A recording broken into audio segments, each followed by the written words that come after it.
What's going on, people? What's going on? What is going on? I hope you guys are well. Hope you guys are staying safe. Hope everything's good. So let's get on with this. Let's get on with this live stream. So everyone's here. We're getting. Let's wait for a few people to join the stream, and then we'll get straight into this. Straight into this. Okay, let me just. What's going on, people?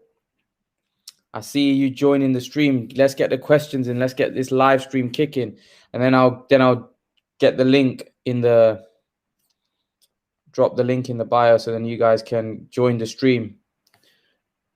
Okay, let's do this. Let's do this. Oh, let's do this.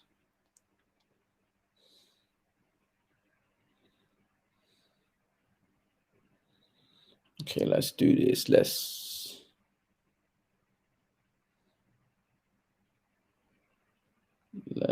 do this.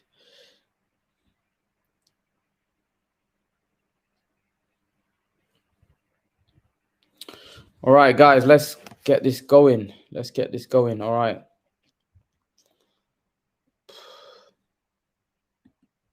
Let's get the questions in, guys. Let's get the questions in. All of you in the live stream, let's get these questions. Let's get these questions in, and let's get this live stream going.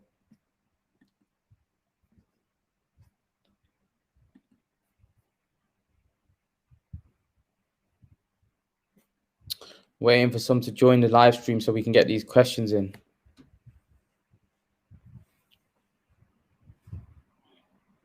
What's going on today, people? No questions. What's going on? Let's get these questions in.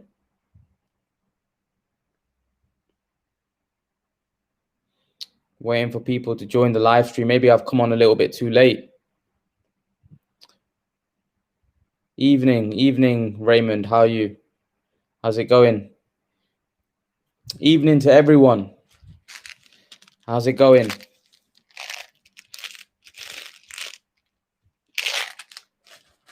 So let's talk about some of the things. Caleb Plant wants 10 million plus to fight Canelo Alvarez.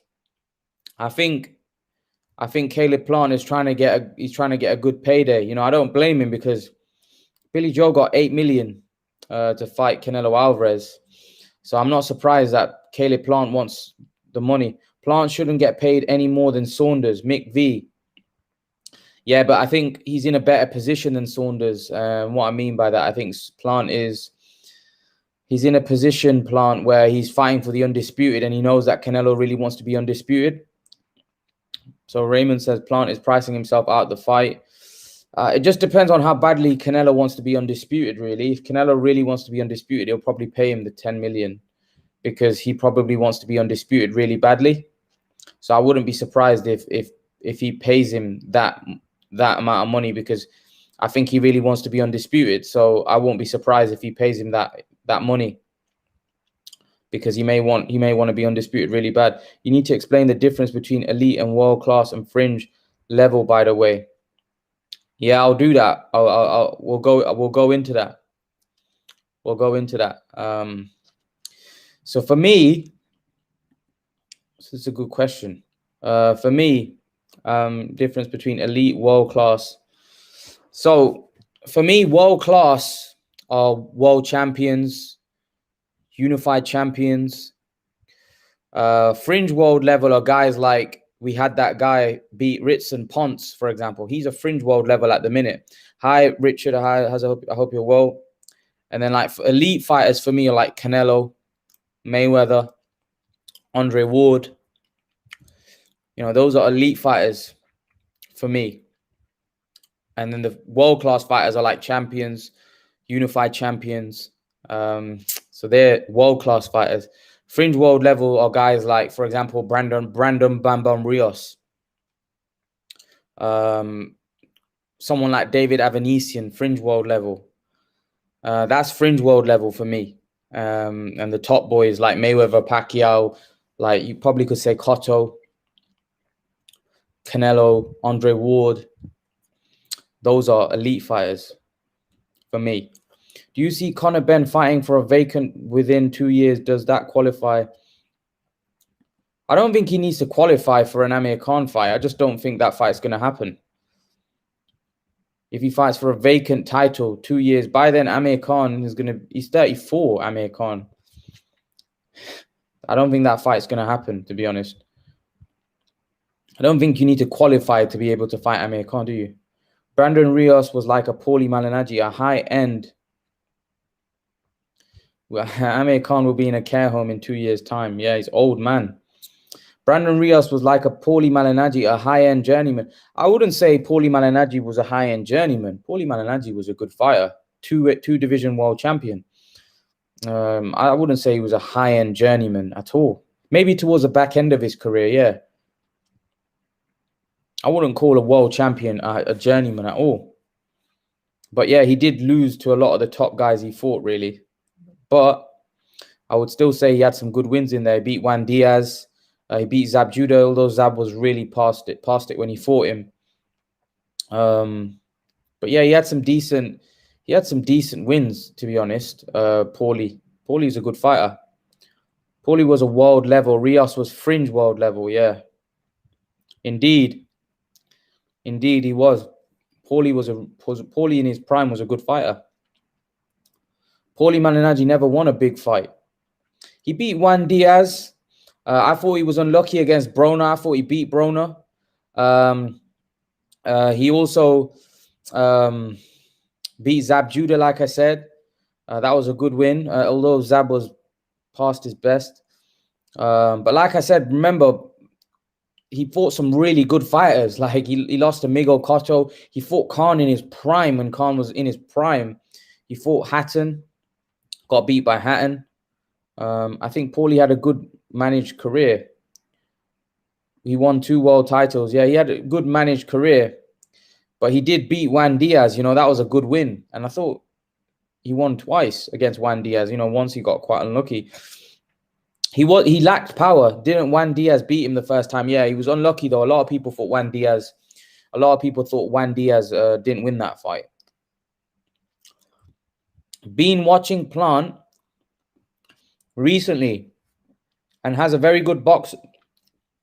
And he's a very good boxer v Canelo. Should be a good fight. Plant may be the slickest and skillful boxer. Richard, you've hit the nail on the head. Plant, for me, when I first saw Plant, was on Pacquiao Thurman undercard, and Plant impressed me. But he's very fast of hands, very fast of feet. But he can't keep Canelo off of him. Canelo's too strong. Like Canelo did to Saunders, he'll dent him with something. You have to have power. You have to have physical strength. You have to be able to push Canelo back. Not sure he can. And then Paulie kicked a fuss in a post-fight and got the rematch. Yeah. And beat him. Has he got the power to keep Canelo at bay though, Richard? No, he hasn't. He hasn't. Plant hasn't got power at all.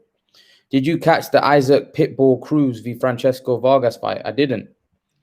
I'm going to have to go back and watch that. Plant gasses out on his bouts. Canelo late round stuff. You know what the thing is with these fighters like Plant, these slick fighters, they all gas out. They all have like, you know, they have very quick movement. They move around the ring a lot. That tires you out. You get tired. You get worn down. It's hard to have that style for 12 rounds. It's very difficult to keep up that pace for 12 rounds. It's difficult to do. Isaac Cruz going to get KO'd soon if he continues to fight like that. Probably not. No. That's a problem. Canelo, for me, the only way someone can beat Canelo is somebody that's physically strong, a good boxer, a big puncher, able to push Canelo back, Make it a rough and tough fight. That's the only way. How far do you think Ben goes? Surpasses Brook? I don't think so. No, I don't think he surpasses Brook. No. Brook was a very good fighter, and I don't see that kind of skill set in Ben yet. Could do, but you know, remember the fighters now are really good as well. The welterweight division is stronger than what it was back then as well. You know, you got Crawford, Spence, or Mayweather and Pacquiao were there, who were obviously special, but they weren't natural welterweights. These are big welterweights. You know, Crawford, Spence. Then you've got like the guys below that, like Thurman, Garcia, Porter. You know, very tough division. And then the prospects coming up as well, like Ennis, Virgil Ortiz. Yeah, that's going to be tough. It's going to be tough for Ben to surpass all of those guys. For me, it's going to be very tough, to be honest with you. I don't know how far Ben can go, to be honest. It's going to be very, very tough. You know, some really, really good fighters. The welterweight division is very, very deep. Very, very deep. So, guys, what do you think is going to happen? Where do you think this Plant Canelo fight is going to end up? Brook was always at the top, always at welterweight when the top boys were there. Yeah, he was always at welterweight. Yeah, you're right. Light welterweight was always weaker. I wouldn't go. I think light welterweight had a lot more depth to it. I don't think it had the superstars like, you know, it didn't have the superstars like the Mayweather and Pacquiao's, but the light welterweights, let me tell you some of the light welterweights at the time. It was Bradley, Khan, Lamont Peterson, Zab Judah, Lucas Matisse, Marcus Maidana, Andres Kotelnik, Brandon Rios. There's about 10, 12 guys, Zab Judah. There was about 10, 12 guys, Paulie Malignaggi. That's 11 just there. Lamont, did I say Lamont Peterson? Danny Garcia. You know, so that's like 13 top-level world-class fighters that I've just named there. You know, so light welterweight division was Devin Alexander. That's another one I missed out. Alexander was another one. That was a serious division, man. That was serious division. This is why I say the 140-pound division today doesn't compare to that. I just named you about 14 world-class fighters there that were like, all had great careers, all were world champions. There were some tough fights at light welterweight back in there. You had like 13, 14 really good fighters. And I even forgot about Mike Alvarado, Manuel Marquez. Like, even those guys were there around that time. There were some really, really tough. Those guys were like, those were jumping through the divisions. You know, they were at 135 and then went 140, 147. But the light welterweight division, man, it was, like I said, it didn't have the superstars, like it didn't have the elite guys like Mayweather or Pacquiao, but it had a lot of world-class fighters, like 13, 14 guys. All these light welterweights who moved up welter got beat by Spence. Yeah, because they weren't big enough. Welterweights weren't big enough. Devin, Garcia, Paulie, Broner, Khan all got beat at welterweight. Who did Khan get beat at welterweight by? He never got beat at welterweight. He got beat by Terence Crawford, who wasn't a natural welterweight. Khan never lost a fight at welterweight apart from Crawford. Khan never lost a fight at welterweight. Can Plant do a Mayweather hit and not get hit? I'm not saying Plant is Mayweather's level, but he may have the style to hit and not get hit, similar to how Mayweather beat Canelo. Plant is slick. He is slick. I just think Canelo is also very slick, and he hits very hard. That's the problem. It's the power, man. It's the power. It's the power of Canelo. Canelo's power is too much, man. He punches too hard, and I don't know if anyone can take that power. You know, literally, Saunders was in the fight. Don't get me wrong, but he just literally broke his face. Khan didn't fight any of the top welter. That's why he didn't fight a Spence. Yeah, he didn't. You're right. He didn't. You're right. He didn't fight any of them. I wish he did. I wish he fought Porter. I think that would have been I would have favored Spence and Thurman would have been. I would have favored them against Khan. Porter would have been a great fight. I would have liked that fight. Tim Bradley. Bradley. Burning Desire. Why aren't you taking Bradley's name? Bradley was a light welterweight. and he moved up to welterweight. But Bradley, again, who did Bradley beat? Yeah, Victor Ortiz. Victor Ortiz, wasn't he a... You're right. Victor Ortiz lost. Yeah, Victor Ortiz. Victor Ortiz was a... You know, Victor Ortiz, he was rated as a killer. But then I don't know what happened to Victor Ortiz. His career just died out. He lacked, like, I feel like he lacked a heart a little bit. Like, he was a great talent. Them guys didn't look as good when they moved up. You know why, though? Because obviously smaller guys are going to struggle fighting bigger guys, aren't they? Like, those light welterweights weren't as big as the welterweights. Like, if you're moving up weight, you're not going to look as good because you're fighting bigger men. Tim Bradley, yeah, but again, Burning Desire, who did Tim Bradley fight? Just like you said, Khan didn't fight any of the top welterweights. Who did Bradley fight? He fought smaller guys. Even Pac's a smaller guy, but Pac beat him 3 times, really. To be honest, didn't he get knocked out? Didn't Ortiz get knocked out by Maidana? I'm pretty sure he got knocked out by Maidana at light welterweight. Let me just have a little look at that. I'm pretty sure Ortiz got knocked out by Maidana at light welterweight. Let me have a quick look. Victor Ortiz. I'm pretty sure he got knocked out by Maidana at light welter. Let me have a quick look at his box rec. So Victor Ortiz fought Marcus Maidana at world super lightweight. Yeah, super lightweight. He fought him at light welterweight. Yeah, he fought him at light welterweight. You talk about size, but I think Crawford could mix it up at welter. Yeah, but Crawford is a beast. Crawford is a great fighter. Crawford's a special fighter. Maidana made him quit. Yes, he did. Maidana wasn't. Maidana did well at welter. Maidana moved up. He did well. And I think Maidana would have done well at light welterweight, to be honest. I think he had the physical strength. He had the power. He had a chin. Maidana would have done well against any welterweight. He would have been a problem. Maidana would have been a problem. I'm just so disappointed that Maidana retired after Floyd. He made that money and he just disappeared. I wish Maidana had gone on because Maidana could have given any welterweight a horrible fight. Man, those fights with Floyd were torrid for Floyd. I would have loved to see Maidana fight some of the welterweights today. He would have put a lot of fear into a lot of welterweights. He was literally relentless. For me, Maidana was a very, very good fighter. Do you agree welter was at least one class above light welter? What do you mean? I don't know what you mean by that. What do you mean like class-wise? They're smaller guys. They're smaller guys. So yeah. What do you mean? Like, what do you mean skill-wise? Do you think they're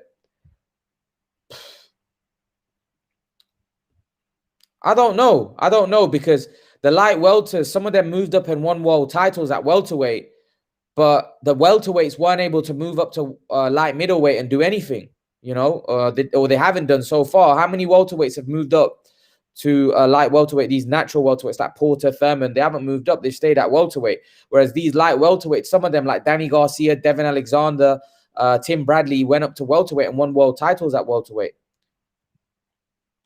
Salute, Stephen. How are you? I hope everyone's well. Yeah, so some of the light welterweights moved up and won welterweight world titles. And I'm going to put the link in the chat. Anyone that wants to come on, more than welcome. Yeah, so some of the light welterweights moved up and won titles where skill-wise, Spence, Porter, and Thurman made the division tougher around 2015 compared to the talent at 140. Yeah, they were. Yeah, I'd agree with that.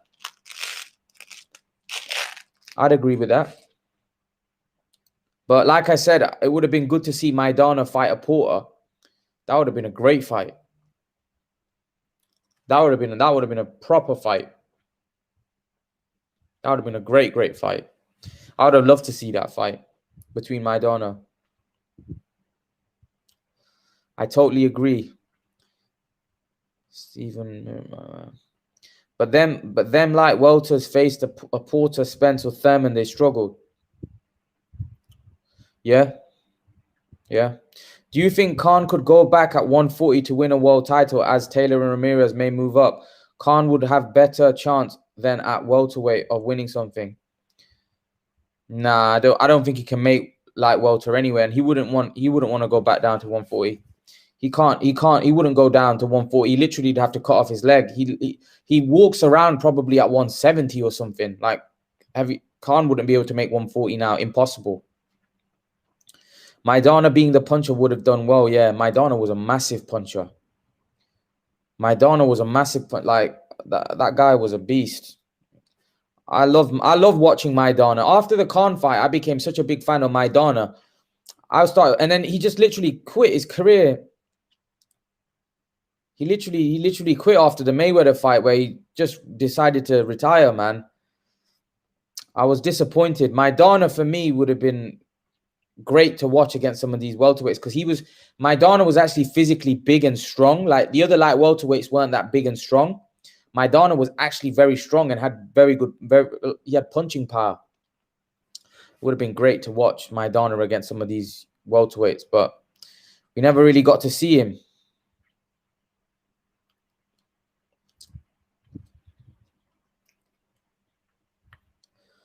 So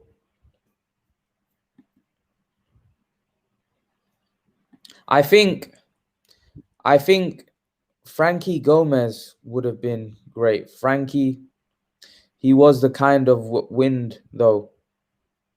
He was kind of the wind wild, though, Imran. Yeah, he was wild.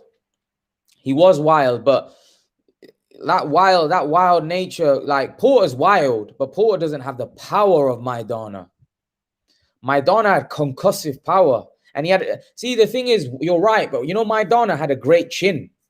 So that made up for him being wild. He could take punishment and come back. And, oh man, that guy was brute force. And let's be real, he fought Mayweather in the first fight, was very close. He pressured Mayweather. He had no respect for Mayweather, hitting him low, and that's the way you fight Mayweather. You give him no respect. He even bit Mayweather. I think he bit him as well. He was Maidana was very, very exciting fighter. Casemiro didn't want to take VADA testing. Donna says you'll pay for it. Casemiro doesn't want to take VADA testing. What's with all this VADA testing? I seen his wife having a go. I think Casemiro said, "I'm gonna flush Donaire down the toilet and stuff." It's heating up. That's gonna be a great fight. I can't wait for that.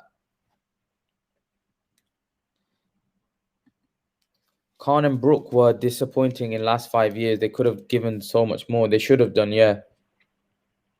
Brook's whole career was disappointing. He didn't really fight. Apart from the Porter fight, everything was disappointing. He didn't fight enough top-level guys. What ever happened to What? So 1 second, guys.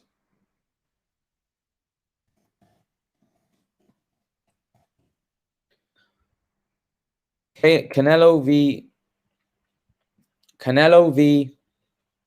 So Burning Desire says some good fights coming up. Which DAZN fights are you looking forward to? So for me, on DAZN as a whole, because there's some good fights coming up as a whole. There's Manny Pacquiao, Spence. There's Donaire Casemiro. I think Canelo Plant's gonna be announced soon. Joshua Usyk, that's gonna be on Sky. What big fights are coming up on DAZN? I'm not sure. What big fights are coming up on DAZN? So this is a good one. Beast Knob Alive says Mayweather v Duran. Who wins? I'm going to go Mayweather. I don't know, actually. I don't know. That's a tough one. Because Duran was a killer at 135. Duran was a monster at 135. So that's a tough one. That's a tough one to pick because Duran was a beast. Was a beast. Oh yeah, you're talking. Oh, you're talking about Fight Camp. Oh yeah. Galahad, Dickens, and Buatsi. Isn't Buatsi fighting Conor Ben Granados? Galahad, Dickens, and then I think Buatsi is the other one, isn't it? Is Buatsi the other one? I think Buatsi is the other one. I think. So Donaire, speed is not there, but I think the left hook still has enough pop for the win. We'll have to wait and see. There's 3 main events. Buatsi, Galahad, Dickens. So it says Zab Judaism before he fought Costa-Zoo. That one fought Mickey Ward was a very special fight, and I would have loved to see Zab v Mayweather. Zab fought Mayweather. Zab gave Mayweather a very good fight. Zab was a very good fighter. Zab Judah was, again, man, Zab Judah was a good fighter, man. Very fast hands, great skills. He had it all, man, Zab Judah. How does Ben do with C-level guys like Josecito Lopez? Oof. That's a good fight. That's a tough fight. That's a tough fight right there. Because Josecito Lopez fought Thurman and he looked good. He looked good. And Josecito is a very tough guy. That's a tough fight. That's a tough fight. I don't know about that. I don't know about that. I don't know whether you risk him in a fight like that. I don't know about that. That's a tough fight. Wow. Raymond puts it out there. Lopez beats Ben. Yeah, that's a tough fight, man. That's a tough fight. Oof. That's not an easy fight at all. If Pacquiao at 42 has his stamina from 12 years ago, is he still underdog against Spence? If he has his stamina of when he was, 12 years ago? So you're saying if he had the stamina of when he was 30? No, Manny Pacquiao in his prime would not be your underdog against Spence, but he's not going to have his stamina like he was when he was 30. So that question, unfortunately, he's past his best. So Raymond says Lopez beats Ben. Wow. I actually think so. I think Lopez has a very good chance of beating Ben. I don't think Ben's going to want to go near that. Lopez is very tall. He's a very tall fighter because I remember him fighting Thurman, and Thurman's tall for a welterweight, and I think he was towering over Thurman. He's about 5. I think Lopez is about 5'11", and Lopez is a good fighter, a very tough guy. Yeah, that's a tough fight for Ben, man. I don't like that fight for Ben, to be honest with you. I think you need to be looking at someone like Devin Alexander. Someone that's more past it than that. Lopez isn't past it, man. He almost beat Thurman. Yes, he fought Mayweather, but Zab was done when he fought Mayweather. He was mentally a shot fighter. But he gave Mayweather work in that fight. He gave Mayweather the business in that fight. Richard Brown.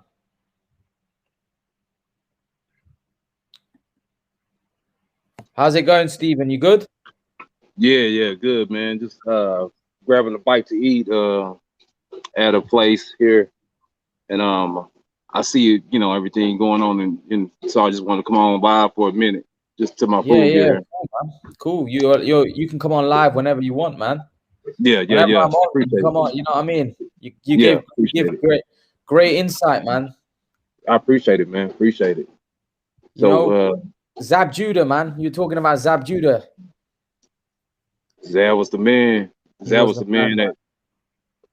Zab was an incredible talent, man. A memorable fight I like from him was, of course, him and Danny Garcia. That was a good one. He took the L on that one. Yeah.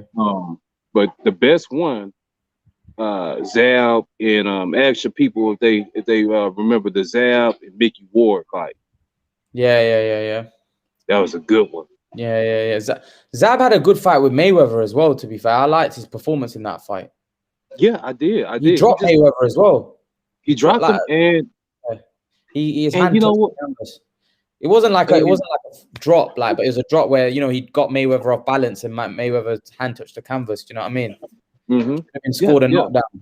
Yeah. You know what happened with him was at the second after the second half of the fight, he kind of just lost it. And Yeah, he had that. Yeah, he did, man. He did. Zab was a good fighter. He lacked a bit of discipline, though. He lacked tons of discipline. That was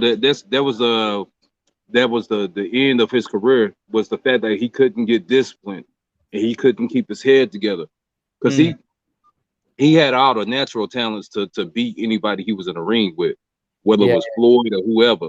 You know, he was more athletic than Floyd when they fought. You could see.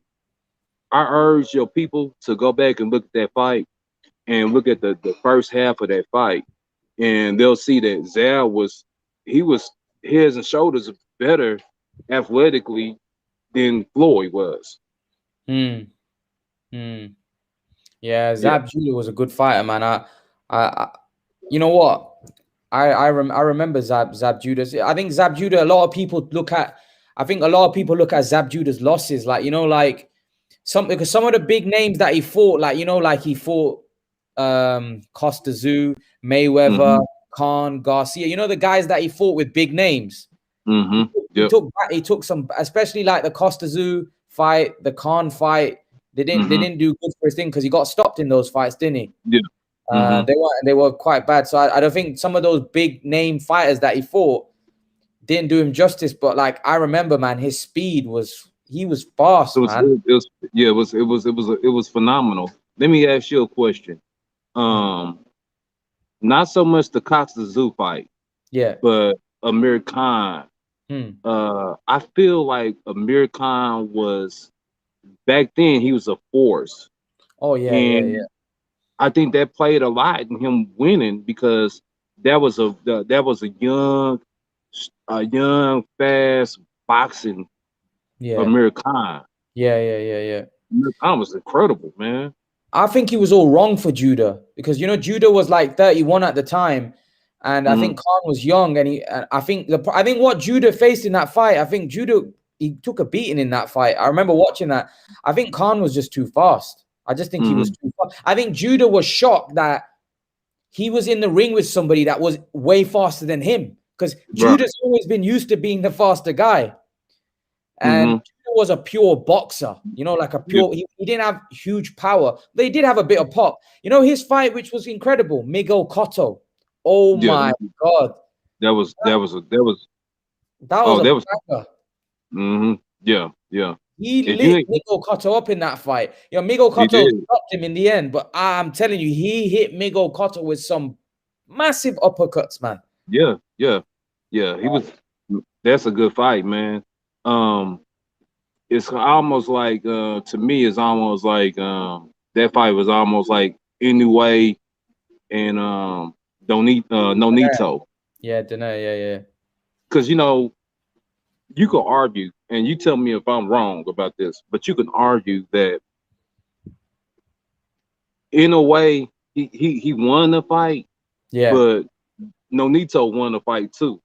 He won that fight too, because he was like, nah, you've been knocking everybody out, but I'm finna show you something.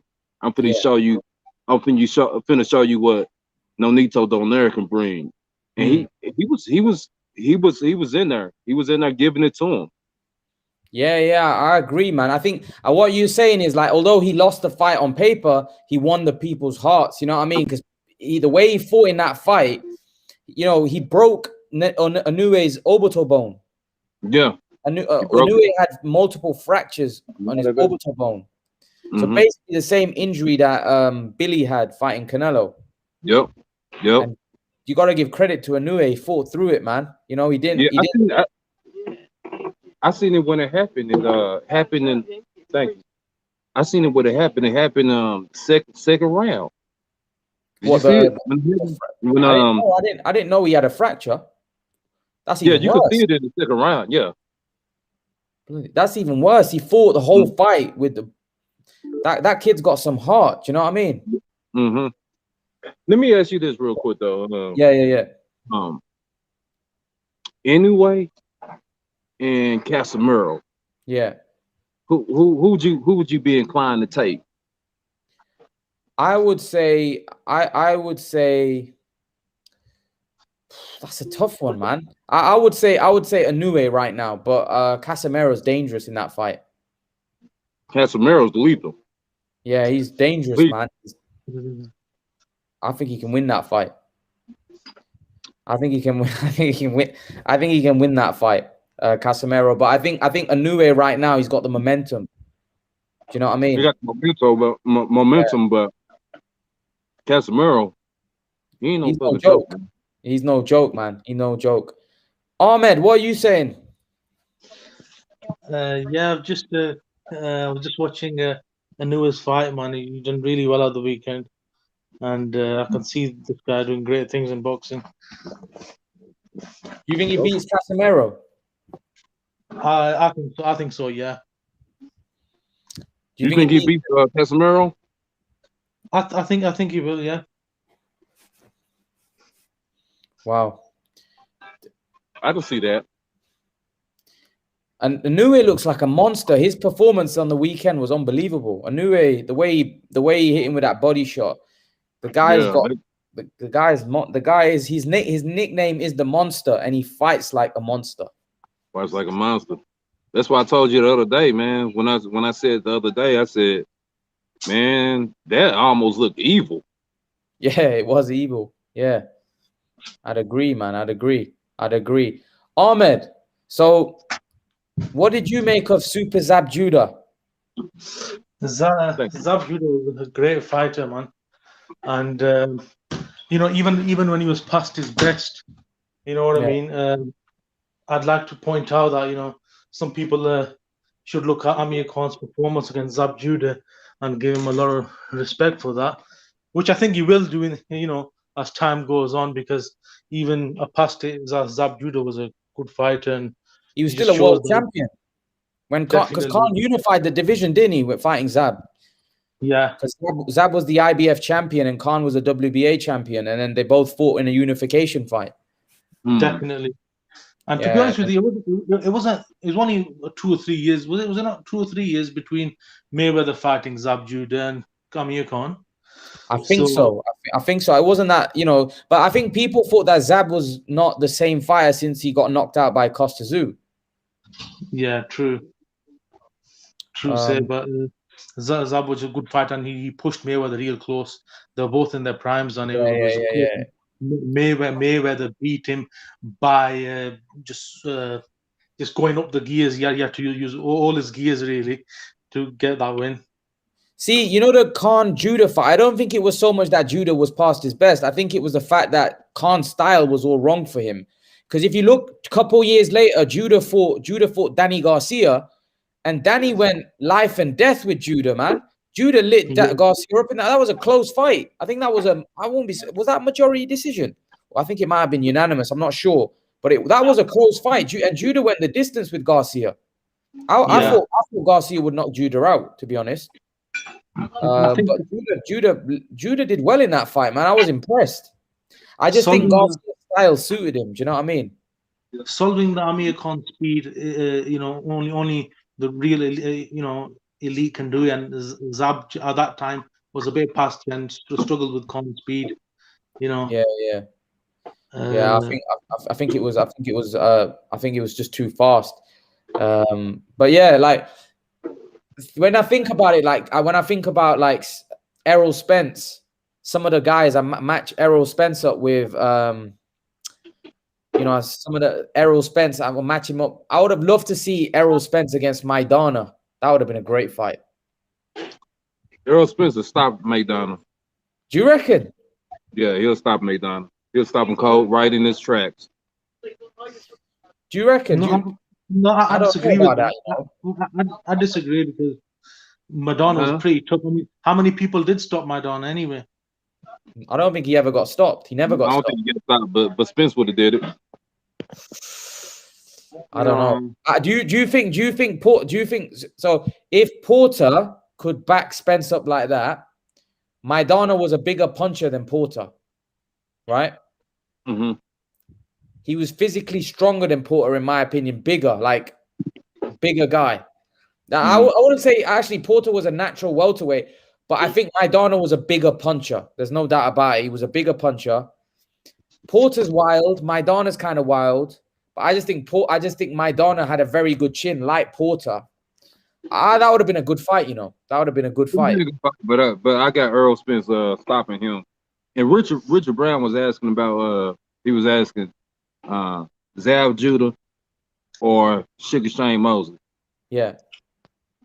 That's a good fight. Hey? Go ahead. What do you think? Shane Mosley. Yeah, I think Mosley had a lot of power, eh? Mm-hmm. One thing about Mosley is, don't you think he lacked a bit of IQ at the highest level? I agree. Agree, yeah, innit? IQ, like what do you mean by that? Like IQ, like what against? Just ring intelligence, you know, that I mean, with that craftiness, like just little bit, you know, tinkering, you know. I think he lacked that. What you mean, like again? Yeah, but some of the fights that Mosley lost, he lost to killers, man. Mosley lost to the best. Like, you know, he lost to Miguel Cotto. He lost to Floyd. You know, he lost to Pacquiao. Brandon Forrest. Who? Yeah, but again, those are really good fighters, Stephen. Yeah. Really, we're talking about some of the elite, man. Mm-hmm. We're talking about some of the very, very best. You know what I mean? Mosley was a really good fighter. Really good. He beat De La Hoya, and De La Hoya was a monster. De La Hoya's a monster. He's a monster. Olympic gold medalist. I'm pretty sure De La Hoya was wasn't he a 5-division world champion? Yeah, I think he was. Division world champion. He was a 5-weight division world champion. Yeah, he was a monster, you know, and Mosley stopped him. Didn't they fight? Was it? No, I'm pretty sure he fought. Did he fight Mosley twice, or did he fight? He fought someone Mosley twice and got stopped. Was that Mosley twice? Well, Mosley twice. He fought Brandon Forrest twice. He fought Brandon Forrest twice, and I think he fought Winky Wright twice. No, he fought Winky Wright one time, but Brandon Forrest, he lost twice to him. Then Brandon Forrest lost twice to Ricardo Mayorga. Yeah. But I'm about to eat, guys. I'll keep watching, but I'm about to eat real quick. Right. Cool, Stephen. I'll see you in a bit. Okay. Gamo, what are you saying? Gamo, my man, how are you doing? Oh, he's gone.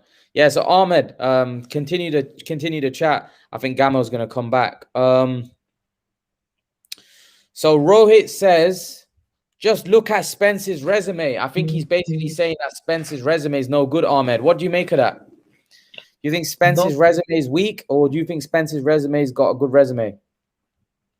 Spence at welterweight, he's got a good resume. He's got a good resume. I mean, Garcia, Porter. I mean, who else is it? He's beat. He beat Mikey, who's a natural welterweight, but you know, Gamo's in the house now. Gamo, what's going on? Yo, what up? Just got back from the. Let me connect my earphone, my AirPod. Right. Okay. How you doing, man? How's it going? Oh, he's gone again. Raymond says Kell Brook. Spence fought Kell Brook when Kell Brook was a champion in Kell Brook's backyard. I agree. That was a good win from Spence. Especially Spence was green at the time, and he beat Kell Brook. He came to his backyard and beat Kell Brook. That was a good win. Definitely. But what do you think? What do you think if he had faced Spence before the Golovkin fight? I think that would have been a good fight. Would have been a good fight. A lot closer, I think. Yeah, it would have been. Yeah, I think it may have been. It might have been a different outcome.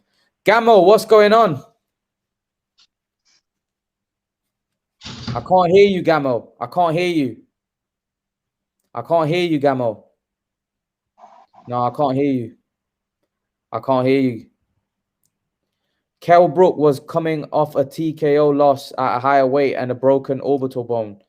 Yeah, he was. Yeah, the Golovkin fight ruined him. Gamma, I can't hear you. I think you probably unconnected your. Thurman hits harder than Spence. Possibly. I'd agree. I think Thurman probably does hit harder than Spence. I think Thurman's got explosive power. What would you say to that, Ahmed? Yeah, I agree with that. But but Spence is more relentless, isn't it? Keith Thurman will look to box you, whereas Spence could, what you call it, break you down. You know what I mean? Come at you and put that body weight on you as well.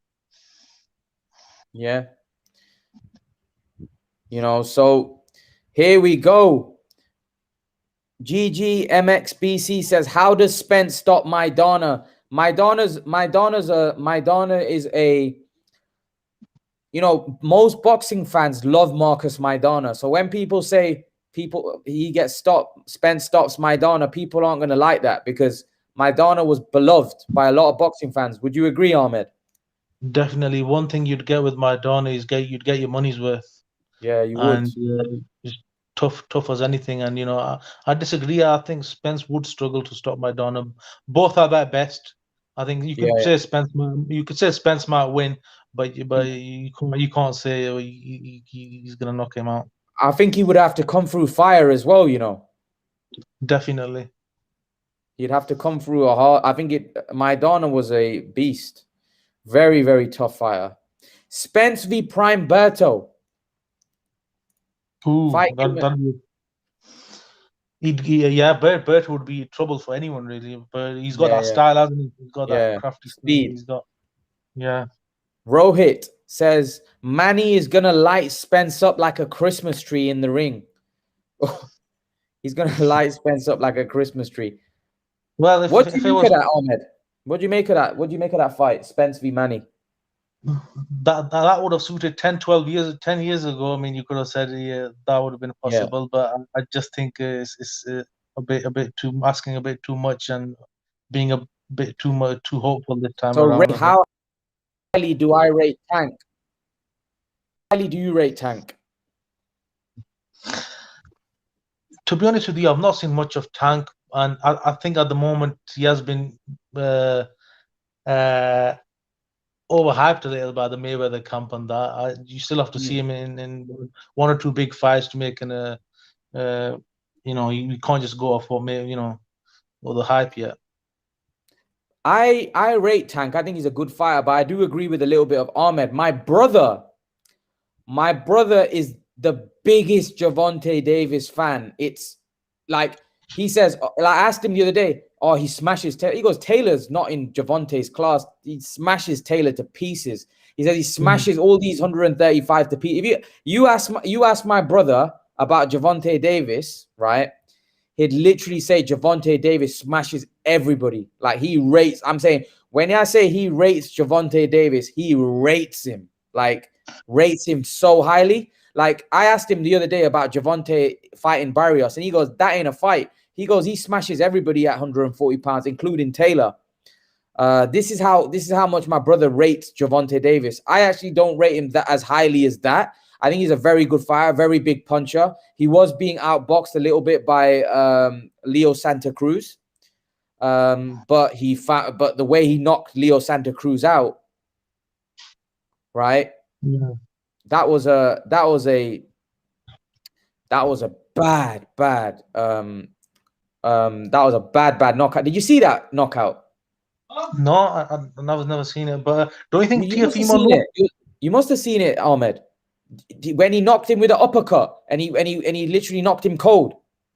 Oh yeah, that fight I've seen. Yeah, I've seen the highlights. He knocked him cold. He literally knocked him cold. I want to see if I can get my brother on. Let's see if he comes on. Let's see if you can get him on and see what he gives. Do you not think Teofimo Lopez would give him a lot of trouble? Who, Tank? Yeah, he's got Teofimo got the size to. I think he'll settle well at 140. Yeah. Teofimo's big and strong, so yeah, that could be a tough fight. That could be a very tough fight for him. Yeah, I'd like that fight. I like that fight. But Tank, the thing is with Tank, Ahmed, he's explosive. Yeah. He's explosive. Like, I'm talking explosive. Like, Tank can knock you cold with a single shot. Like he's so explosive, so exciting. I like that guy. I like that guy. What's Tank started at? Is this 140 his first weight class or second? No. He started off at 120, 130, 126, I think. And he always just struggled to make weight, you see. He never ever made weight. He missed weight a couple of times. And then, you know, I didn't understand why he didn't move up weight, but now he's moved up to 140. He is a bit undersized at that weight, but he's so explosive. I want to see him fight. Yeah, definitely. I mean, if he's moved up with that many pounds and that, you know, you got to rate the guy. I mean, and if he can dominate, but you know what? They are picking and choosing his fights, though. He ain't fighting the best guys at those weight classes. Like when you think about it, what's his best win against Pedraza? Yeah, his best win's probably against Pedraza. So he hasn't really fought like the top guys. I don't know about Gervonta Davis because he hasn't really fought he hasn't really had the big fights. He hasn't really had the big fights at all. So you definitely see him beating Taylor. Definitely being seen clearly, yeah. What do I think he beats Taylor? Yeah. I don't know. I'm not sure about that at all. No, I think Taylor would be a favorite in that fight. It might be too big. I'm just telling you what my brother said. My brother is such a big fan of Gervonta Davis. Like he's a massive fan. He believes that guy is the next coming. He goes, he's a small Mike Tyson. He goes, he's gonna knock all of these guys out. Taylor, Lopez. He goes, he's gonna do a number on all of these guys. And listen, he may well do. Does he rate him above Canelo and Crawford? No, not like pound for pound. No, not obviously not. What I mean is like I'm saying like up and coming prospects. Like you know, he rates him very, very highly. Like what I'm saying is, you know, these young guys that are right now in their prime. Yeah. He feels that he's gonna knock all of these guys out. Like from 140 to 130, he feels he can clean them all out. Gervonta. I remember speaking to him. He rates him so highly. And I'm still reserved about him because I don't think he's really fought the top guys in those weight classes. Yeah. And I don't know. So I'm again, he hasn't really fought the best at 135. 135. He hasn't fought anybody at 140. He's gonna have a first fight at 140. I think we'll find out more about him. We'll find out more about him at 140, I think. Yeah, Tank's lifestyle outside the ring affects him inside the ring. Yeah, people like Tank because he's explosive. He's a monster. You know, he's literally a monster. He's great explosive fighter. But I don't know. At the minute, it seems like the Mayweather team are kind of like choosing his fights. Basically doing a bit of a Mayweather with him. You know what I mean? Picking and choosing his fights. So let's see if we can get those big fights. I do think he's a problem. Raymond says Tank will end up in jail. Oh, my goodness. Well, they are in danger of when they're spending their money before they've actually accomplished everything. You know, they can do wrong things, can't they? Not to like watching. It says Prole says Tank is explosive, hard not to like watching. He's very explosive, very explosive. You know what? Him against and he has a good chin as well. He has a good chin. Like I seen him take some shots, and the shots bounce off his chin. He looks a beast. You know, he looks a beast. I'd love to see him fight. Do you not think a prime Amir Khan would have taken him? Who? Gervonta Davis? Yeah. He was again a bit like the Taylor situation. I think he's too big. Do you understand? Like Khan was no. Amir Khan fought at 135. Yeah, but he was drained at that weight. He was too big for Gervonta. Like remember, Gervonta Davis is like 5'3", 5'4". Amir Khan's 5'10". That's a big difference in height and size. You know, he's very compact. That's why he's thick legs and neck. So Raymond says, laugh my ass off, no chance. So basically saying that, no, Gervonta Davis has no chance of beating. I think that's what he's saying. Gervonta Davis has no chance of beating Prime Khan. Is that what you're saying, Ray? Or are you saying that Khan's got no chance against Gervonta? Just wanted to confirm.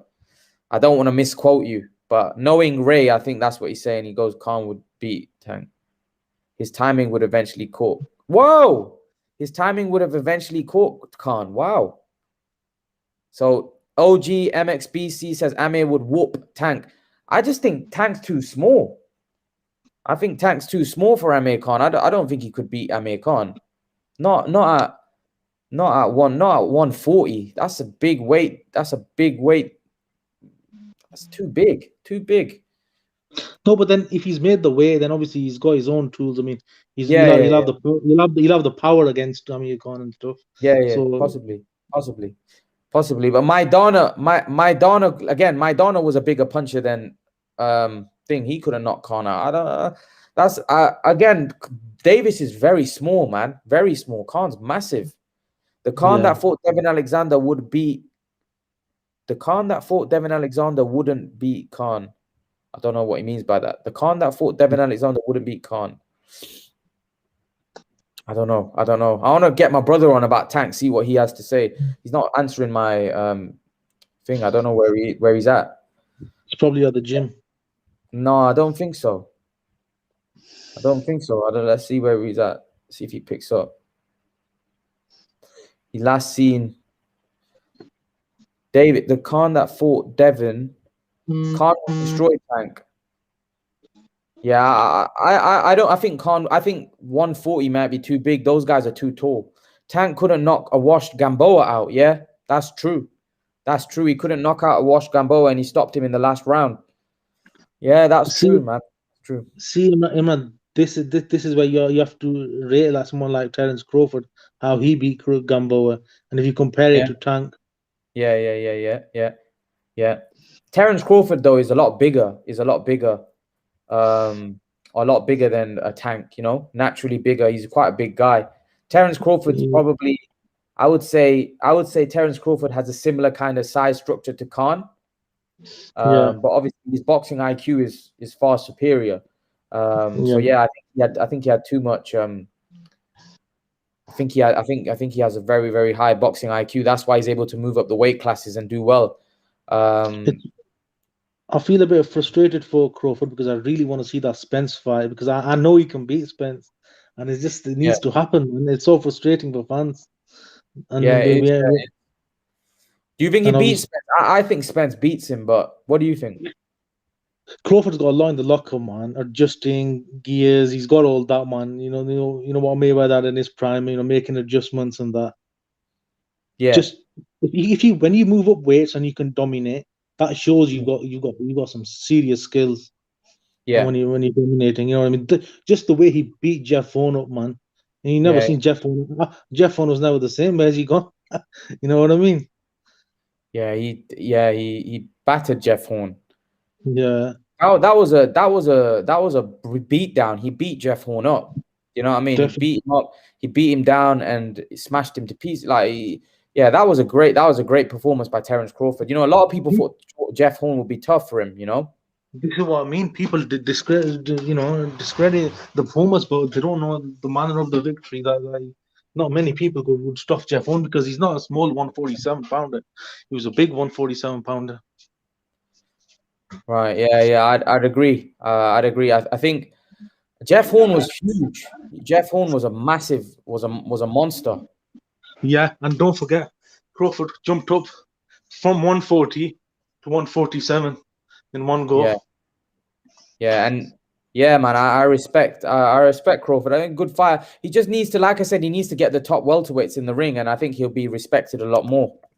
Yeah, I think, to be honest with you, people like yourself, he's still got something to prove, and I think Spence is that man. If you can beat him. Yeah, but Spence has got to beat Pacquiao though. That's no easy fight, man. Spence has got to beat Pacquiao. That's no gimme at all. That is no gimme at all for me. What do you think about that fight? What do you think about that fight?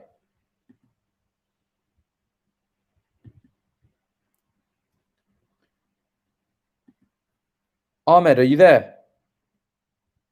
So it looks like Ahmed's gone off. Don't know what's happened. His connection's messed. Okay, let's answer some of your questions. So Master Kush says, Brooke is no taxi driver. Neither is Mikey Garcia. But Spence's resume is still thin. Fair enough. Yeah, I think he's still got to do a lot more. I'd agree. I knew Plant would run no matter how much he's offered. The comparison should be forced to fight. I don't think Plant's running. I think he's being smart. I think Plant knows that he's got an opportunity here to make a lot of money. So when you start off negotiations, you start off very high, right? You start off very high, and then eventually it comes down to where what you probably want, which is probably around 8 million. I think he might get, who knows? He might even get 10 plus million. Who knows? No, it wasn't, because GG ruined Brook. Yeah, he did. He broke his face, you know. Sean Porter exposed Spence. Wow. Rohit's going in. I don't say that's exposed. That was just a good fight. You need those type of fights. That was a great fight to watch. But I think Spence knockdown probably edged it out. Manny Pacquiao doesn't fight like Spence. Manny Pacquiao is a different style to Porter. So it's a completely different fight. So I don't think you can look at the Porter fight and say, well, that Manny doesn't have that style. It's a completely different fight. So OGMXBC says Kell Brook was coming off a TKO loss at a higher weight and a broken. Yeah, you're right. He was a broken man at that point. Thurman hits harder than Spence. Probably. I wouldn't disagree with that.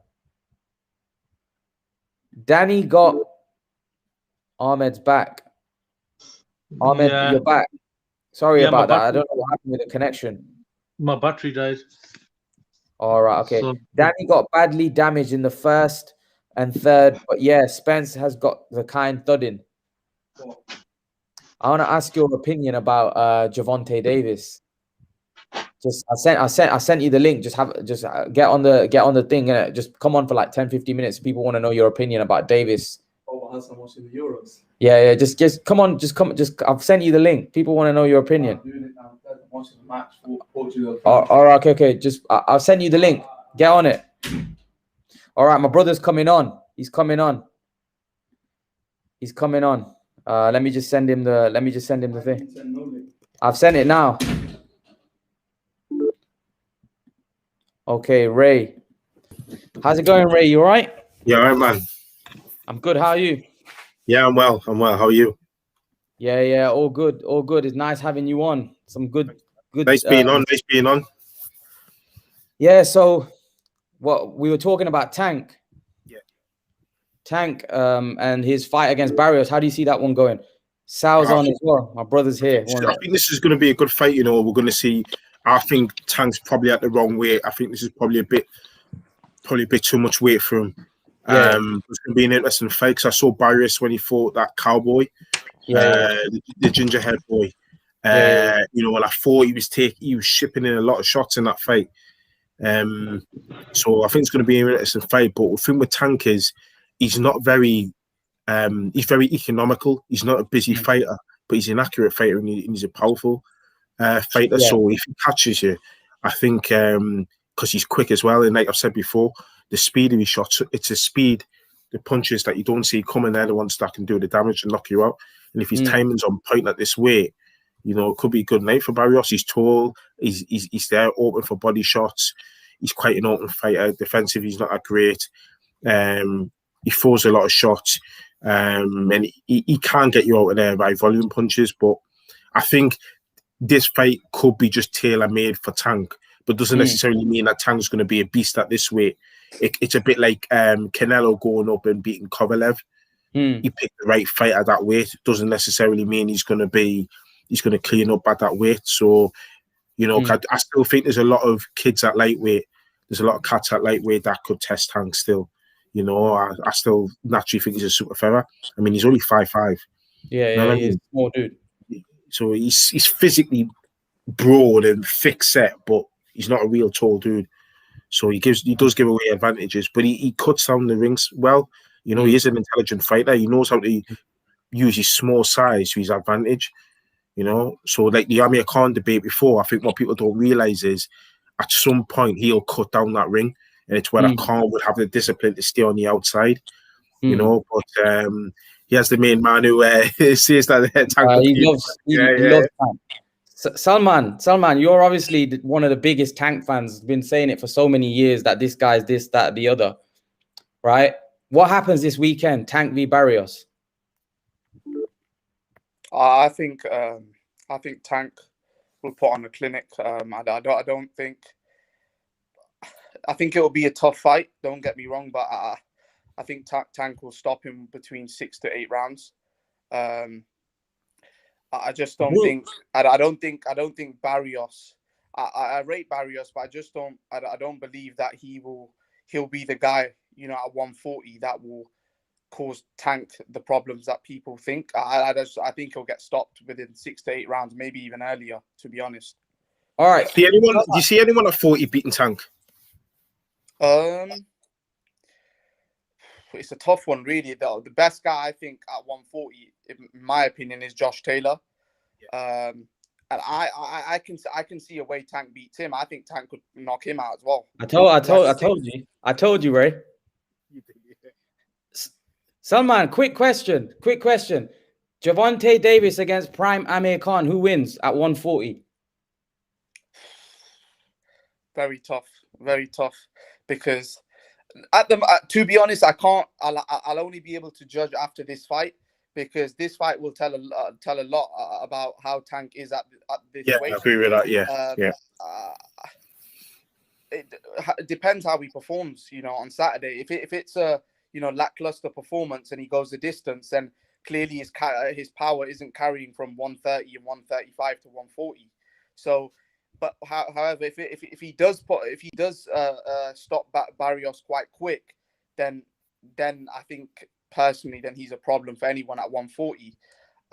If his power does carry up to 140, how it has done at 130 or 135, I think personally he would stop Khan. Well, really? Yeah, I think so. You think I told you he rates Tank very, very highly. Johnny Quest says in this chat that Josh Taylor is a bum. I'm not having that. What's that all about, man? I'm not having that. Get Johnny Quest on. Johnny Quest, you need to come on. Explain yourself. No, I don't. You can't say if someone's an undisputed champion, you can't say he's a bum. You know, that's just ridiculous. You know, he's an undisputed champion for a reason, because he's got the skill set. You know, there's only been 5 in the modern era that have been undisputed. You know, and that's a hell of achievement. I think there's quite a few fights at 140 that I would like to see Tank fights. I would like to see him fight Regis Prograis. Yeah, good fight. Yeah, because Regis Prograis is durable as well. As we've seen in the Josh Taylor fight, he don't take a backward step. Who won that fight? Salman, who won that fight? Who do you think won that fight, Prograis or Taylor, when you saw it? I personally think Taylor nicked it by a couple of rounds. I think Taylor had the more cleaner work. Yeah, I personally think it was a close fight. Don't get me wrong, but I personally think that Taylor nicked it by a few rounds. Right. So you think, can Gervonta Davis, in your opinion, right now? So if he fought anyone at 140, I know you don't know yet. You said you're going to see on. Would he beat do you think he beats everyone at 140? Would you think he beats everyone at 140? I seen an interview actually from Josh Taylor, and even he kind of said that if Tank kind of lands a clean shot on me, it could be nights out. So even he's not as that confident, although he believes he can beat Tank. Don't get me wrong, but he knows that's always there because of the power he possesses. But as I said, we'll see on Saturday whether that power will whether he'll be able to bring that power from 130 and 135. Gamboa went the distance with him though. He got knocked out in the 12th round. So what when we say power, Gamboa went the distance, almost went the distance with him, and he was injured. He had an injured foot. So how when you say his power, with his career so far, I think he's got maybe a 95% knockout ratio. So he's quite heavy-handed. But that's why what I want to see this weekend is if his power goes up to 140. That's what I want to see. Because Mario Barrios is a good fighter. He's undefeated. He's not going to come to lay down, that's for sure. So it's a really good test for him at 140 before then he fights the likes of, Regis Prograis or someone like a Josh Taylor or Jose Ramirez at the weight. What do you think, Ray? Josh Taylor would be Tank. Josh Taylor's is very, very. He's very accomplished at the weight. He's for some reason Josh Taylor is still underrated. What does he need to do? He can do it all. He can box on the outside. He's very calm in an uncalm place inside fighting. You know, he's adept at it. You know, he never looks flustered when he's on the inside. He never looks as though he's going to be, he's never going to be wobbled or anything. He picks his punches really well. He uses his angles well. His footwork's good. His timing's good. His sense of judgment and distance is good. He's got all the attributes for me, and and I did say before the fight, leading up with him, man, on your show, I said it that this would be Taylor's coming out party, you know, and the division's still a good division. That tournament that was put on, there were some very good fighters in that tournament, and Taylor's come out on top, so he deserves all the credit in the world. I still don't think he's getting enough credit from our countrymen here in the UK. Tank has got ability. I still think he's in too high of a weight class, but he's got enough quality about him, and because of his power and his accuracy, he is going to be a problem. But there's difference between having a puncher's chance and having sort of like a 50-50 chance. If that fight was going to take place, I would definitely favour Josh Taylor. I personally believe, like how you said about Josh Taylor being able to fight on the inside. In my opinion, from what I've seen thus far of Tank's career, I think he's a very very good inside fighter, and I don't think Josh Taylor's fought a fighter that can fight on the inside like Tank. In my opinion, I don't know. But then his okay, if you look at his Tank's resume, has he fought of an accomplished fighter like Josh Taylor, who was pretty much an 8 or 9 out of 10 in every department? Who would you say that Josh Taylor's fought so far that was a 9 or 10 in every department? No. I was asking you, who's Tank fought that's like Josh Taylor, who's like an 8 or 9 or 10 out of every department? Oh yeah, that's true. I agree with what you're saying, but I personally believe that Tank, if Tank looks good on this Saturday, I think Tank will be one of Josh Taylor's hardest fights, if not the hardest. I don't think. I would agree, and he would be one of the hardest. I don't think it would be because the question that you said is like who's Josh Taylor fought that was like 8 or 9 in every department. Yeah, but the thing is, Josh Taylor's hardest fight, in my opinion, was Regis Prograis, right? And do you think? I personally believe Tank would beat Regis Prograis. So, what you think so at 140? Yeah, I think Tank could knock Regis Prograis out. Actually, you think so? I'm not too sure. You know, guys, I think you're giving Tank a bit too much respect. To be honest, I think I'm not too sure if you would knock out Regis Prograis because Regis Prograis is damn good. You know, he's really good. Like that's the next fight. If Tank can come through Mario Barrios, that's the next fight that they're touting up. Regis Prograis versus Gervonta Davis, and I think that fight leads really well on. If the winner of that should fight Josh Taylor, in my opinion. No, I think Josh Taylor be beyond that, man. He'll fight Jack Catterall in September, October, and then he's going to go to 47. He's not going to hang around that 40. I mean, once you've won all the belts at 140, you'll defend them, but then they'll make you fight so many mandatories, you'll not be able to keep them all anyway, because each belt will hold a mandatory. So he's going to have to give up one of the belts or move up. So, in my opinion, they'll allow him to fight Catterall because Catterall agreed to step aside money, and then you'll go up to 47. Because you've got to remember, you'll be offered good money to fight at 47 rather than fighting mandatories at 40. I don't think that'll happen. But I mean, you know, I don't think I've seen Stephen there say that Regis Prograis was robbed. I don't think that's the case. For me, a robbery is when it's a clear winner, when everyone can see, a bit like Vasquez against Ritson. That's the first one that comes to mind. When everyone knew that Vasquez won that fight, but then Ritson got the decision. That's a robbery. A close fight that can go either way. That's not a robbery. That's a close fight. I agree. I don't think it was a robbery. I personally thought that Regis nicked. Personally thought. I know Salman said that he feels that Taylor won. I actually had it the other way. I thought Regis Prograis, or it was it could have been a draw.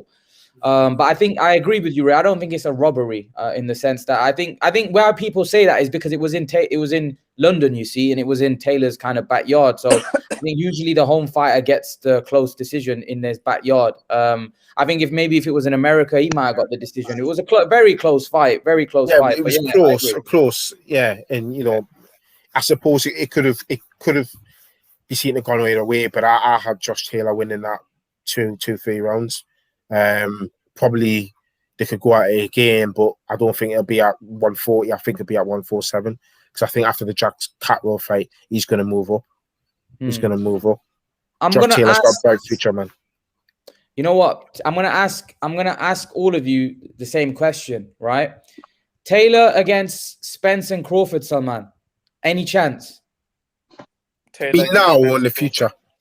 No, like obviously, if he's going to move up to 147 now, then he's going to fight him. Sorry, but I can't see him. I can't see Josh Taylor beating Spence or Crawford. That's not. Nah, he's not. I don't see. He's a good fighter. He's a good fighter, but you got to realize Spence and Crawford are a different level to the fighters Josh Taylor's been fighting. It's just silly, really. I think he'll lose those fights quite comfortably. Does he beat Thurman? Could he beat Thurman? Could Josh Taylor beat Thurman? Yeah. I don't think. Would you, if that fight happens in 6 months, who wins? What, 6 months from now? Yeah. I'd still favor Thurman. Yeah. Thurman just had a close fight versus Manny Pacquiao, and Manny Pacquiao's levels above Josh Taylor. Wow. Even at this age. Would you? Okay, Manny Pacquiao v Taylor right now. Who wins, Salman? Manny Pacquiao. That's silly. Fair enough. Let's see how Manny gets on against Spence. Christian, what do you think? Spence and Crawford against Josh Taylor. I think they both beat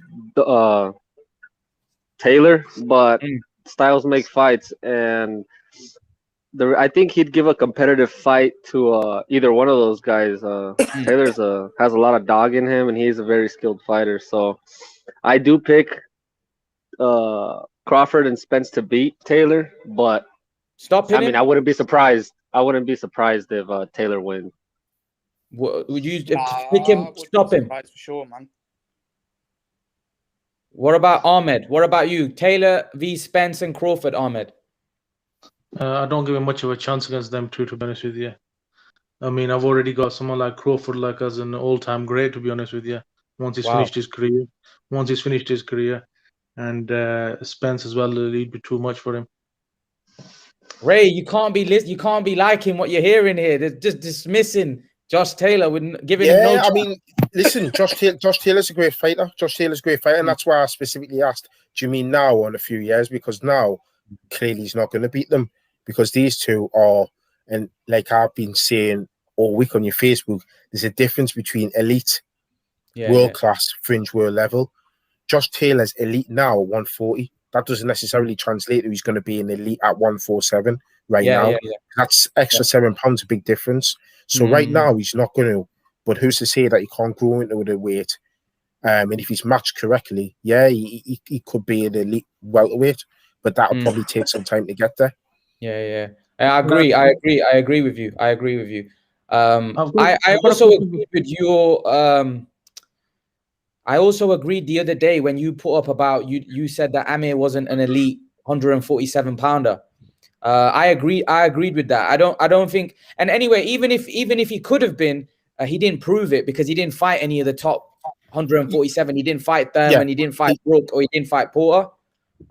He's an example of what I mean, because he for me was an elite 140 pounder. Oh yeah. But then he wasn't an elite welterweight, and he's just an example of the difference of going up, and that's why people say boxing's about levels, So I think size as well. I think size was. The thing is, to be honest, I think, in my opinion, I think Khan was one of the fighters that when he moved up to 147, he had the skills and ability to beat someone like a Porter in his prime and a Thurman. in my opinion. Yeah, he could have. That's what I'm said. That's what I said. That he Even the didn't Danny Garcia loss, that was more because of lack of concentration. But in terms of skill I level, wouldn't he say was head lack and of shoulders above. concentration, son, man. You know what I'd say that was? I think the press conference. Recklessness. I'd say he was reckless. The press conference. I think he lost that fight because of Angel Garcia. Yeah. That's what I mean. That's what I'm trying to say. Yeah, he was calling him all those racist names and all that stuff and making fun of his chin, and he lost his head. Yeah, he did. And but he had that. He had that, didn't it? He had that. He lost his head. That's the thing with Amir Khan. He didn't have the discipline in the ring and out the ring. Yeah. I'm not saying he's in a party animal, but when he had to finish the fight, he didn't go into camp. He was doing his celebrity lifestyle, making all these reality TV programs and all that type of stuff. If he had stayed in the gym, who knows what he would have learned. And in the ring, he always liked to engage. And this is what I was saying in the live chat before about him fighting Tank. If Amir Khan just learned to stay on the outside, pretty much all fight, just made it boring, just did what Klitschko did, and did what Shakur Stevenson did in his fight against Nakafila, then yeah, he would have translated that success probably to welterweight, but because he liked to mix it up, he wanted to prove that he was macho. It cost him. Yeah.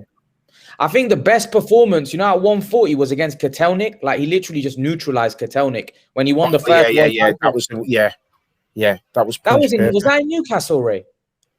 Or yes, no? I was there. I was at that fight. Yeah. Oh, were you? Yeah. I think he completely neutralized Kotelnik in that fight. That was a Manchester one because I went to two. He fought Demetrius Salita in Newcastle. I went to that one because he knocked him out in. No, you didn't get your money's worth in that one. Well, the undercard was good. And, I got to see Prince Nassim, so it wasn't too bad. Oh yeah, he fought thinking Manchester. It was Kotelnik. Yeah. I'm sure we drove down there, but that was punch perfect, man. That was a great performance. That was a great performance. Yeah. So, Ray, I want to ask all of you guys, like, in terms of Taylor, what do you want to see him do next? Christian, come to you. What do you want to see Taylor do next? Who do you want to see him fight? I want to see him defend his titles once, maybe twice, and then maybe move up to 147. And if he wants to keep on chasing greatness, maybe fight Crawford. Or if he wants to take like a test fight, get a Porter or a Thurman. What chance do you give him against Porter or Thurman, Christian? Man, those are tough fights. It's gonna be a dog fight with Porter. I think he has a better chance with Thurman than Porter, though. I think Porter makes everyone look bad. Doesn't matter what kind of style you bring into him. Yeah, he does. And I think the problem Taylor might have in that fight with Porter is that, Taylor is quite big and strong at 140. He might not be that big and strong. And Porter literally, Porter's very, very strong. So I think that might be a problem because Porter can, at 140, guys, one thing Porter's done, he's a 140-pound bully. He bullied Danny Garcia. He bullied Devin Alexander. He bullies guys that bullied Adrian Broner. He bullies guys that come up. So I don't know. That might, stylistically, I think you're right. Thurman might be a more winnable fight just because I think Thurman's more vulnerable as well. Thurman's chin, for me, is... I think Taylor might be able to get to his chin, possibly. Who knows? But Thurman has power. He has very, very, very explosive. He's very explosive. So, and he has good boxing ability. He's a better boxer than Porter. His movement, but again, I don't know where he's at. He's been very inactive. What's going on with Thurman? He's not fought. He's not fought since Manny Pacquiao. What's going on? His career looks like it's on the slide massively. Ahmed, what's going on with Keith Thurman? I think Keith Thurman's on the slide. But a few years ago in his prime, man, he was a handful. He would have been a handful for anyone, really. Yeah. And I think the fight, Keith Thurman in his prime and Spence in his prime is 50-50 fight for me. Yeah. Tough fight. What do you think? Steven says Thurman is still a killer. I don't think you all putting any respect on his name. Ray, do you want to respond to Steven's comment there? He's still a top he's not the fighter he was perhaps 2, 3, maybe 4 years ago. I think we can all say that. But he's still dangerous. He's still dangerous. He's still what I would call a world level fighter. You know, he's still a world class fighter. He just hasn't got the belt for it. You know, he still beats a hell of a lot of welterweights out there, and he can hold his head up high and only lost to the very, very best. You know, he's he would still cause anybody problems if they were to do a tournament now and not have Pacquiao, Spence, and Crawford. You know, he would be in your top. I'm talking about the 8-man tournament here, you'd be in your top 3. Does he beat Porter in the rematch, Ray? Yeah, you could give him a shout at it. Yeah. I think he could. I wouldn't say 100%, mate, but you know, I would say it's 60-40, and it depends how he comes back, because Porter could have that gatekeeper mentality. You know, you can go up there. You could just have that gatekeeper mentality, but Thurman, he might still be chomping at the bit. He might feel humiliated after losing to Pacquiao, and that might drive him on. Yeah, these type of fights, sometimes it's just about who wants it left, who thinks have still got ambition rather than an ability. Sometimes it's, you know, when people talk about the mental aspect in boxing. Yeah. Sometimes it's just about, okay, I still think I can win a world title, or I still think I've got something left to prove, so I could come out on top in this fight. Yeah, I'd agree. I don't know. I you know what? I think, you know who I'd be confident of Josh Taylor beating at welterweight now, especially. No, tell you who? Danny Garcia. Yeah. Apart from the power, obviously he's got to be wary of the power because he doesn't want to be getting caught with that left hook. Yeah, I think he has a good chance against Danny Garcia. I think he should look for that fight. 2 seconds in, man. I'm just going to put in. Yeah. Yeah, I agree with you. I think that's a comfortable fight for him. Comfortable. You know, but I also think he's got a chance against Broner. I think he's got a chance against Broner. Oh, but that's not a fight, Ray. Broner's terror. No, Broner's. But Broner's got a name, don't he? Yeah, but that's not. So don't forget the name. Broner doesn't got the skills anymore. Yeah, but it's a name. He's got to warm up to the division somehow, isn't he? He'd beat Broner. Yeah, no, I don't see Taylor going like that. He's chasing greatness, man. I see him going for the top guys straight away. If Ray, if you're saying that, then he might as well. If he's going to fight somebody with a name, he could even fight Khan at 147. What difference? He's going to fight him. That'll be a bigger fight here in the UK. But what is that? What is that game? What is that? But he won't be fighting in the UK though. He'll be fighting in America with Top Rank, surely. You'll only be having a cat roll fight in the UK as like a welcome home party, and then the rest of his fights will be in there. But if a Khan fight got offered to him in the UK, you don't think they'd take that fight? Bearing in mind they know this is a guy that's got a huge name, which will increase his profile, and it's a easy fight really on ESPN. Hey, to put on ESPN and no, but remember, Sky Sports are also covering the fight, so that they'll put that on pay-per-view here. Yeah, but then they'll have to put on a UK card. That's where it gets a little bit tricky. Yeah, for the UK fans, you know. So I know what you mean. And I guess what I'm trying to say is, isn't it? It's the same thing. You know what, Ray? I wouldn't be shocked if I was thinking about that the other day, because Amir Khan's training right now, and I've seen him. I think he's got a fight lined up. I'm not saying it's Taylor, but I wouldn't be shocked if something like that comes off. I didn't realize Amir Khan was back in camp. Hey, I didn't realize Amir Khan was back in camp. No, he's training. Every day he's posting footage. Is he just training by himself in his gym? No. He's got a strength and conditioning, coach there, and he's training. I don't know what. I think they're saying that there's going to be something big announced soon. So I don't know whether that's broke. I don't know what they mean by something big, but yeah, he's training. He's training. He's training. This is why I'm saying I wouldn't be surprised that Taylor vacates and not fight Cattrall at all and moves up to 147. And when he moves up to 147, I don't see him fighting a killer at 147 right away. I think it's going to be a fight like that. Hey? Yeah. That's what I'm saying. I don't think he's going to go for one of the big boys, you know. I think he's going to go for a kind of, you know, that type of fight, like a Broner or something like that, you know what I mean? Just to get himself used to the weight. Plus, you know, Khan's always been the type of fighter where he's always been the type of fighter where he looks to jump in and wants to, like, he wants to improve, you know, like, you know what I mean? Like, especially with Taylor doing what he's done, it wouldn't shock me that he would want to say, okay, I want to go and improve, you know, beat this guy. That's what I think in his head, that's what he might want to try to do. But for Taylor, it makes a lot of sense because obviously Khan's got a huge profile, huge name. That fight will be promoted. It'll be massive, right? And Taylor will get a lot of exposure, even though he won't get a lot of credibility for beating Amir right now. And he'll also, most importantly, Ray, it'll be his biggest payday. Yeah, I would agree with that.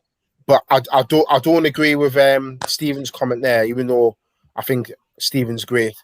I think he's saying that he thinks Josh Taylor struggles with Danny Garcia, but I don't see that. I don't see that. I think. One minute, Ray.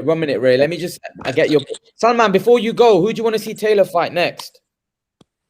I wouldn't mind seeing Taylor fight. I wouldn't mind seeing Taylor fight Crawford, or I wouldn't mind seeing Taylor fight Tank. Right. Okay. Yeah. And just a quick one before. Does Tank beat Taylor? Yes or no? Yes. No, man. No. He said no. Christian said no. He said no. He doesn't. I don't see it, man. Tank hasn't fought anyone anywhere near Taylor's skill set, man. I don't even see Tank beating Ramirez or Prograis. Oh, you don't? No, man. I really don't. I think Prograis too. He's a hard hitter as well as very skilled. We saw Tank get hit very well against Leo Santa Cruz. It was a fair fight. Tank's style is he obviously he doesn't mind taking 3 or 4 to just land one. That's obviously how he fights. But you know what I mean. But Prograis or even Ramirez. Taylor doesn't have that much power. Guys, one sec. Speak once at a time. So Salman, go, and then Christian, you give. Yeah, I don't think Salman, what are you saying? I don't think Taylor's a one-punch knockout, has one-punch knockout power either. So I don't think his power is that frightening where, you know, it's going to keep Tank backed up. I think Tank will keep walking forward, in my opinion. That's what I believe. Christian? I'm looking at the fight like this. I think Tank's a way better fighter than Regis Prograis, right? So I'm only basing it on that performance. That Josh Taylor had a hard night versus Regis Prograis. In my opinion, that's just my opinion. That Tank's a way better fighter than Regis Prograis. So you can't even compare the two.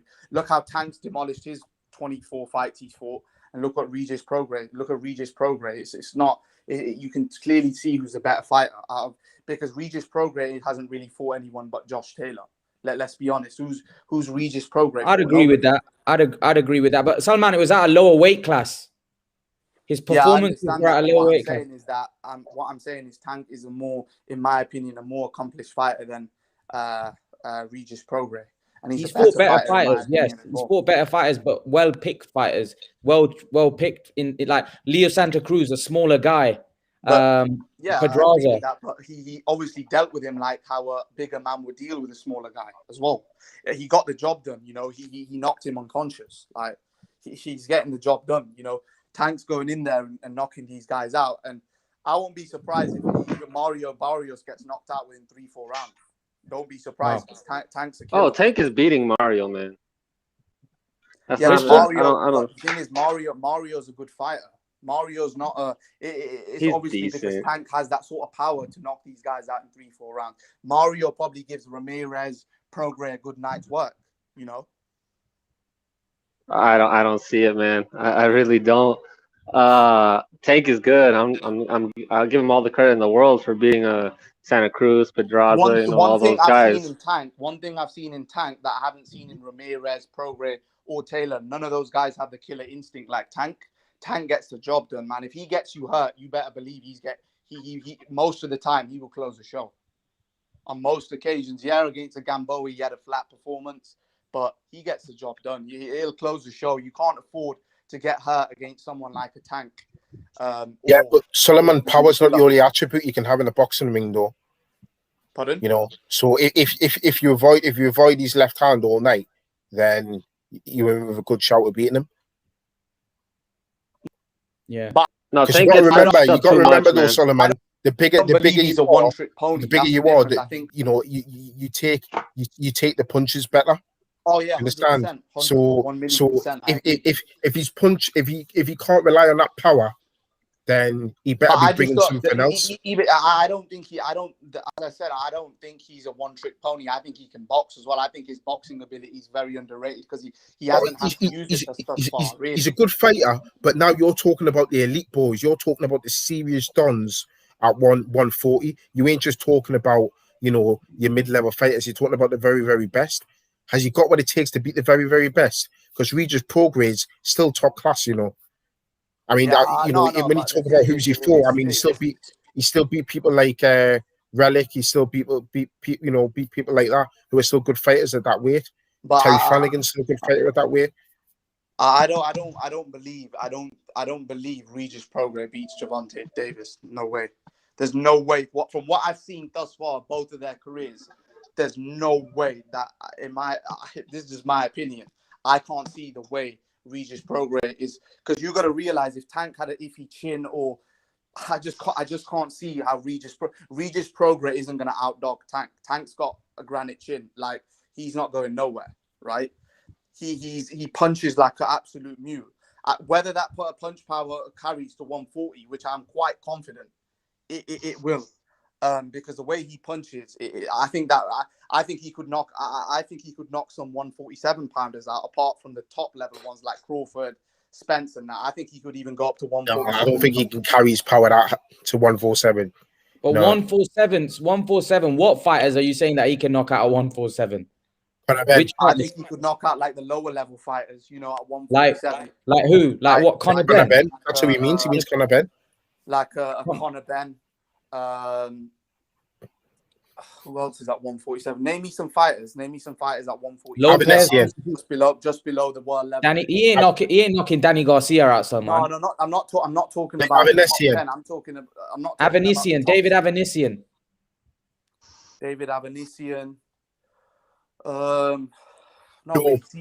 No, he won't knock out David. You're overselling Tank, man. I think 147 is a bit of a stretch, isn't it? Yeah, it is. That's a tough day. Yeah, 147 lower level like Conor Ben and that. Yeah, he might spark him. Who knows? But not any of the names at 147. I told you, I did tell you guys that my brother loves Gervonta Davis. He says I don't have no favoritism against him or anything, but it's just that I from what I've seen thus far, he's a very talented fighter.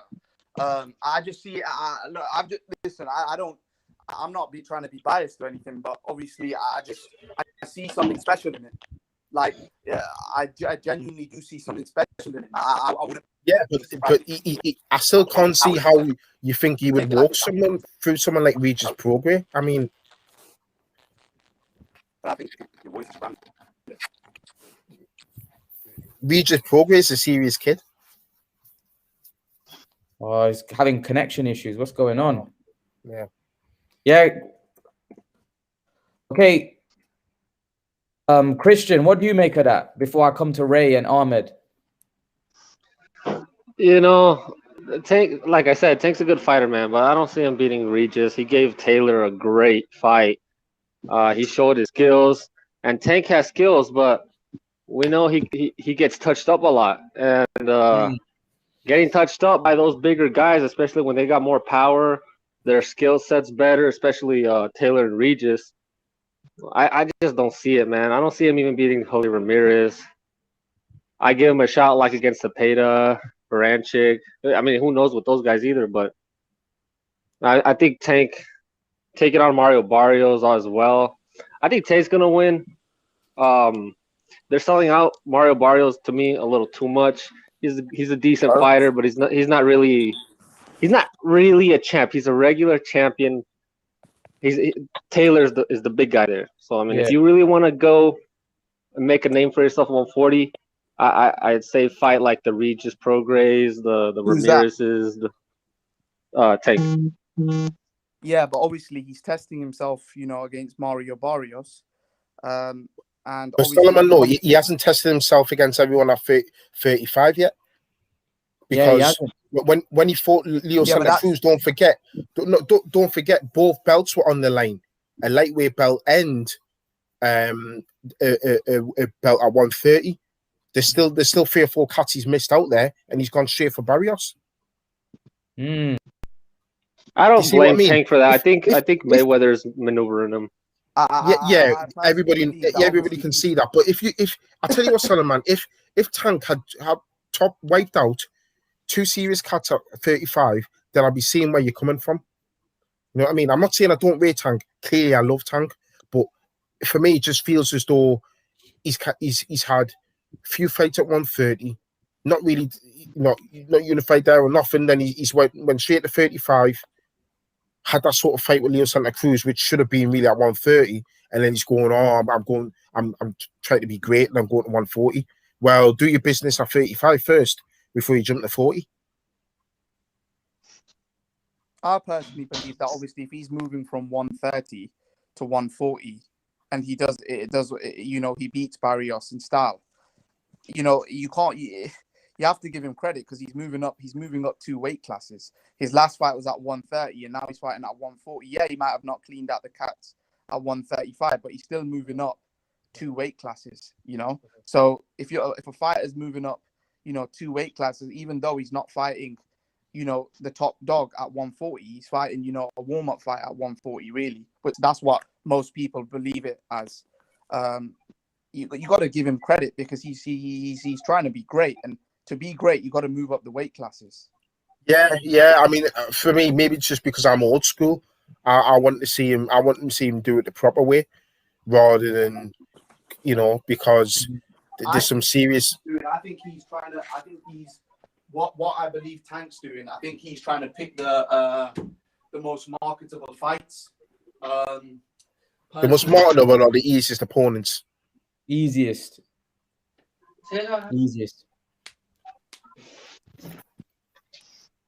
I think he's picking the easiest opponents, picking opponents that he knows he's going to beat, and building up his name, building up his profile, becoming I agree with you 200%. No, but Ray, I think you're giving Tank too much credit. Like I don't think he beats. I don't even know if he beats anyone at does he beat Teofimo Lopez? Does he beat Ryan Garcia? I don't know. That's why he's moved up to 140. But what I mean is I haven't seen him beat anyone yet. That's what I've just said. I've just said he's a great fighter. He is a great fighter. But for me, I've just said, because I'm old school, I want to see him do jobs there at 35 before he then moves up to justify the esteem that obviously your brother's given him. Obviously I respect your brother's opinion, but I kind of agree with it because he's not done anything. He's not done too much at 35. For me to say, whoa, this kid really is. Yeah, Salman, does he beat Teofimo Lopez? Does he beat Ryan Garcia? Does he beat Devin Haney? Does he beat who's the other, Lomachenko? Does he beat all of those guys? Sorry, say that again. Does he beat Lomachenko? Does he beat Devin Haney? Does he beat Ryan Garcia? Does he beat Teofimo? You mean Tank, yeah? Yeah. Yeah, I think Tank beats all of them. Wow. Even Lopez? Yeah, I think Tank beats Lopez. I believe that style, you got to realize when Lopez fought Lomachenko, the problem is with Lomachenko didn't have that.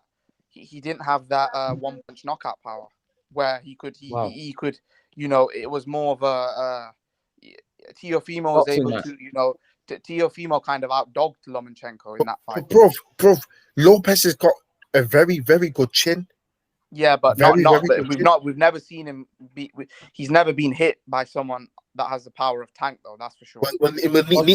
When Tank hasn't been hit as hard as, I mean, I've seen them both at sparring, yeah, albeit it was years ago. But I mean, I don't care let's be honest. sparring. Lopez is massive. He's physically massive. He hits hard as well. That's not going to be an easy fight for Tank. I think Lopez will do a job on Tank there. How do you think Lopez beats Tank? He can outbox him for a start. I don't think that fight. I don't. He can catch up with him. He can fight on the inside with Tank because he's a physically bigger man. Lopez is a very, very, very good fighter. He can do it all. He can fight. He can box. He's a good fighter, and Lomachenko's got a skill set that Tank. You know, he's a puzzle that Tank's never figured out before. The skill set of someone like Lomachenko was above anything that Tank's ever faced. Right? What my thing is this, right? Tank, a young Tank at 21 years old, dismissed Pedraza in 6 rounds, and Lomachenko went the distance with him. Styles make fights, though. Styles make fights. Yeah, but the thing is, because you gotta realize that Lomachenko fought Tank's leftovers and couldn't really, you couldn't really do a job on him, really, if you look at it. Does Lomachenko beat someone? Does Tank Davis beat Lomachenko? By the way, I think Lomachenko would outbox him. You think Lomachenko would outbox Tank? Yeah. You can't hit what you can't see. Do you honestly think Lomachenko's going to be in this? Lomachenko's got feet that move like the, No, but the thing is, that's why I disagree with you, because I think Tank's boxing ability is very underrated. I think he can do it all. I think he can box. I think he can punch to the body. He can't box like Lomachenko. Very few people can outbox Lomachenko. Maybe he might not have the feet work and not be able to, but that doesn't mean Lomachenko's going to win the fight.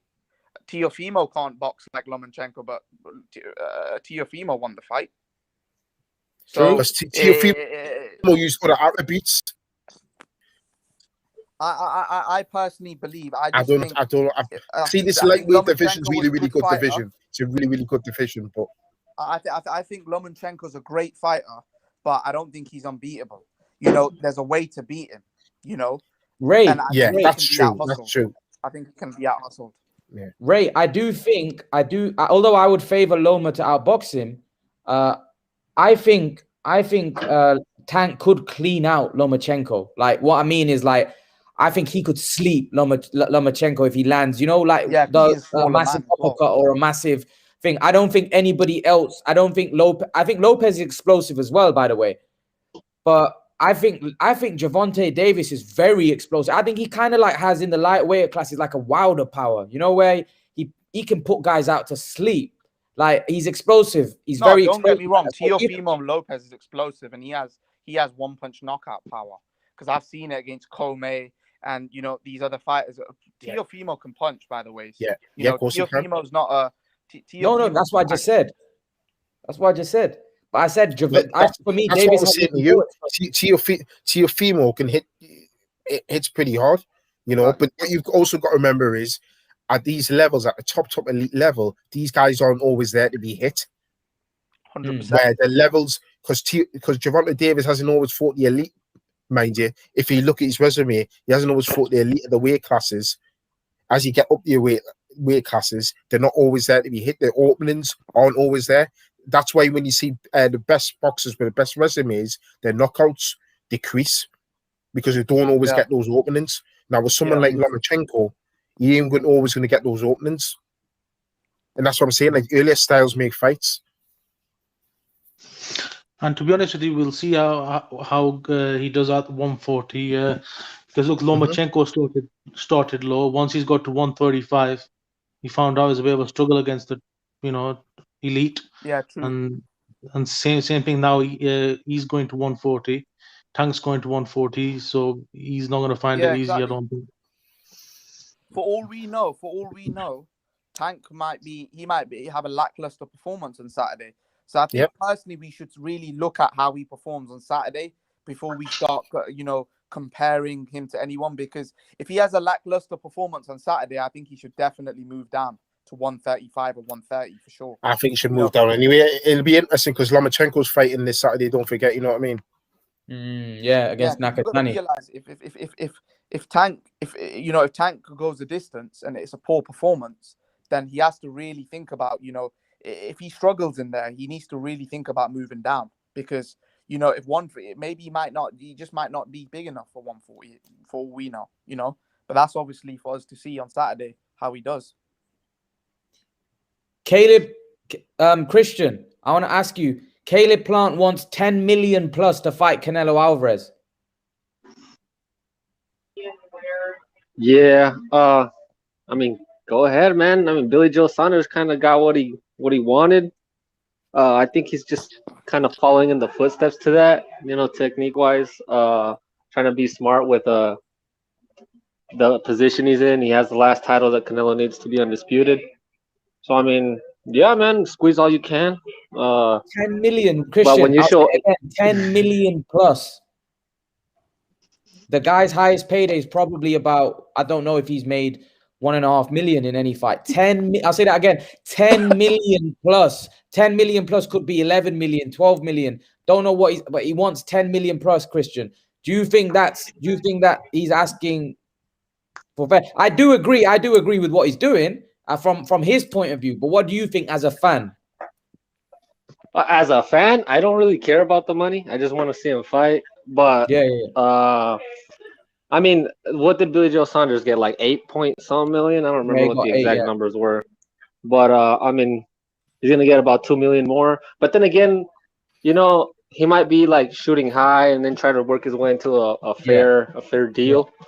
Yeah. But I mean, if it ends up being 10 million, I mean, why not? I mean, Canelo said that he wants to be undisputed. So, I heard Eddie Hearn saying, if that's what it takes, they think they can do it. So, I mean, we'll see. But I just want to see the fight. Do you know what I call this 10 million pound thing? I call it he's already lost the fight before getting in the ring. What, Kate? That's a very good point. Yeah, Ahmed, what did you say there? Sorry. I said I call this 10 million pound thing, or already losing the fight before getting in the ring. Why? Why do you say that? He's cashing out. That's why he's already shown it. Asking for 10 million is ludicrous, isn't it? Yeah.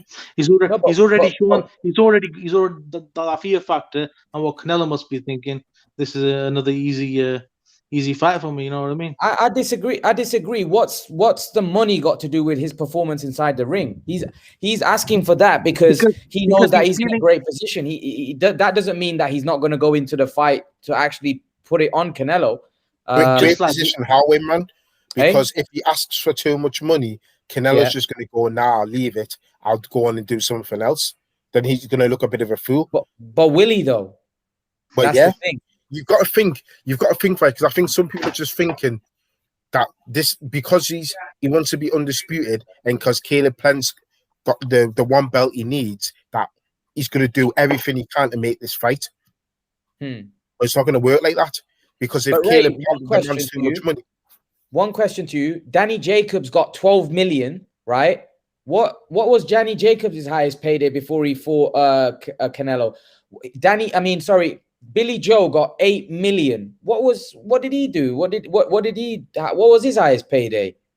So my point is, why shouldn't Caleb Plant get 10 million? Because he wasn't a two-weight world champion. Who Caleb Plant? Yeah. But what I mean is, what did Billy, like, what I'm trying to say is he a big name in the States? No. There you go. I mean, I can't get 7 million. He's a big name. He's a big name, and that's what you got to think of as well. Like, does Caleb Plant really justify getting 10 million just because he's got the IBF? That's essentially what he's saying. You need my belt.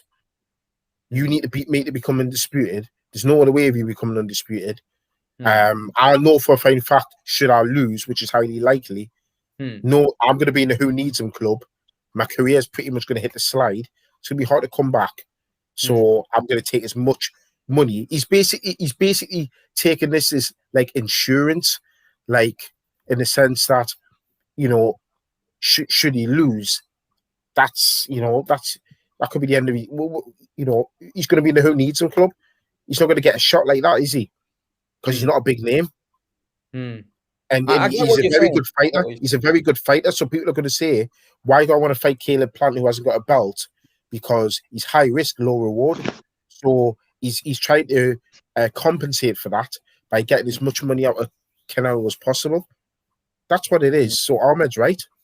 He's cashing out, and this is how he's thinking. You know, yeah. When the mentality should be, he's gonna get paid enough anyway.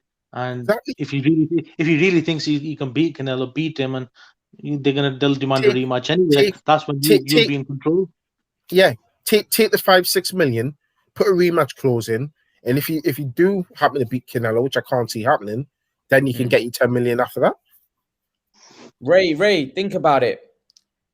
Canelo, Caleb Plant just saw Billy Joe fight Canelo Alvarez. Billy Joe got 8 million and he got his face broken. You need protection money here. We're going in with Canelo. You could get damaged. You know what I mean? So I would ask for that as well if I was him. Like, yeah, I'll be honest with you. This is what me and Ahmed are saying. Like, he's asking for that extra money because he knows, you know, yeah. So it's like an insurance policy, you know. Carl says he doesn't agree. Carl said Carl's 100% right. Don't agree. Rinse all you can. Tell Carl to come on. He says he doesn't agree. Come on. No, Carl's got it. He's hit the nail on the head. You like, here's the thing, right? If I know I can get 10 million out of someone, why not? Like, I'm not going to take less money, like, to go in there with a killer that could break my eye socket, break my ribs. You know, Canelo's a monster right now. Like, he could listen, Ray. Caleb Plant might not come out the same fighter. He might not come out the same fighter. Probably, yeah. But that's boxing. That's the risk you take when you take up the sport. Yeah. So then that's what I want to get paid for that. The general mentality, the general, just going on the fight basis and the mentality basis of a fighter's going in. I mean, Canelo's now looking at it thinking he's shown weakness about asking when he asking for money like that, when you know you're gonna get paid enough anyway, and he's just shown that weakness now. That's it, Ahmed. Because listen. At the end of the day, you've said his biggest purse is about 2 million. So if his biggest purse is 2 million, and somebody's offering you treble that at 6 million, take it. Don't start going for 10 million, saying, "Oh, you know, the 6 million will do." He's not daft. I know for a fine fact Caleb Plant looks after his money because of who he's married to. So the 6 million will do. So when Carl's, you know, I respect Carl very much, but when he's saying rinse him, he's in danger of losing the fight. Yeah, that's I agree there. I agree. Because there's all on daft, you know, they've overpaid. The overpaid Yildirim, don't forget, to the point where they were thinking about withdrawing his purse because his performance was terrible. So if they pay Caleb Plant 10 million, there's going to be, if Canelo gets him out of there in 2-3 rounds, there's going to be a lot of questions asked of Canelo's opponents. They may have to be picked for him rather than letting him pick himself. That's what people are forgetting. People are already forgetting how bad the Yildirim performance was. Yeah, I agree. Yeah. Not how badly Canelo performed, just how badly Yildirim was. And he got very well paid. So people are going to think it's not worth, because boxing's like that with the producers and the TV networks. They think all boxers are getting overpaid and they're not putting in the performances. Guys, Carl's going in. He's saying boxing is all about business, not romance. No way he will lose the fight. They want that belt. Carl's making some strong points out there. They're not going to overpay Caleb Plant for the belt, man. They'll just go a different direction. Imran, as a fighter, though I know what Carl's saying, but as a fighter, you know what I mean? For Canelo to hear he's asking for a ridiculous amount of money like that. I mean, before he asked for that money, the mentality with Canelo would have been, wow, I don't know this guy that much. mentality-wise, how he's in his mentality, because mentality plays a big part in boxing. And when he said, when he's asked for that money, and in Canelo's head now, mentally, Canelo's, he's got the upper hand. Well, I've got a question for you. Well, I've got a question for Carl actually. If Canelo pulls the strings and they want to keep him happy, how come the third Golovkin fight didn't happen? Because Canelo was saying Golovkin was asking for too much money. So if that's the case, why didn't they not give Golovkin the money that he was after? Do you see my point? So clearly, Canelo's got a cut-off mark that he doesn't want to overpay people. Christian, so that cuts off that argument straight away. Christian, what's your take? Christian? I don't know. Christian looks like he's disappeared. Ray, go on. Carry on then, Ray. What were you saying? Well, Carl just said Canelo don't want that smoke yet, but he does. He's had to fight. He had to fight twice. So Carl just doesn't want to pay Golovkin that much money. He don't want what smoke? The smoke with who? Golovkin? Golovkin. Because I said, when I made that point about Golovkin, his response is, Canelo don't want that smoke yet. But I don't understand that one because he's already fought him twice. So he's getting old. Just Golovkin, again, same as planned, is wanting to cash out on a big Canelo payday. The way I see it as well is a bit of a football analogy. So when Man City come in for somebody like Harry Kane, yeah, and somebody like Inter Milan who have also got a little bit of money come in. We all know how much Man City have got, but they're also rivals. So Tottenham will want more money from Man City than they would do from another club. Do you see what I mean? And boxers are doing that with Canelo. They're going to think, oh, Canelo, well, I want more money than fighting Canelo than I would do for another fighter. And it's more leaning towards greed than anything else. He's going to price himself out of that fight if he's not careful. Canelo's not that desperate for the belt. He's not that desperate. He wants it, but he's not going to throw stupid money at it. So what you got? So here's the thing, right? I know that Canelo paid Jacobs $12 million to fight him. I know when Khan fought Canelo, he got paid around the same amount, about 11, 12 million. So why are we saying that Jacobs and Khan can get that kind of money? Remember, Amir wasn't even a world champion at that weight, right? Jacobs was a world champion. So why, or Cotto as well? Cotto got quite a bit, but Cotto's obviously, he got paid quite a lot. So why would they? I get they're bigger names. I get that, and I get their names, and they bring a lot more in terms of viewership, especially with Khan because he's from UK. So, but nevertheless, this is a guy is fighting for a fight in an undisputed fight. This is an undisputed fight. Why? I just don't understand why you guys think that he can't get that much. I don't get it. I know he hasn't got a big fan base, but it's kind of irrelevant. Like Canelo wants to be undisputed. I think he will pay him. How much did Callum Smith get? Callum Smith, I think Callum Smith got around 6 to 8 million as well. Well, Callum Smith had won the Muhammad Ali trophy. So for me, he doesn't deserve more than what Callum Smith got. I agree with Carl. I think Canelo is desperate all he can, and Eddie talks about his unifying. He's desperate, Ray. He wants to be undisputed. I know he wants to be undisputed because it's about Mexican history. He wants to create history, the first Mexican to become undisputed. Do you honestly think that a bit? Remember, Canelo's loaded, by the way. Canelo don't care about a few million here and there.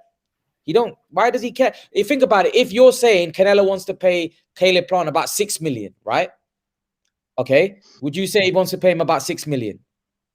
Yeah, I think 6 is probably a fair amount. Yeah. All right. Okay. So why wouldn't he pay him an extra 4 million to unify the belts? He's not struggling with cash. It's not Canelo that's personally paying Caleb Plant. I get that. No, I get what you're saying. Yeah, it's not him. But what I'm saying is if he wants to force it and he says, I'll take a smaller cut, give him the 4 million, I'll take a smaller cut. You don't think Canelo would say, okay, I'll take 4 million less, give him the 10 million. I want to become undisputed. Canelo's not short of change. He's not short of cash. You don't think he'd do that? But Canelo's got a lot of pride. What do you mean? Got a lot of pride. What do you mean, like pride? Because, you know, essentially what you're saying is, I'm going to duck your wages and give it to somebody else. Would you do that? I wouldn't. If your employer said to you now, I'm going to duck your wages and give it to somebody else, would you do it? You wouldn't. No one would do that. No one in a live stream would do that. Just because he's got a lot of money, it's still that principle of you're ducking my wages to give to him. Why? I'm the one with the big name, the belts. I know he's desperate for the belt, but I don't think they're that desperate. You know, I think what it'll come down to Caleb Plant going, okay, I'll just accept it. And like I think you made the fair point before. It'll start at 10, but he'll end up accepting less, maybe something like 7, 8 if he's lucky. Yeah. I think that might I think that's what's going to happen. But I wouldn't. You'll just get bullied into saying, look, Caleb, you know, you take 6 or 7, but we'll give you a certain percentage of the pay-per-view or what have you. You know? Steven says, from Josh Taylor to Tank to Canelo, I disagree with you, Ray. Lol, you're still my dude. It's all good, man, Steve. It's all good. I do like Steve. I do like Steve a lot. He knows his stuff. I got a lot of time for him, but I disagree with him. I disagree with him about. I think Josh Taylor's a very, very good fighter. Very, very good fighter. Yeah. And he said he thinks. I'm not too sure because I think Pro Grade probably beats Tank. So I'm not too sure what he said about that.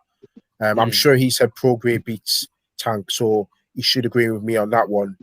But Canelo Plant, I think what he's saying is he thinks Plant should be worth the 10 million, and I just, for me, because I don't even think Plant. I think as well, I don't think Plant's a better fighter at 68 than what Callum Smith was. You know.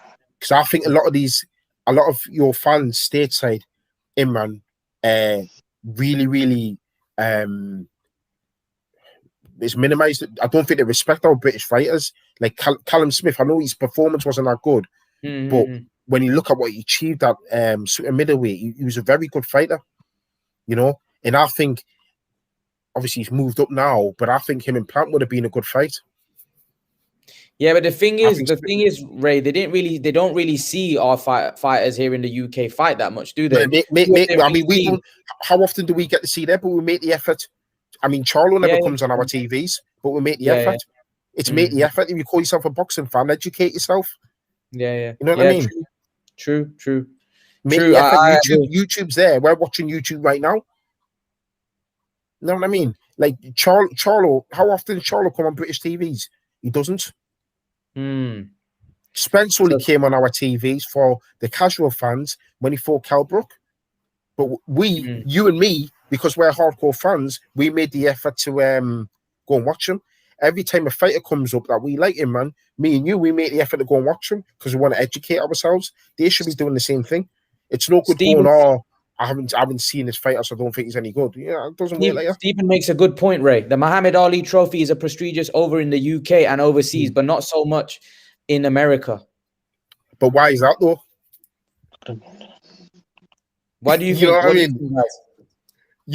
Well, it's because the two British fighters have won it, and no American fighters won it. The European fighters have won it. It's because the European fighters are winning it. But the promoter is a European. He is a European. Yeah, I get what you're saying. There's been good American fighters in there. There's been a good American fighters in there. But I don't think any of the big names would go in that. I don't think any of the big stars would go in that. Regis Prograis wasn't a big star, or some of the other names that went in that trophy. There weren't any big American stars in that, Ray. Don't you think? Yeah, because all the big American stars, they weren't. Okay, I suppose it's easier to say which out the weight classes that were had, which big American stars weren't in. Because let's be honest, Andre Ward won the Super Six. The Super Six, which was sort of like similar, wasn't it? So for me, if you had the weight classes which had the big American stars in, because of the money that's getting offered, I think they were going. So if you did a welterweight one, it's Crawford and Spence aren't getting, well, Spence, yeah, but Crawford's not getting any fights, so why wouldn't you not go in? Yeah, Do you see what I mean? I think if you did the right weight categories where the American stars are, we'll see. I know this is men's boxing, but when the women's boxing tournament kicks off, there'll be some American fighters in there, and we'll see how that one goes.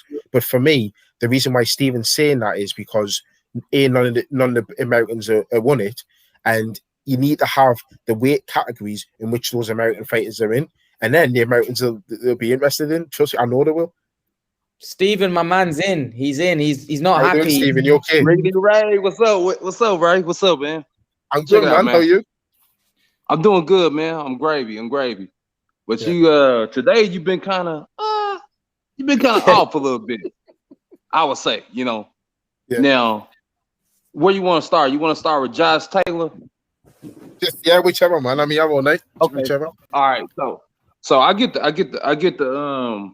notion that you are pro Josh Taylor, and we were talking about Regis, and look, man, Regis could have very well won that fight. When they fought, that fight was Stephen, I had him winning. I had him nicking it 7-5. Progress. Yeah, that's him. He had Taylor winning that. Okay, and it's I see that. And you know what? I understand because it was razor thin, but it wasn't enough to have catapulted Josh Taylor on just like an unbeatable status. Look, man, at 140, look at 140. I'm gonna tell you something, Ray. At 140, Josh Taylor gets beat by, there's some people that could beat Josh Taylor. Regis Prograis, I would love to see that. I believe we discussed Josh Taylor maybe fighting Tank. Did you say he could beat Tank? My brother said that Tank was Soliman. Is this what you no, my brother said Tank would knock Taylor out. Yeah, he's Imran's brother. No. Tank ain't knocking Josh Taylor out. I don't disagree. I mean, I disagree with your brother on that. Tank ain't he ain't knocking none. But you said that. Oh, you said Ray. You said that Josh Taylor beats Danny Garcia. Yes. Yeah. Man, you listen, man. At 140 is where Danny Garcia was with the shit. No, he's talking about now. He's talking about now, like right now. If Josh Taylor moves up right now,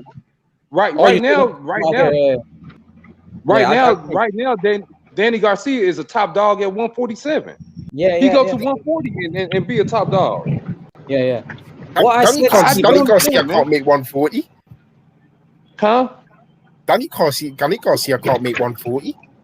No, we were just talking in hypothetics, hypothetically speaking, because that's what I heard on my way home. I was like, I don't know, Ray. Right now, if Josh Taylor fought Danny Garcia, I would favor Taylor. Yeah, I don't think Danny Garcia is. I think he's a shadow of himself. Yeah, man. Do you know that? Do you know this is a true story? Nothing fabricated. Okay. I was looking at Keith One-Time Thurman. And Keith One-Time Thurman, he said, you know what? The hardest that he said Manny Pacquiao, it feel like that motherfucker got rocks in his fist. He said, and Spence his hard as hell. But he said, you know what? The guy who hits the hardest, I ain't never been hit like that, is Danny Garcia. Danny Garcia is rough and rugged and built for a beating. Josh Taylor has no good right in there. He ain't even fit to share a ring with Danny Garcia. Danny Wow. Garcia is a straight up gangster, man. Steve, that's a big statement. He's a straight up gangster, dude. Because one, right? He's cleaned up 140. I know you said there's some people there at 140 that can beat Josh Taylor, but for me, he's undisputed. He's cleaned it up. So he steps up to 147. Yeah, Danny Garcia for me, he's got a half decent jab. He's got a terrific left hook. He doesn't bring anything else. Not anymore. Not anymore. Josh Taylor's got a hell of a lot of different attributes. Josh Taylor for me, his boxing ability, his skill set, his ring IQ is underrated. And this is probably the point that Imran's making about perhaps people stateside haven't really seen too much of him to really understand and appreciate. Josh Taylor can, he makes adaptations in the ring. He makes those little adjustments. He could adjust to Danny Garcia's power, but can Danny Garcia to adjust to somebody as clever as what Josh Taylor is? These are things I think. Right. Steven, hold on, Steven. Imran. Yeah, go on. Okay, go ahead.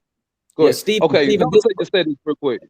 Right, I wonder if, and I know you're a good man.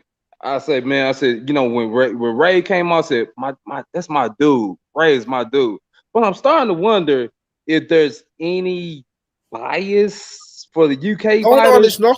There's not because I just think, don't get me wrong. I think him and Lopez would be a tough fight. I would probably favor Lopez in that fight. There's no bias. I just think Josh Taylor is what he is. He's just a very good fighter. I've watched Danny Garcia from before when he fought Amir Khan, and I just think that he just doesn't have, at this moment in time, Josh Taylor's going to be too fresh and just have too much skill for him. I'm not saying Danny Garcia's shot. Yeah. Ray, just a quick one. The Danny Garcia that knocked Amir Khan out beats Josh Taylor for me. I don't see him. I don't see him. Backwards. But this Danny Garcia isn't that fighter. And this is what I'm saying. That's what I said, Stephen. I said, right now, I don't know whether Danny Garcia has that hunger anymore. Do you know what I mean? But I still think, like I said, Josh Taylor's not been in the ring with anyone as dangerous and as powerful and as big a puncher as Danny Garcia. If Danny Garcia clocks Josh Taylor, that could be lights out. That's if. But Ray, Taylor gets hit.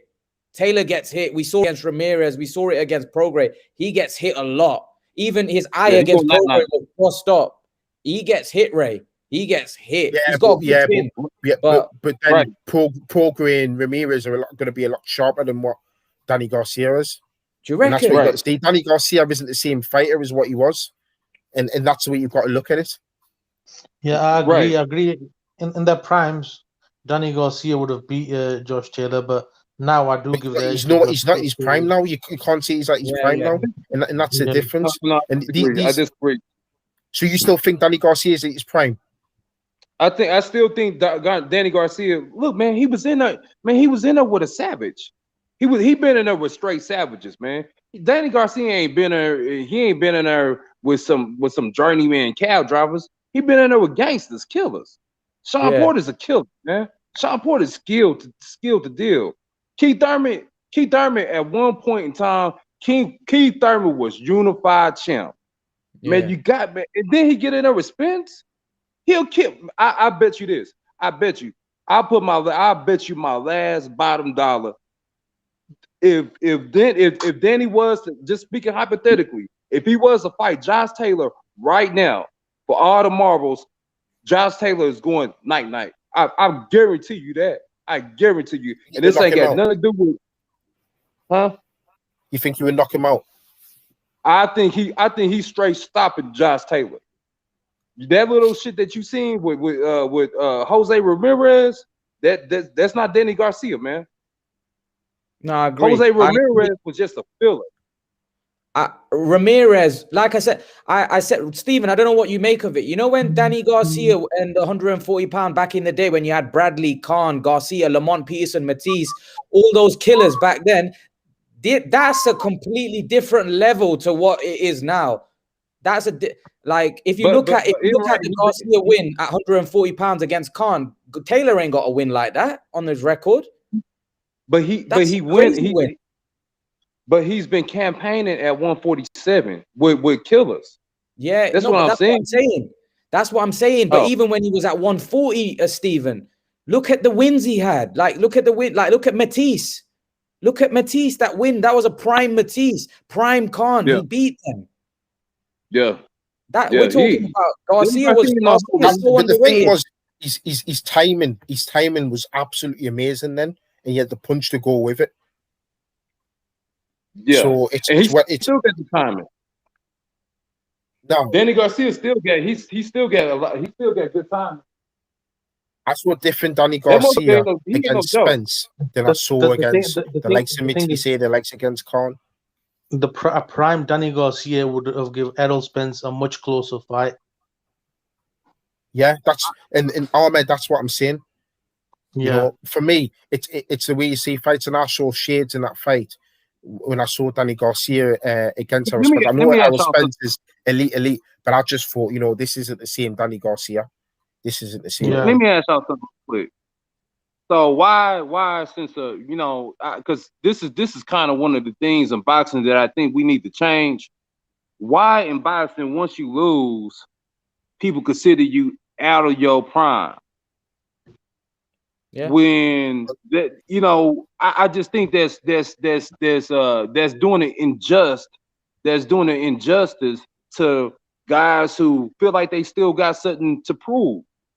And you know, I think Danny Garcia, if he had the discipline, he can go back down to 140. I think he'd be a clear, because that was his sweet spot. I don't say that he's out of his prime, man. The thing is, though, he's talking about going up to 54. So yeah, you've got a question: if he's going up to 54, how's he going to even talk about getting himself back down to 40? If he went back down to 40, he would take too much out of it, you know. And to answer your question, I don't think that like that. Look at Pacquiao. Look at Nonito Donaire, classic example. He lost. He's come back. He's ended up winning a world title. So it can be done. But when you look at people like Broner, that's different, because that's down to heart and desire. You know, Amir Khan had losses. He kept coming back. Derek Chisora, he's another one. I think he's had something like 11 losses. He's come back. You know what I mean? Joshua lost against Ruiz. A lot of people. It tends to happen a lot in our country, a lot of England. With Anthony Joshua, everyone thought that was the end of his career. But I said, no, he'll come back. And he did. I think sometimes, Stephen, it's the manner of the defeat. You know, it's a manner of the defeat. You know, you're an educated boxing fan. You can tell if a boxer's losing because the other guy was just too good and the heart and the desire isn't there. You know, and sometimes as well, us other boxing fans will read up, like what I was saying earlier before you jumped on, and then you hear the stories about, you know, they're not doing themselves justice in camp and sparring, you know, those kind of stuff, and you hear that as well. So it can be a mixture of different reasons, but I definitely do think that you know, there is too much of it. Or he has lost his you know, he's not the same fighter anymore. But that doesn't mean every fan says that. You know, when I looked about Danny Garcia, generally when I compare it to his previous fights, I didn't see the same fighter. His timing wasn't there, other aspects wasn't there. So that's my views on that. Ray, the thing is, he fought Ahmed. Before you speak. He fought Spence, who's an absolute killer, though. Like, it's hard to judge on that fight because Spence is a monster. So I can't really judge looking at the Spence fight, because Spence would do that to a lot of guys. To be fair, I don't. And by the way, I disagree with you, Ray. I don't think even a prime Danny Garcia. I think Spence would do the same to a prime Garcia. I think he would beat him up. I think he would beat Danny Garcia. I just think styles don't align. Remember in that fight, Spence just kept him on the outside and he beat it. Like Danny Garcia. I never said that. I never said that Spence wouldn't do that to a prime Danny Garcia. It's just, you know, sometimes when you're watching a fighter, if you've been watching a fighter enough, you'll think, well, you know, is this still the same? You know, I still don't think this is the same fighter as what he was 2-3 years ago. It's a bit like, you know, when you see Thurman got beat off Manny Pacquiao, would you still say that was the same Thurman from 2-3 years ago? Yeah, I don't think. No, I agree. I don't think he So, was. yeah, No. so that's the point I'm saying. Do you know what I mean? I'm not saying that Errol Spence probably wouldn't have done that against a prime Danny Garcia. But sometimes, even when somebody in defeat, you realize that isn't still the same fighter. And Keith Thurman's a good example, because even though, you know, he lost against Manny Pacquiao, you know, Keith Thurman in that defeat, that Keith Thurman would have still beaten a lot of welterweights, but it still wasn't the same Keith Thurman of old. Mm. You know, it's just the way boxing. It's just the way boxing is. Ahmed, The Danny Garcia that lost against Keith Thurman, he lost by a whisker, if you think about it, and that's why I'm saying that Danny Garcia would have give Errol Spence hell as well. Yeah, I agree. I agree. Christian, what do you make of it? Christian, you there? Yeah, I'll be quick because I'm at work. I'm just trying to get over this meeting, and then I'll get back to you guys. Give me like 5 minutes. All right. Okay. Cool. Go on, Stephen. Chip in. Stephen, what were you saying about Caleb Plant, though? Because that was the other thing that you were saying. Oh yeah. I want to disagreeing with me about was it Canelo? Or were you basically saying that Caleb Plant should take the 10 million? No, I think Caleb Plant is more than entitled to the 10 million, because here's the thing, man. Caleb Plant sees something and he's just betting on himself. It's the same exact ordeal that Floyd went through. Floyd knew that De La Hoya was the money man. Right now, who's the money man in boxing? The money man in boxing right now is Canelo Alvarez. Yeah. Caleb Plant ain't no slouch. Caleb Plant, he's a belt holder. He's a champ. He's a champ of the division. Caleb Plant sees that he's a natural 168, and he sees that he's a good ass boxer. He could box. He could box his ass off. Caleb Plant could fight. He could fight, real good. He's a better improved copy of Billy Joe Saunders. Okay, so he's saying, he's just doing the math in his head. He said, well, you know what? I could beat that motherfucker. I think I could beat Canelo. I could beat Canelo. You know what? I'm gonna ask for 10 mil. Why not? I want to get paid. Let's get this money. Let's get this faloose. I'm gonna beat Canelo, and then I'm gonna be the money man. I'm gonna be able to command all the fights I want. That's what Errol Spence is doing now. He's doing the same thing with Manny Pacquiao for years and years and years. Bud, all the Sean Porter, they all been calling Manny Pacquiao out. Why? It's because it's not so much they got so much respect for him, and they do have respect, love for him, because he's a box god to them. But more importantly, it's a good business move. Strategically, you can't get any precise and savvy with your business with your business decision just to challenge Canelo, especially when you think you got a good a shot at beating him.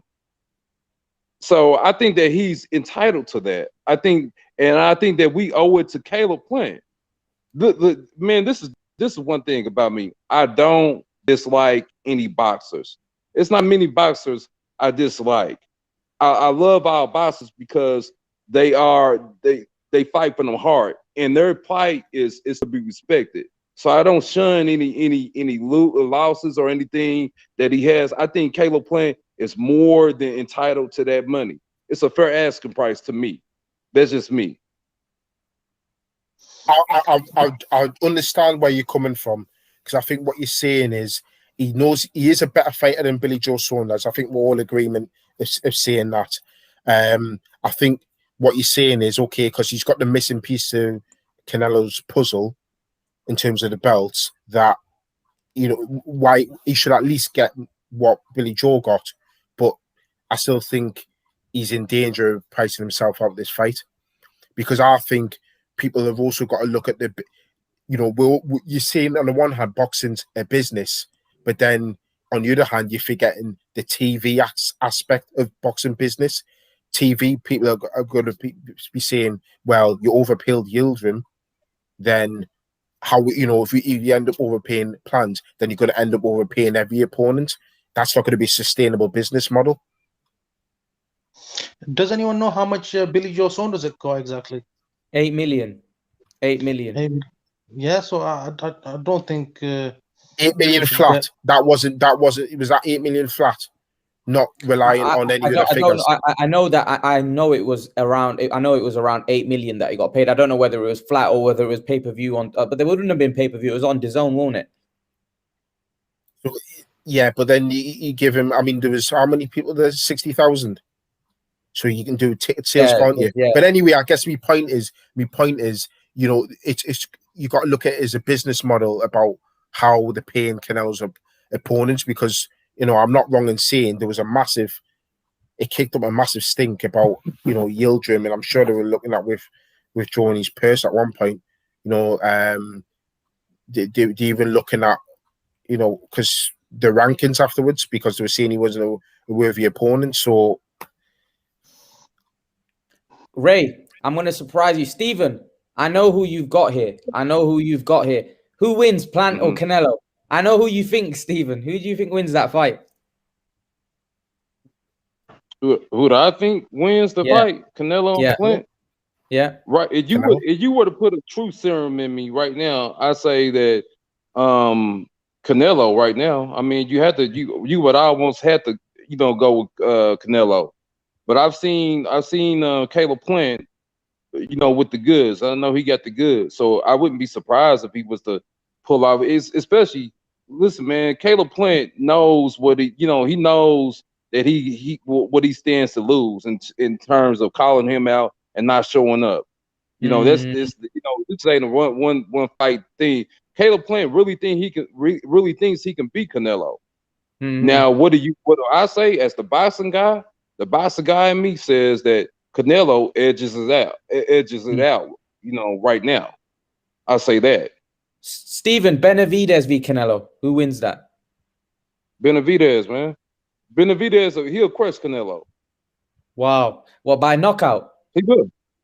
But wow. I think Benavidez stops everybody that he comes in contact with. That's just the way I see it. Wow. Well, there's the 3 Bs. He stops everyone. No, Canelo gets beat off Beterbiev for me. I think there's the 3 Bs. I think Bivol is the guy to beat Canelo. Boxer, big puncher as well. Yeah, he's a big puncher. Yeah, Bivol, that's a good point. I mean, he's a big puncher. The source Beterbiev. So the thing with Beterbiev, he's a come forward fighter, and he's a bit slow and a bit sloppy at times. And with Canelo's sharpness, I think he can be quick and he's hard to hit. And I think he'd be able to beat Beterbiev. I just think he's got a Ramrod jab. He's got a Ramrod jab. I think this is the problem, because he took a good shot of Callum Johnson. Don't forget, Callum Johnson's a hard puncher. People all of a sudden are saying, "Oh, Beterbiev looks a bit chinny," or what have you. Go back to what Steven says about somebody looking and fans automatically saying, "Oh, this fighter's no good," or whatever. Beterbiev's still a top, you know, he's top kid. He's very avoided. That's the reason why he's having a fight once a year. Not because he wants to be like Mayweather, but it's because everyone wants to run away from him. No one wants to fight Beterbiev. If he exchanges with Beterbiev at some point is going to cut down that ring and catch Canelo. Canelo wants no business with Beterbiev. I agree. I see where you're coming from with Bivol, because Bivol's highly skilled, and I think because of Bivol's performance against Richards, which I know Imran wasn't a big fan of, people will think, "Oh, Bivol's not that good," but Bivol again is very, very skilled. Definitely, he slowly went through the gears against Richards, and I still don't think he got out of second or third gear. There's still loads of gears left. Guys, Canelo will clean up at 168. He'll beat everyone, including Benavidez, Stephen. And then he'll go to light heavyweight. And then he'll go to light heavyweight and smash everyone at light heavyweight as well. He'll beat Beterbiev. He'll beat Bivol. He'll beat Joe Smith. I agree with the first bit, not the second bit. I agree with the first bit. I think he'll clean up at 68. but I think light heavy is just too much. I think light heavy is just too much. There's some serious guns there, man. It sounds like, man, y'all got Canelo for president of the United States of America and the prime minister. He gonna fuck around hold 2 offices at the same time. I genuinely do think, Stephen, how are you gonna beat this guy? He's got a granite chin, great boxing ability. He walks you down, great pressure fighter, great boxer. He punches like he breaks people's faces, right? Such a hard puncher. How are you gonna beat this guy? You tell me. Listen, Imran, you just said earlier today, and I was on my way home. I was driving on my way home, and I heard you say on my way home that such and such has picked their fights. They picked their positions. They picked they strategically. Oh yeah, it was okay. So it was Javante. Yeah. So it's the same thing with Canelo. Canelo really ain't fighting no. The only killers he fought, he lost to Eris Landry, and he lost to Triple G. That was the only killers he fought, and he lost to them. He didn't beat Triple G the second time, Stephen. He beat him. Man, y'all killing me, man. You didn't beat him the second time, you don't think? You beat him the second time? I think okay. All right, listen. Because I know your commenters, I know they turn my ass up right now. But I'm gonna be bold and I'm gonna say what I need to say. I'm gonna tell the truth. I think in both fights with Triple G, man, I gave it to Triple G. Go watch the fight again. Go watch the fight again. Turn the volume all the way down. So you can't hear the commentators. Yeah, I'll do that, Stephen. I'll do that, but I just thought, right? I don't mean to cut you off. I just thought that Canelo beat Golovkin at his own game. He stood in the pocket, he got on the inside, and he beat him at his own game. Yeah, Canelo, I agree with you. I think you've got to give the first one could go either way. Personally, I had it as a draw. I've seen it back again, and I've seen it loads. Sometimes I've given it to Golovkin by 1 round, Golovkin 2 rounds. Sometimes I've given it Canelo just a 1. It could go either way. It just depends on how you see it that day. But the second fight, I've always consistently scored it to Canelo. I just think he got in there, he beat him at his own game. The only difference for me, the only way I see Canelo getting beat is if he goes to light heavyweight. Does Bivol? That's when it just becomes the size. Then it just becomes the physical. It just becomes too much. Yeah, Bivol beats him. Bivol, yeah. Bivol's a great fighter. All this talk I can see in the chat about Bivol not looking good against Richards. I think Richards fought out of his skin. Richards fought the best fight he ever fought in his life, but Bivol was very, very comfortable in that ring. Bivol never looked flustered. It's because people were expecting Bivol to knock him out in 2 or 3 rounds. I said Bivol would get him out there in 6 or 7. Didn't like him run on their last Bell show. I said that. And okay, it went, but he looked so comfortable in there. He picks his shots well. His jab's on point. He's very accurate. He's very economical. He doesn't waste anything. These are the things you got to see. The way he closes the distance down. Definitely. He can do all those little things that Canelo can do. Because Canelo's getting away with doing that now at middleweight, super middleweight.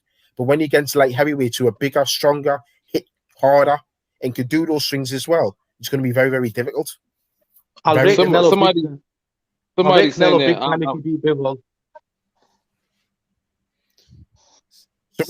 Somebody says you're biased against Canelo.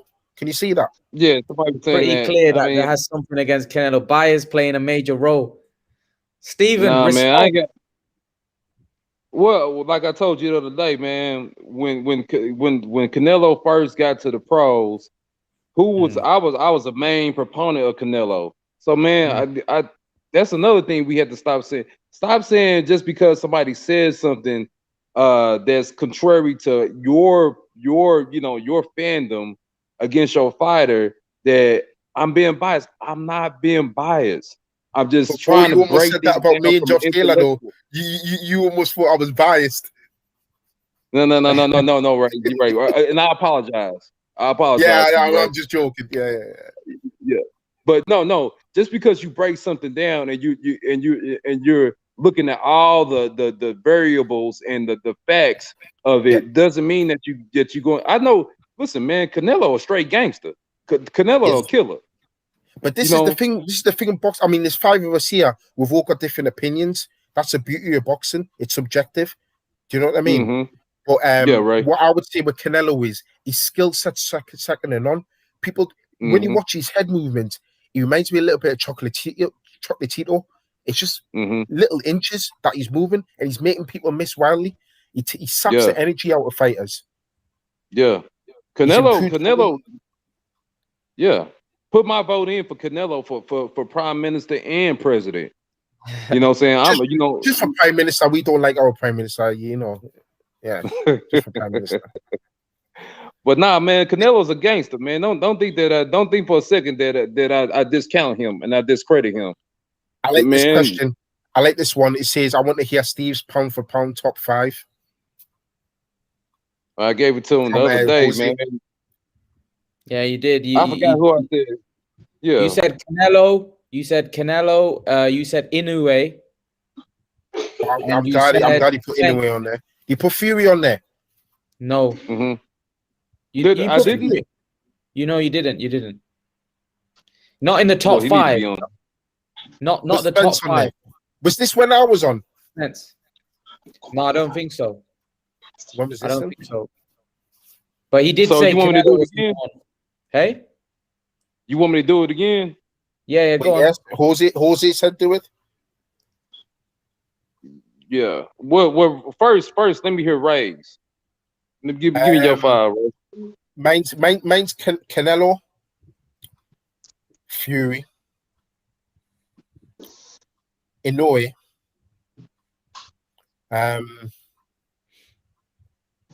Crawford's in there, 4. And five's always a tricky one for me. Usyk? No, not Usyk, because I've got to consider now he stepped up to heavyweight. So he's in my top 10, but he's not in my top 5. I'll probably go Spence. Damn, you put Spence at number 5? Yeah, Spence, yeah. Boy, y'all crazy, man. Okay, this is mine. You ready, Imran? Yeah, ready. Okay. All right. I got Canelo, the Jello, number umaruno. Okay. I got Spiggity Spence at number 2. Okay. I'm good. Then I'm gonna flip the tables around and I'm gonna go get one of y'all guys. Y'all a good UK guy. I'm gonna go ahead and put Fury number 3. Anyway, number 4. And how about put my man Bud Biggity Crawford number Fizzle? Good. That's good. That's a good thing. I don't know about. You got the same fighters in me there. You just got them in a different order. Ahmed, what about you? Before Canelo fought Kovalev, I had Crawford at number 1. After Canelo beat Kovalev, I've got Canelo at number 1 now. So, but I still think Crawford's more talented than Canelo. But Canelo number 1, Crawford number 2, Inoue 3, Usyk 4, and you can just throw Fury 5. You put Fury number 5? I just think he's done well a lot in the sport, and he's done well. I think. I would have put Fury above Usyk, me personally. I think the only thing you can say about Fury is he's not defended his belt yet. But then how can you put Spence above Crawford in the pound for pound? Pound for pound means jumping up weight classes. Spence is only at 147, whereas Crawford's done so much. But I'll put Crawford above Spence, didn't I? No, but my other I got a question. Yes, I put Crawford above Spence for that reason. Even though I think Spence beats Crawford, Crawford achieved more pound for pound, so Crawford goes above him. That's why, because it's a mythical pound for pound list. you understand? He's an undisputed fighter. So for me, he goes in. Josh Taylor's undisputed, but he's not in the top 5 yet. But because Crawford's done it in lightweight, light welter, and then he's doing he's making some noise at welterweight. That's why he creeps in above Spence. Spence is the better fighter at welterweight, in my opinion. But he's done it. He's been at 10 stone 7 his whole career. So he stays at 1 lower than Crawford. That's the way it works for me. Christian, what were you saying? No, I just wanted to say, you guys are interesting when you guys do your pound for pound, because pound for pound is what have you done, at least in my opinion, what have you done for me lately? So, because if you're going by what you achieved, everyone should have Manny Pacquiao pound for pound #1 for a while now. But we're going about what have you done for me lately. So usually I go by last 5 fights.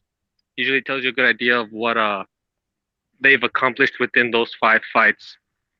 So Crawford, for me, I don't even know if he makes my top 5. You know, come on. He hasn't done anything for me the last 5 fights, man. He hasn't. Come on, man. Estrada had a better chance, man. The last 5 fights, for like example, Estrada, we'll get my top 10. He's fought Chocolatito, Quadras, Sorungvisai. Yeah. You know what I mean? Spence could be a top 5. Taylor, Lopez. These guys got all a chance to be the top 5 over Crawford, man. If you were saying pound for pound like 3 years ago, then you know, Crawford has a case. But you know, lately, I don't know, man. I don't know. Crawford really hasn't fought anyone in his last 5 fights. You've got to look at the ability as well. You know what I mean? Yeah. I see abilities wise, I think Terence Crawford is the best fighter in the world. But abilities don't do much. It's pretty much what you do with those abilities that counts. And he hasn't fought anyone, man. He's done everything that is needed to do, and people are avoiding him as well. That's why, you know what I mean? Yeah, but even if he's avoided, you gotta go by what happens. You know, like, for example, Marvin Hagler, man, he was avoided for most of his career, and look at the names he still fought. So what I'm saying is, you gotta go by what happens. You can't go, well, this guy ducked this guy, and this guy ducked this guy. Okay, they never fought, so you can't judge it. You gotta go by who they did fight. Hagler only stayed at 160, though. I'd put someone like Bivol to beat him at 175. No. What I'm saying is, pound for pound is usually people like say, well, you know, like for example, Terence Crawford, they do that undisputed excuse, I guess, because he would be pound for pound #1. I'd say 2 years ago, 3 years logical, Christian, then surely somebody like Mayweather, in most people's eyes, wouldn't make a pound for pound list, because we're always complaining about Mayweather, who Mayweather fought. Oh no! Mayweather fought the names. Is what. So he had a reason. How many fans say Mayweather cherry picked? Well, yeah, but I mean, who hasn't?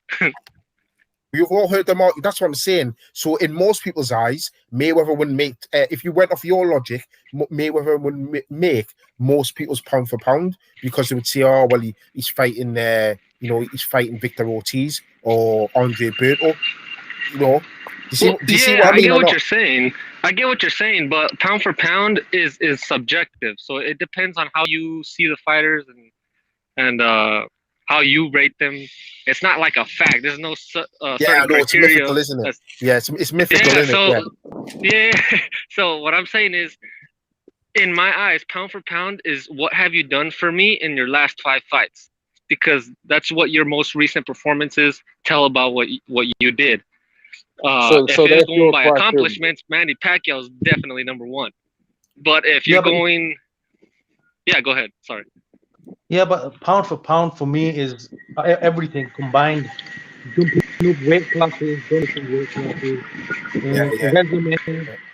everything. Yeah, of course. That all goes into consideration of what you have done lately. You get what I'm saying? Like, all that goes into consideration with it. For example, Canelo. Last 5 fights, he's fought 4 world champions in 3 different weight divisions. So, you know, he has a case because he fought the fighters, he fought in the different weight divisions, and he fought top fighters. So that's why he's number 1 for me. Now, when it comes to Terence Crawford, he hasn't really fought anyone, man. That's why, even when he got his undisputed belts, it's not like the same as Josh Taylor, man. Josh Taylor fought harder guys, and sometimes you couldn't pick them, you know, like Prograis and Ramirez. You're like, I don't know who's gonna win. When Crawford was doing it, Crawford would get Josh Taylor out within 6 rounds if he wanted to. I agree. But the whole point is what happened, not what you think. We got to go by facts, not by what we think. So Christian, let me jump in a sec. If Crawford was to fight Josh Taylor and beat Josh Taylor, right? Just say he beats Josh Taylor, knocks him out in 7 rounds, just say, right?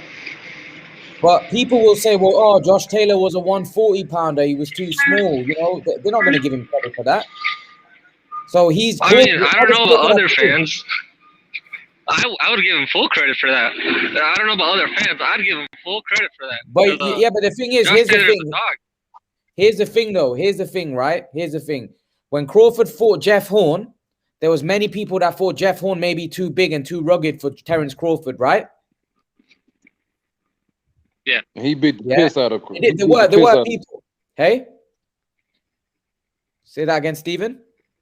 No, I was saying, and Crawford went in there. He beat the piss out of. But that's what I'm saying. That's what I'm saying. But before the fight, what were people saying? Didn't Paulie Malignaggi say that Jeff Horn has a great chance against Terence Crawford? He's a big, strong welterweight, and he's gonna rough Terence Crawford up. Look what he did to Manny Pacquiao, right? Didn't people say that before the fight? Paulie, I didn't know he said that. Yeah, he did. In ES News, he did say that. Right? Yeah. And what did Crawford do? What did Crawford do to Jeff Horn? Man, okay. Yeah. Mm-hmm. Okay. Now, people, when he fought Benavidez, right? They said this is a tall, big guy that could give him issues. I don't think many people were picking Benavidez to beat Crawford. Crawford went in there and he struggled a little bit. Benavidez gave him problems, right? Benavidez gave him problems, and then he stopped him in the last round, knocked him out, right? Then he fought Amir Khan, right? Everybody said before the fight, nobody's been able to outbox Amir Khan, right? Right? People say that. People said that, right? Yes, I get it. It was a faded Amir Khan, right? Crawford outboxed him, right? He did what nobody could do. He did what nobody could ever do, right? To Amir, right? So he beats him convincingly. Then he fights Kavaliauskas again, doesn't have a great performance and beats him and stops him. Dominating performance. Then he fights Kell Brook. Everybody was saying that, oh, this is a big welterweight, it's a strong guy. He goes in against Kell Brook and knocks Kell Brook out in 4 rounds. Destroys him. Right? How are you? Like, that wasn't the same. That wasn't the Kell same Brook was damaged good. No, it wasn't. No, I agree. It wasn't the same Kell. Yeah, you're right. But he knocked him out in 4. He knocked him out in 4 rounds. He dominated. It's not like he's going in there and struggling with these guys. Yes, he fought Brook and Khan, who were washed, but he destroyed them. He fought Jeff Horn, a guy that gave Manny Pacquiao a hard fight, and he destroyed him. He fought Kavaliauskas and Benavidez. He knocked them both out. So we're not talking about a guy that's going in and struggling. He's dominating. He's never looked like losing. Yeah, but he's dominating against lesser competition, man.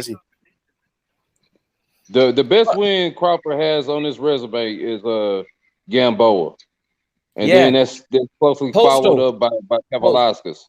Postal as well. Postal. Yeah, Victor Postal too. Yeah. But Crawford ain't even a Hall of Famer, bro. He's not close to being one. I think he is. I think he's close to being. Yeah. To be in the Hall of Fame, you gotta fight the fights and accomplish, what you need to accomplish. Like, for example, if Crawford retired right now, would he go into the Hall of Fame? Realistically speaking, trying to get your bias out. He's already You borderline know for me. what? Let me say something real quick. I would just want to say something real quick. You know what Crawford's is his biggest Achilles heel is, his biggest issue is he's too lackadaisical with his career. He's just kind of ho hum about who he chooses to fight and what, he don't make a big stink about nothing much. You know what I'm saying? You really can't even get an argument out of him. You struggle to get an argument out of Terrence Crawford. If Terrence Crawford was a little bit more aggressive and he cared a little bit more about the trajectory of his career, he'd be fighting some more of the top names. There's no reason on God's good earth, green earth, while Terrence Crawford still haven't fought any of the guys from PBC yet. He ain't fought nobody. Let me say something. Just to answer Christian. Christian says if Crawford retired now, he wouldn't be in the Hall of Fame. I completely disagree. Because why, the fact friend? that he's an undisputed champion. He's been undisputed. Christian, there's only been 5. So yes, isn't that alone worth Hall of Fame status? No, If Jermaine Taylor gets his Hall of Fame. So for me, but if you Jermaine retire Josh Taylor, if you retire Usyk, they're all going to go in the Hall of Fame for that achievement alone. No, man, I don't think so. Being undisputed is you're putting your bricks on that road to get there, man. But if all you can say is I was undisputed, fighting the fights to become undisputed, first of all, I mean, come on. Yeah, but that's a bit like saying Christian, Joe Kazagi's in the Hall of Fame. He didn't have all the dance partners, did he?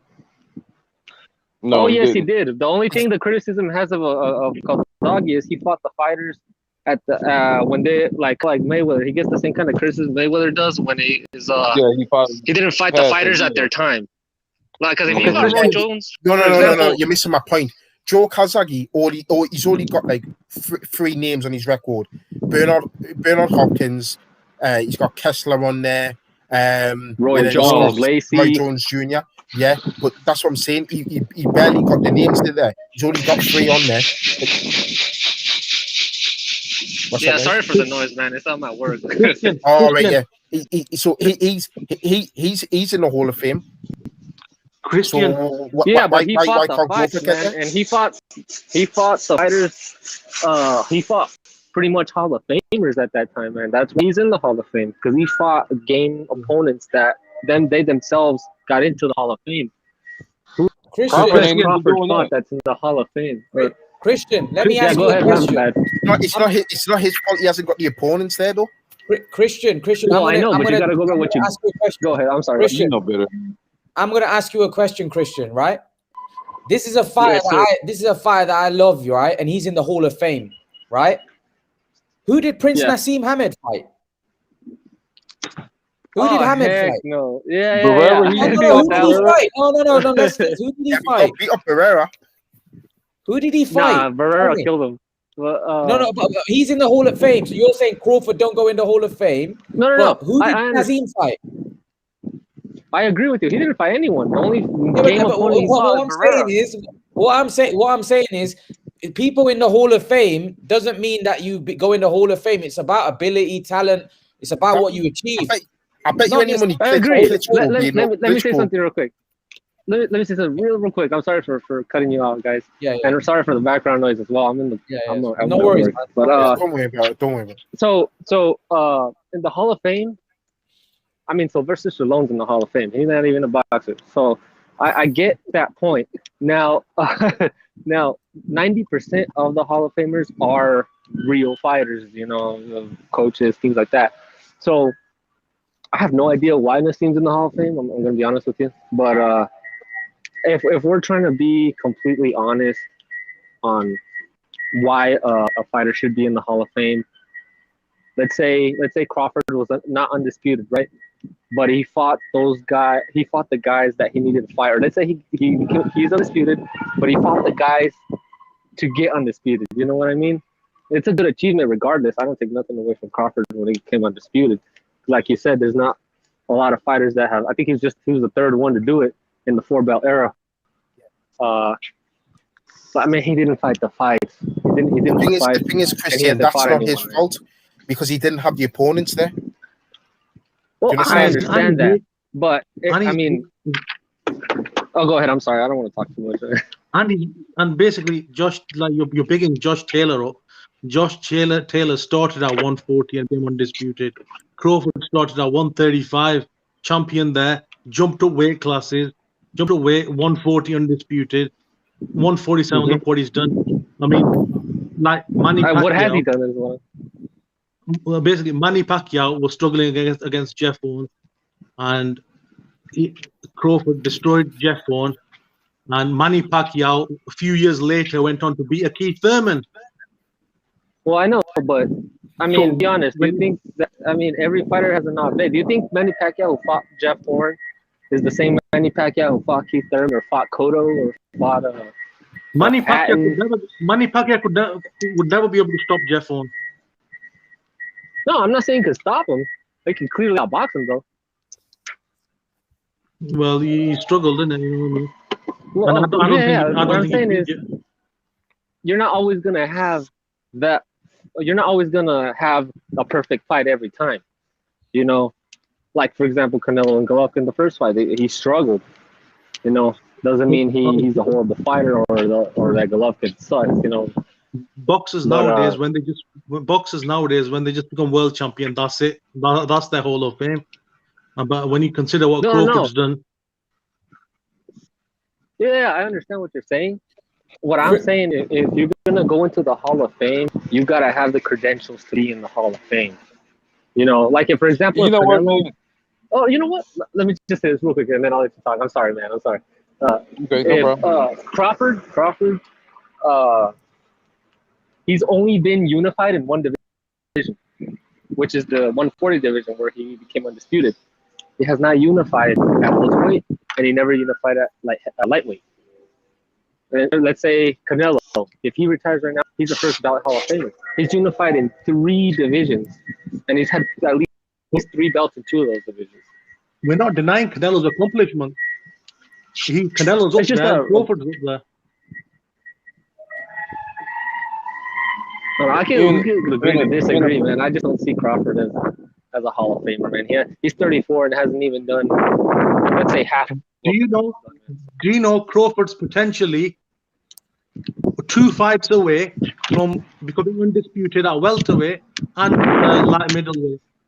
If things work out according to how they could work out. If Spence beat Pacquiao and Crawford fights Spence and Crawford beats Spence, what are you gonna say? Well, I mean, if Crawford fights those guys, it's good on him. You know, I'm just going off by what has happened. I can't go on by what holds because I don't know what's gonna happen. You know, I can only go by what's completed, what you've done. Other than Canelo, who's accomplished more than Crawford in the last few years? Still active now. Let's say Inoue, Jamel Charlo, Pacquiao, Chocolatito. Who else? Lomachenko. Charlo there, Steven. It's a lot of people. How has Charlo done more than? How has Charlo done more than Crawford? How has Charlo achieved more than Crawford? Jamel Charlo he's undefeated at 154 right now. What are you talking about? He came back. He's not. Got 3 belts, not undisputed. He's not undisputed yet, man. Well, he's close to undisputed. He's close to undisputed. Yeah. Well, he's not. And he's redeemed his power. Say what? A fight against Castaño, honey. You gotta go by what has happened. Trust me, he's gonna be all right. He'll be all right. Trust me, he'll be all right. And I was gonna comment on. He will win that fight, huh? He will win that fight. He will win that fight, but he's not yet undisputed. Yeah, you gotta go by what's already happened, man. Okay, all right, cool. Fair enough. Now, I was gonna say too, man. I agree with you, Christian. It should be about what you've done instead of third. But in a perfect world, the Hall of Fame, these Hall of Fame inductees they don't factor that in. It's all about what you contributed to the sport of boxing, what you giving fans. There's a reason why Prince Naseem Ahmed he's in the Hall of Fame. It's because for his time he was the first the money guy man of his kind. He was the money man. And and so there's a lot of factors that play into that, and that's why a lot of these guys that shouldn't be in the Hall of Fame, or we think as hardcore boxing fans shouldn't be, are in the Hall of Fame. So yeah, I agree with you completely on that. Yeah, and what Ray was saying is also true. You know what, man? We could talk to cows come home about this, that, and the third, but we at the end of the day, it's 5 personalities on here, and we all got our our beliefs, or we feel a strong way about something. Now, what we can agree on, that's the beauty of it. But I had a question for Imran, because he said that if Pacquiao beats Spence, Pacquiao's gonna be the GOAT, and I disagree. You don't think he why? will? I no, think, man. If you look at pre-50s boxers, hey, I'm sorry, I couldn't hear that part. No, I said Pacquiao is an 8 division world champion. He's lineal in 5 weight classes, right? God knows how many world champions he's beaten, right? He's 42 years of age, and he would just be beating an active killer, as Stephen would say, a killer, right? How can who did that at 42 years of age? I don't see how you can have anyone ahead of it. Like, no one's done that. Like, we're talking, when I mean GOAT status, I'm talking, I know you mentioned Harry Greb and all those old school fighters, but boxing was different back then, man. Boxing was different back then. I don't go back, like, for example, Ray was talking about Bob Fitzsimmons. Man, them guys used to fight in the jungles and stuff. They used to eat grass, man. The timings was different. I'm not gonna look at people. Well, I know, but just because the time's different, you can't discredit what they achieved. Exactly, man. Just because for me, those are the pinnacle of the fighters that we got now. So if you got to remember, man. I mean, I'm only in my very early 30s, so I still look at people like Leonard, Hagler, Hearns, Duran. But when my children get to my age, they're going to call those fighters dinosaurs. Do you understand? So for me, my dad can still look back, because my dad's just nearly 80. He can look back and talk about, people like, he knows people like Archie Moore and Sam Langford, and Joe Lewis, and those were his elite fighters, so why shouldn't we not talk about how great those guys were? This is what I was talking about, Imran, about being an educated fan and educating yourself about those guys. Bob, the likes of Bob Fitzsimmons. People don't know about him. He was the undisputed heavyweight champion of that year. I've read about Bob. I read about Bob Fitzsimmons, and I get your guys' point. I get your guys' point. It's just that it was different now. Imran. We all view things differently. Like, I don't view some, like, even in cricket, for example, like, people talk about people in 18th centuries and stuff. Like, that was a different time, man. It's like a different medieval, different era, man. Humans were different back then. Humans, there were probably some competition. Hundreds. Hey, Imran, can I give you? I mean, even a little bit of, like, you're still talking about Maradona and Pele now. But Maradona and Pele, Ray, they weren't, like, we're talking about Bob Fitzsimmons. He died in 1917. He was born in 1860. Okay. Like, Imran, the world was what like, I just feel like life was so different then. It's not the same. It's like we live in houses. They probably lived in jungle somewhere. This is a completely different for me, a completely different life now. So I'm not saying discredit them, and they're not, but what I mean is, like, what the state of boxing was completely different. It was very barbaric back then. That some of those guys used to fight till, death. Like, literally, they used to fight till, one couldn't fight anymore. It wasn't. It didn't have rules. They didn't have boxing. Didn't have rules back then. It was literally Bob. I'm being serious. I read about some of the old school stuff. It wasn't like what we see boxing today. We're talking about like street fights and stuff like that. That's what boxing was back then. Back in Jack Johnson's days, and like it was savage, you know. So a lot of people, even the hardcore fans, some of them don't even acknowledge that as boxing because they didn't have the rules there. Everyone has their own opinion, but anyway, coming back to your point about Manny Pacquiao, and Ray, you can come back on this. There isn't anyone in the history of sport that's done what Manny Pacquiao. If he beats Errol Spence, an 8-division world champion, a 5 lineal world champion, a 42-year-old, right? A 42-year-old beating an active current Errol Spence. I'm sorry. Good one as well, an elite one. That for me is GOAT status right there. That is for me is GOAT status or top 3 of all time. I just don't see. It doesn't matter how far you want to go back. If you want to go back to, 1600s or 15 or 14, 1200s, I'm sorry, there isn't as anyone in the history as good as Manny Pacquiao. I'd have to, yeah. It would be some achievement if he beats Spence. I mean, I still think Spence beats him, but if he beats Spence, you've got to say that's got to be for the record books. I'm talking about since boxing first began, because Manny Pacquiao's already. He's in the all. We're talking about pound for pound. He's in the all-time great pound for pound lists, and many people that I look at and read about, and I call these people knowledgeable.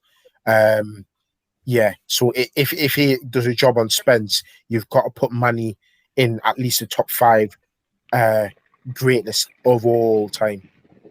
You mind if I say something? Yeah, go on. Yes. All right, let me know if you guys can still hear me, because I'm going to a little bit of stats I pulled up here. Can you still hear me? We hear you. All right, perfect. So, yeah, I agree. Manny Pacquiao is arguably top 10. But let's see. For example, when I mentioned Harry Greb, let me give you a little bit of stats on Harry Greb, just so you know, because he's not the only one. Manny Pacquiao is not the only one that has done something that no other fighter has done.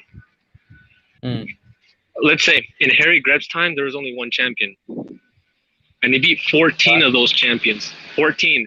And a lot of them were light heavyweights and heavyweights, and he was fighting as a middleweight. He had 45 fights against world champions, and he had 15 Hall of Fame fighters in his resume. That's the most of any other fighter. And he fought all those 15 fighters, or at least most of them, in 1 year. And he had 45 fights in 1 year, winning all of them. Wow. Who else has done that? That's impressive. But look at Sugar Ray Robinson's record. That alone was impressive. There's lots of people like that. But what Imran's saying, and I completely agree with him, is if you look at the complexities of modern day boxing, considering the politics that's involved, that wasn't involved back then you've got to look at. Go on then. Real quick, Ray. Real quick, and I do apologize, man. You my main man. You my dude.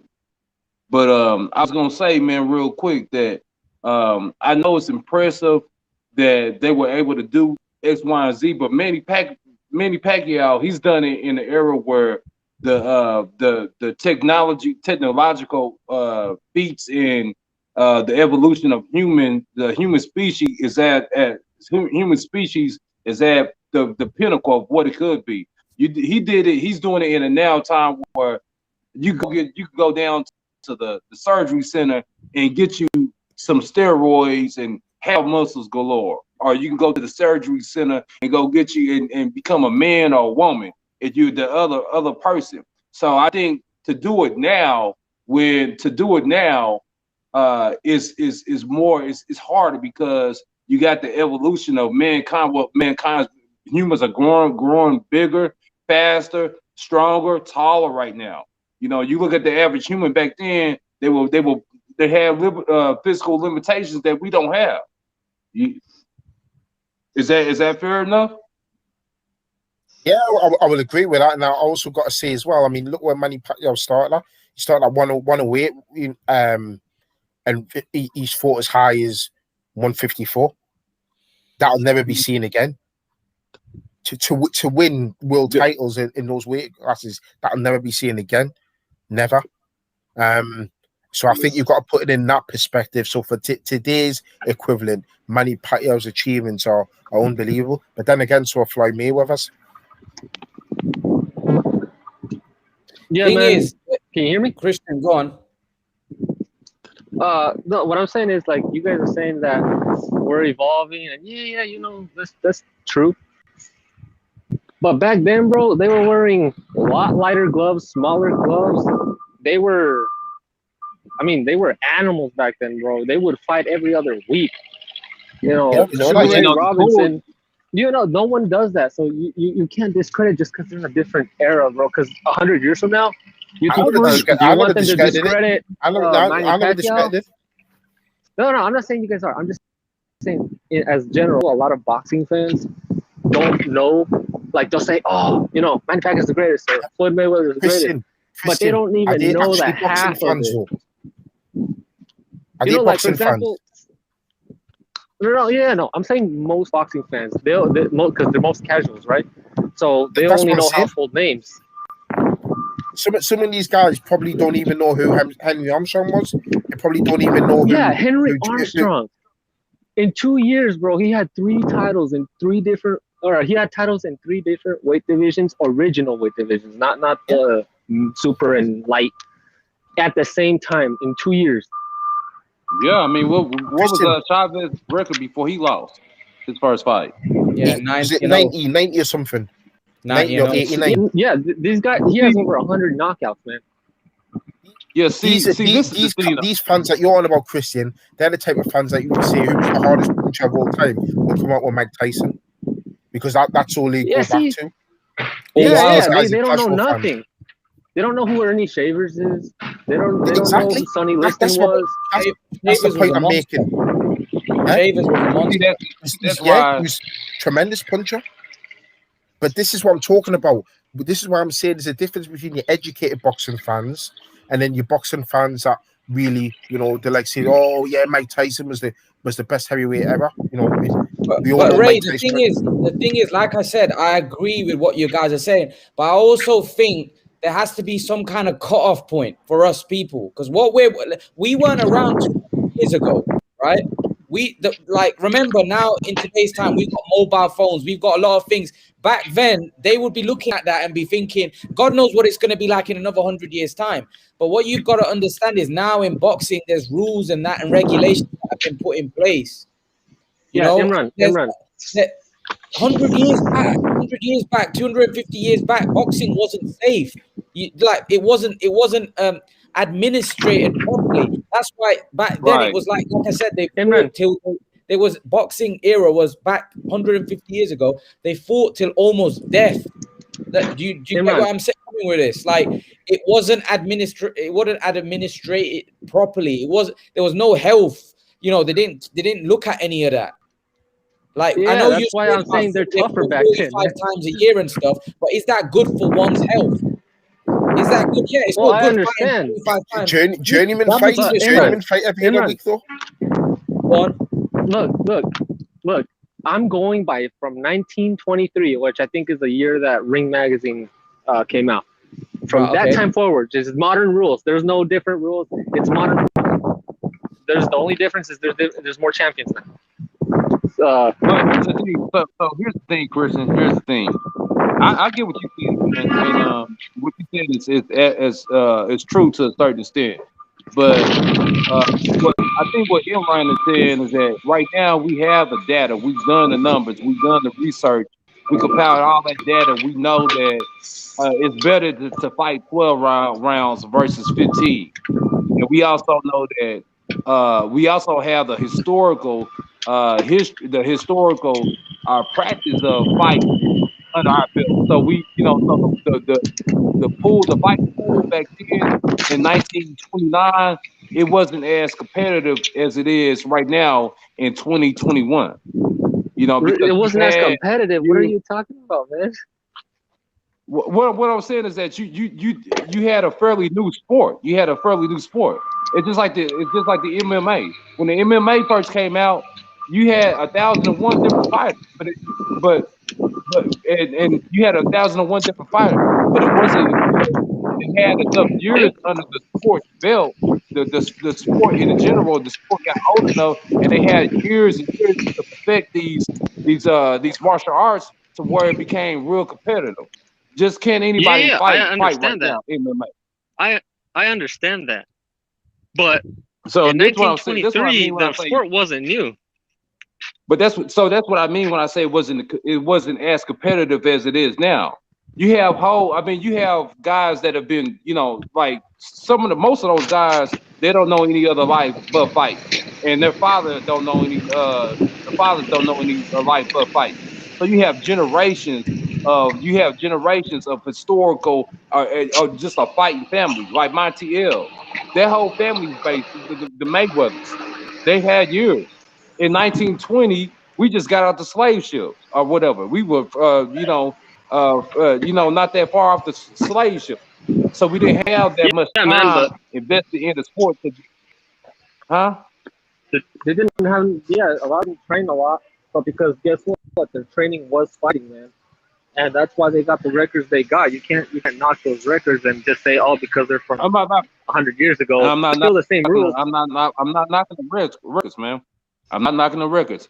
I'm just saying at this point right now, would you disagree or agree with me that right now mankind is at the pinnacle of what we can achieve as a species? We've had say for instance 200,000 years of evolution till we got to this point. So now I can talk to you on the phone and this, that, and the third, and I'm all the way in Oklahoma City, and you're in Cleveland, Ohio, somewhere. We're at the pinnacle of what we can do, and we have all this acquired knowledge that all these years of getting us to this point. Boxing has had a lot of years to get us to this point. So those athletes that you see, those aren't your run-of-the-mill athletes. They're you know what I'm saying? Those athletes probably would have ran through a guy back in back in 1920 era. Sure about that, we're bro? growing. It's even affected us so much that we're actually growing. The average height of the average man has elevated 2 or 3 Stephen, 2 or 3 inches. I've got a chip in here. Because if you look at the conditioning of some of the heavyweights, I was on about this last time I was on.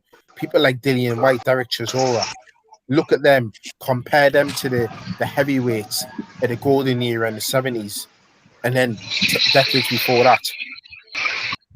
Some of these guys are heavily out of shape, and that's with all the technology we've got now. You're right. By and large, the ones that are at the top of the top, those guys are. How tall is Tyson Fury? 6'7", 6'8". Have you ever seen Deontay Wilder? Deontay Wilder looks like something out of a fucking comic book. He was unreal. But for me, he's a basketballer with gloves. That's what Tyson Fury says.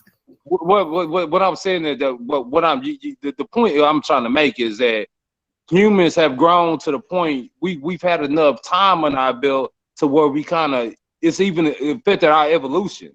So a man right now, a strong man right now is better than the strong man back in 1889. There was 5'6". The average guy right now is like 5'10". It doesn't necessarily mean your boxing ability and no what you know. But what I'm saying, what I'm saying. I'm saying. I understand what you're saying. Right now, you're saying that we're physically stronger than what we were years ago. That's what you said. That combined with the sport of boxing, the age of it. Hey, let me say something real quick. With your logic, man, is Muhammad Ali not the pinnacle of the sport? Like, is he ancient or something? Was he not as good as he was because he was fighting back then? Because he's only like 20, 30 years ahead of 1920. That was not that long ago, though. Yeah, but it was not that long ago from the 1920s either. Actually, it was closer to then than it is to now. So your point is not really valid, man. My point is valid, man. You just misunderstanding what I'm But saying. I'm saying boxing. I'm saying boxing has had years and years. Boxing in 1808 or 1807 wasn't no damn 100 years 100 years old. So Yeah, but the boxers boxing their wasn't spot, boxing. Boxing was man. not I didn't have don't. the same rules in the Steven, 1800s. I get where you're coming from, and I think this guy in the comments just nailed it. Because what I was saying is that you're saying that we've evolved now, and this guy is saying that we're evolved. But what I was also saying is that doesn't necessarily mean that the skill set's better today. And this guy El Guerrero says that he's correct, but that doesn't mean that there's more talent right now. And he's effectively saying what I just said. Even though you're saying that we've evolved, well, I get that, but that doesn't necessarily mean because that the fighters are better now than of yesteryear. So you mean to tell me? Okay, so you mean to tell me that soccer? What y'all got over there? Y'all got like soccer. We call it football. We call it football. Okay, so you got football. Okay, so we definitely see here in America. We call football. Our football is different. So I'll use that analogy. Hopefully you can agree with me. Yeah. I don't think there's anybody in the comments that will argue that football right now, American football, isn't superior to football when it first came out.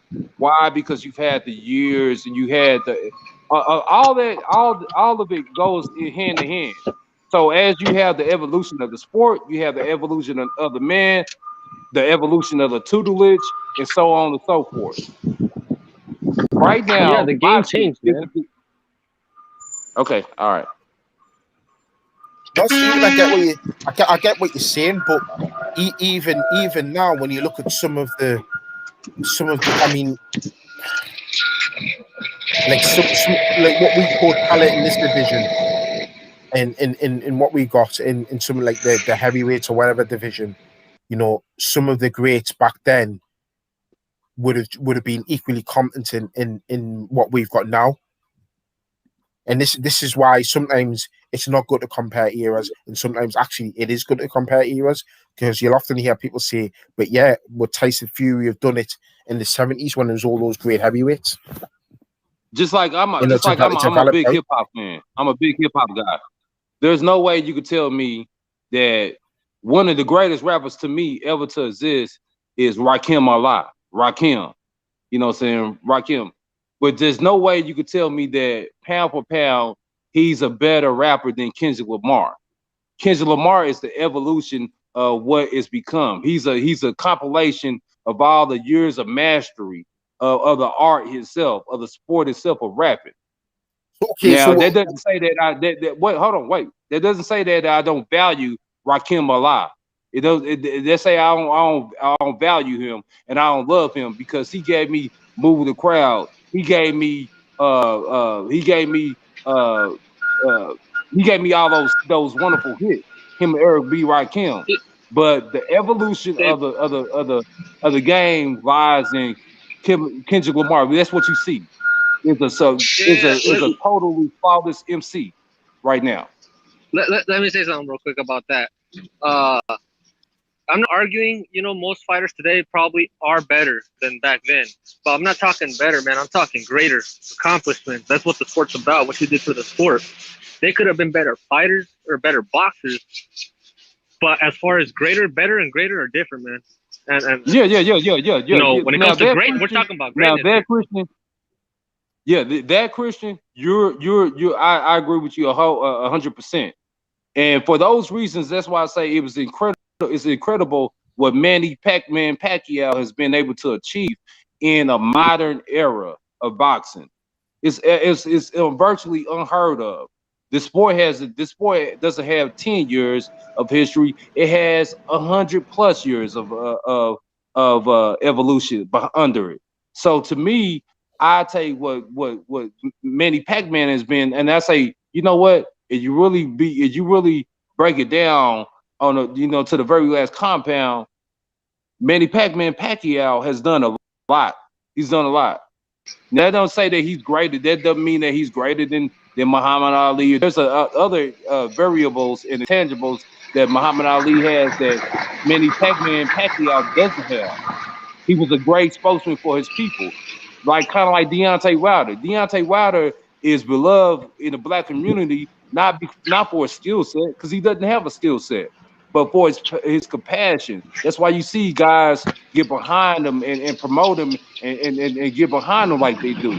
So the greatness factor is there, but it's the skill set, the skill, and has he mastered boxing like somebody should have? You have 100 years, 100+ years of evolution here. I don't think he has. I think what Manny Pacquiao has been able to do, 8 divisions. And you got to think, Manny Pacquiao, he's not that tall of a guy. Yeah, so man, it's incredible. But it's different. For example, I'm gonna give you Sam Langford, bro. Sam Langford started off as a lightweight. He went up all the way to heavyweight, bro, and he was fighting guys 30 pounds more than him. Tell me, that's like Manny Pacquiao, bro. That's like Manny Pacquiao fighting Usyk, or I don't know. More realistically, it's like Manny Pacquiao fighting better, bro. Yeah, but Christian, let me jump in. One sec, Steve. Is that possible though? You think about it. You don't think about what they did in yesteryear.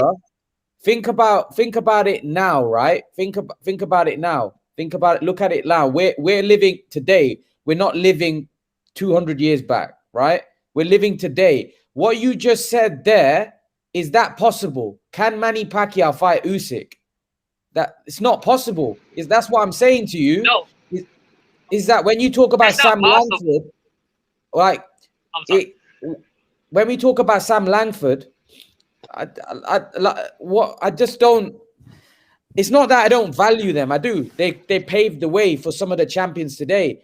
But what you're saying there is nonsensical. So what that tells me is, right, that there's something fishy going on. And when I mean something fishy going on, that the level of competition, it's not possible, because that's not what you're saying there. From a lightweight going to a heavyweight, that's just that even in like modern day, that's just not possible, right? So a guy doing it 100 years it's not because it's more because of the size of people now. They're Imran, like your heavyweights now, they're nigh on giants.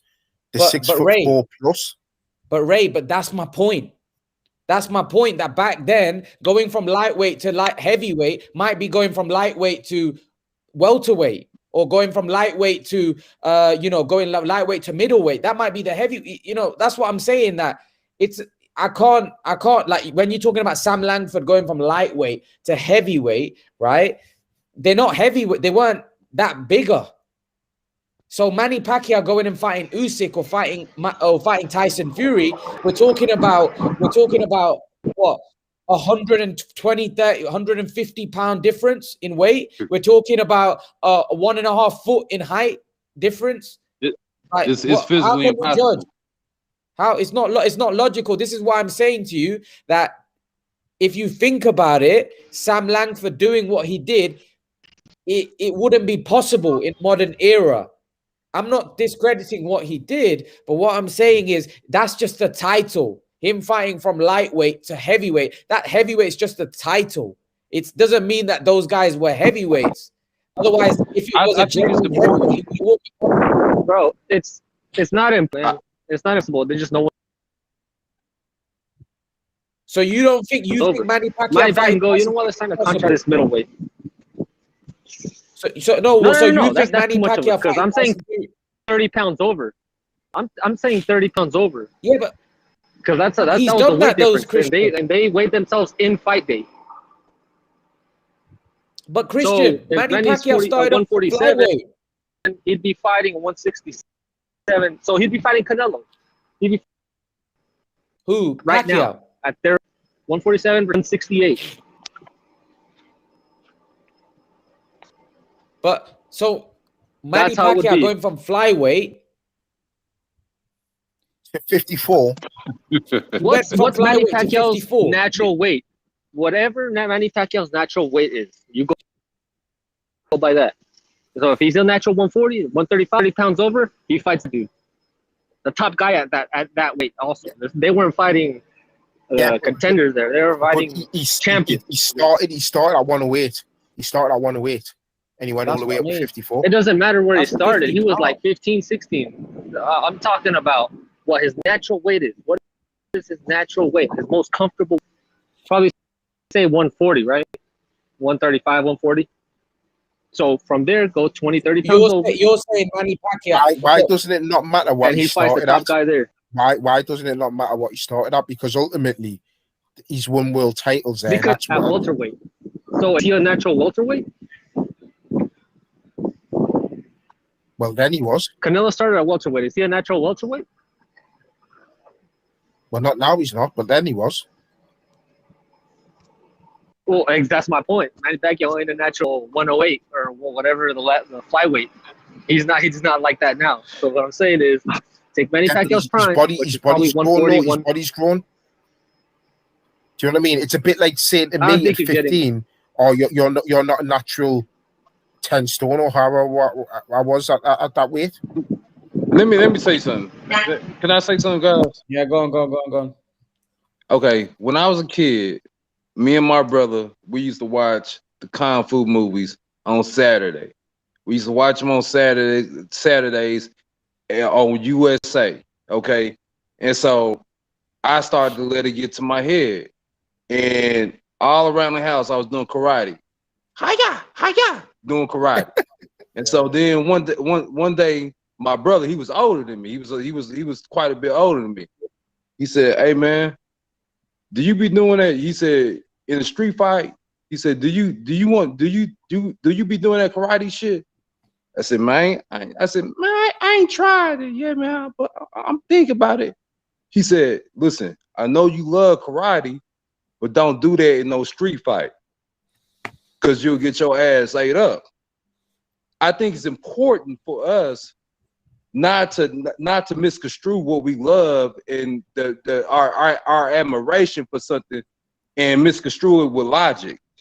It's not logical to think that a man that is a boxing skilled giant now isn't superior to a man back then that was 5'10", 160 pounds wet, and not a history of fighting under his, not a history of organized fighting under his belt. So I think that I always think Bruce Lee is great, but I don't think Bruce Lee could whoop Muhammad Ali. The physical difference, and was too astounding. You get what I'm saying? That's what I'm saying. They fought way bigger people and still beat them, bro. They were champions. You're saying the impossible, but it's possible. It happened. It's in the history book. Christian, where's the cutoff point then? Where's the cutoff point? Where would you say, where was the cutoff point then? Where would you say, okay, the cutoff point is the cutoff point is when the rules for boxing came about, which was I think it's called the Queensberry rules. That's in I don't remember. It's either 1880, 1890, somewhere around there.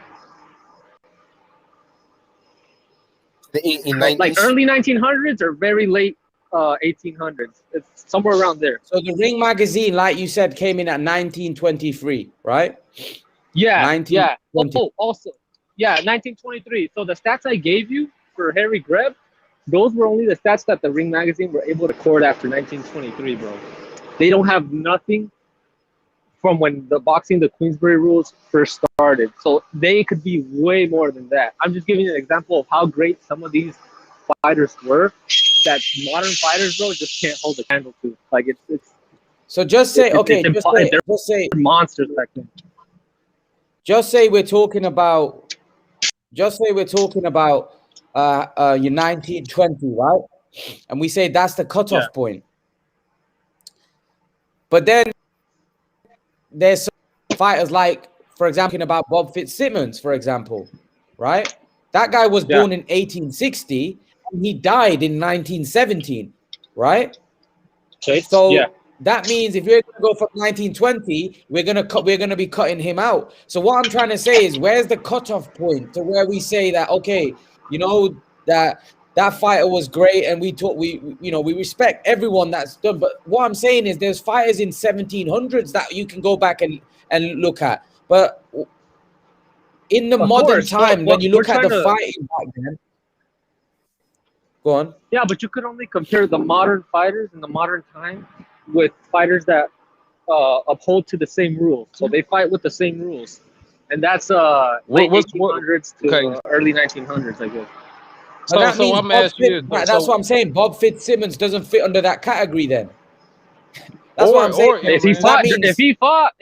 If he fought when boxing was today's boxing, which is with the Queensberry rules, he definitely most likely fits.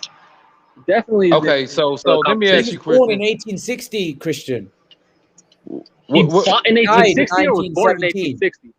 Hey? When did he fight, though? It doesn't matter when he's born. It's the time okay, he fight. just take it. I believe he started in 1880.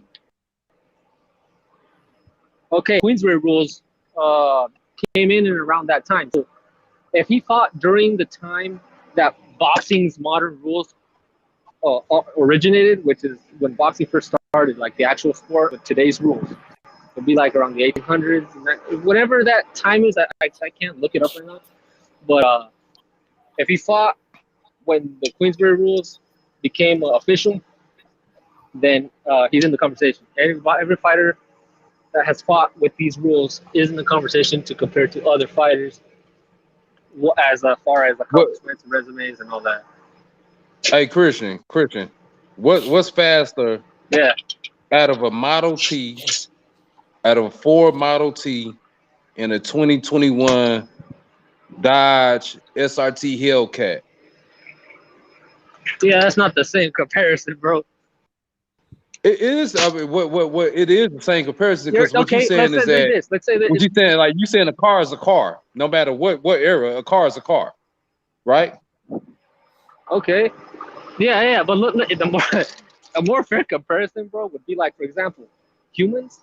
We got fighting styles, right? We got fighting styles, right? But if we fight against a gorilla who has no fighting styles, we get in their ass kicked. So that's what I'm saying. Like the older guys, they were tougher. They were stronger. They fought way within the rules of the sport. A gorilla is a primate, but a gorilla is a fucking apex predator that will fucking rip your fucking arms out. You're making it seem like they're Model Ts. They weren't Model Ts. You would know by your logic. By your logic, a car is a car. That's what you. This is what you're saying. A car is a car. All right. I'll give you an example. Harry Greb, we got no footage of him fighting. We got a little bit of training here and there. Exactly my point. We do have footage. They didn't even have video cameras back then. Hey, we do. Look, let me finish. The fighters he fought. And we do have footage of the fighters that clearly ducked him, like Jack Dempsey. Kicked him out of the sparring, of his training camp. And Jack Dempsey's a heavyweight, bro. He was a middleweight. But just because, let's say, we don't got footage of him doesn't discredit what he did, and we do got footage of the fighters he fought. So go watch Mickey Walker, go watch Jack Dempsey, Gene Tunney, all those guys. No, but the thing is, here's my point, Christian. Right? I've watched footage of Bob Fitzsimmons, for example. I've watched footage of some of the old school fighters. Right? Yeah. But the thing is, right, we're modernized. When we watch that sort of stuff, we like, what is this? What, like when I watch Bob Fitzsimmons, I'm like, what? Because my eyes are used to seeing up to 9. Like Muhammad Ali looks good to the eye, right? I don't look at Muhammad Ali's boxing and say, oh my God, this looks like he looks like. When I watch those guys fight, the way they move, their body language, their movement, it's not the same. The people then used to walk, talk, everything. The structure of the human body was different. They used to fight like this. They used to fight like honestly, I can't. I've watched footage of those old school fighters, man. It's different. It's completely different. No modern day boxing fan is gonna look at that and be impressed by what they're watching there, right? When you talk about Sugar Ray Robinson was a straight killer. Like, did you not watch his highlights and footage of him? You're talking about watching these old school fighters, which I've seen that have no, they have no. I watch them, and I think, what is going on there? Like, what is this? And that's same with every sport that you go back 200 years, because, like I said, the people's movement, the people's body structure, just the way they were as humans, is different.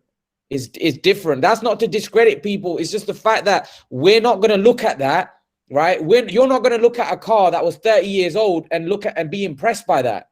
The same way I'm not going to look at a fighter that was 150 years ago and watch footage of him and be impressed by that. People back then may have been impressed. I'm not going to be impressed. Like, I've watched old school fighting, and the only old school that I look at and think, wow, is like guys like Sugar Ray Robinson, who was a monster, by the way. Like, you look at his highlights, and even modern day, that guy looks like a monster. Even like modern day, he looks like a killer. Now, I look at people like Bob Fitzsimmons, and like I said, the technique and everything is not something that I look at and I'm going to be impressed by. Now, I read up about him and read up everything about him, but the fact is that when I look at footage, it's not impressive. It's not impressive. So my modern day eye is not impressed. Do you understand where I'm coming from? I'm not impressed. That's not to say what they were in their time, but we're not going to be impressed as modern day people that watch boxing. We're not going to be impressed by watching footage of those guys. So we're not in a position to judge, because we're not going to be impressed by that kind of boxing. Okay, right? But his achievements were still impressive. For that time, 100%. Exactly. So for that time, 100%. But I can't, I'm not, like I said, Ray, you're not going to look at Bob Fitzsimmons' fight, right, in those footages and be impressed by that. Come on. Like, from what you know boxing today, you're going to read up about him. You can give him credit for what he did in his time. But are you going to look at footage of him? Would you rather watch Ray? Would you rather watch Fitzsimmons or Roy Jones Jr.? Well, it's quite clear, Roy Jones Jr. Because he's obviously he's closer to my generation, but it doesn't mean I'm gonna poo-poo or discredit what Bob Fitzsimmons achieved. It's as simple as that. Hey, Christian's asking for the link again. Oh, yeah. Okay, what's that? But I see he's pointing away, you know, because if it wasn't for these guys setting the records that they did and the achievements that they've done, aspects of our game wouldn't be where we are today. Yeah, I agree. I just think that no modern day boxing fan is going to look at the old school fighters and watch videos. Like, it depends. Some people are historians, so they'll look at it and they'll go, you know what, like they'll say, like, Bob Fitzsimmons, he did this, that, and that. But the problem is, when we watch footage of those guys, no one's going to look at it and go, wow, and be impressed by it. So it's hard for me to be, how to put it, to relate to that. I can't relate to it, because my mind can't think back then. When I look at that and I look at the way they move, their body structure, the way they move, for me, it's not like what you had to. I mean, it's all about. I think it's all about being sensible and being logical about things. It's illogical to think that that era of boxing is as advanced and as advanced and at its pinnacle as boxing is right now. That's illogical. But what's not illogical is to be able to evaluate great fighters and notice their greatness. So with that, I do agree with both Ray and Christian. I think that some of those guys were hands down great specimens of athletes, just great in their own right. But that doesn't, you know, but still there's a logical side. There's a very logical side. And it's the fact that we have a lot of data now that we crunch, and we came up, we crunched numbers, and we have all this know-how, and all this is, you have generations of boxers now that come from one household. Floyd Mayweather, he doesn't know anything aside from boxing. Zal Judah doesn't know anything outside from boxing. Because why? Because their fathers box, and their father's father's box, and so on and so forth. So you have a lot of information that they have that that they didn't have back then, because boxing was only 2 years old.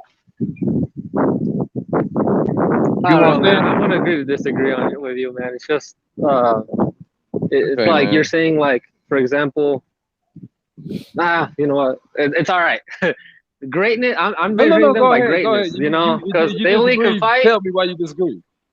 They only fight with the era that they fought in, right? So obviously, when boxing first started, they were more like rugged, more brutalistic. But you know, they still achieved what they achieved fighting their contemporaries. They all, you know, if you put a modern day boxer, for example, I'll give you a true story here. Muhammad Ali and Rocky Marciano, you know, great heavyweights, different eras.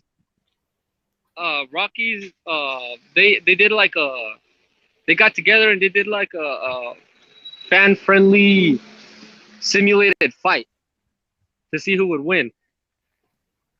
And they did it, and the next day, Muhammad Ali said that he could not walk, could not move. Even though Muhammad Ali was a way better skilled boxer, and Rocky Marciano was out there training, while Muhammad Ali couldn't even move. And it was just like sparring, because it was a simulated fight for the fans that always wanted to see that fight. So the conditioning was completely different, man, back then. So you gotta give credit towards to the fighters, you know, and what they achieved in the sport. Just because they're in a different era doesn't make it less of an accomplishment than in today's world. But coming back to the original point, so you think that Manny Pacquiao doesn't deserve to be the GOAT if he beats Errol Spence? So you think some of those old fighters that were back 160 years ago, 150 years ago, achieved more than him? Correct. They definitely achieved you still more. haven't convinced me. You still haven't convinced me that any of those old school fighters would be better than Manny Pacquiao, because you said that you're going to talk about some of the fighters. I still, after listening to you, I still don't think that you can make a case for Manny not being a GOAT. No, Manny definitely is one of the all-time greats, but he's not the greatest. Because I'm not saying they're better. I'm pretty sure Manny Pacquiao is more skilled than 99% of the fighters in the pre-30s, pre-40s. But I'm talking about greatness, what they achieved, not who's better. But greatness, that's what I'm saying, Christian. In the modern Floyd Mayweather era, is a better boxer than Manny, but I feel Manny is greater. So you get my point? No. I get what you're coming from. I agree with you there. What I'm trying to say to you is that in the modern era, this guy's moved up 8 divisions, right? 8 divisions and 5 lineal champions. There's no one in the history of the sport, but let's talk about history, that was past their best at 42 years of age that managed to beat a prime. Like you can go back in the history, right? He's fighting a straight killer, right? We're talking about a guy in his prime. You tell me one guy in the history that beat a guy that was 42 years of age, past his prime, that is beating a guy that's way bigger than him, right? In his prime, in 30 years of age, who's seen in the modern, that Spence today is seen as what? A killer back in 1920. Tell me a killer. Harry Greb. Spence is seen like that, right? He's seen as a killer, right? Pacquiao is past his prime. Yeah. He's past it. and you telling me that's the greatest win in boxing history. There isn't I can't think of a better win. That's up there as anything. You can't even compare it to Michael Moore versus to George Foreman, because Michael Moore, tell me a better Moore win. wasn't on the same level as what Spence is.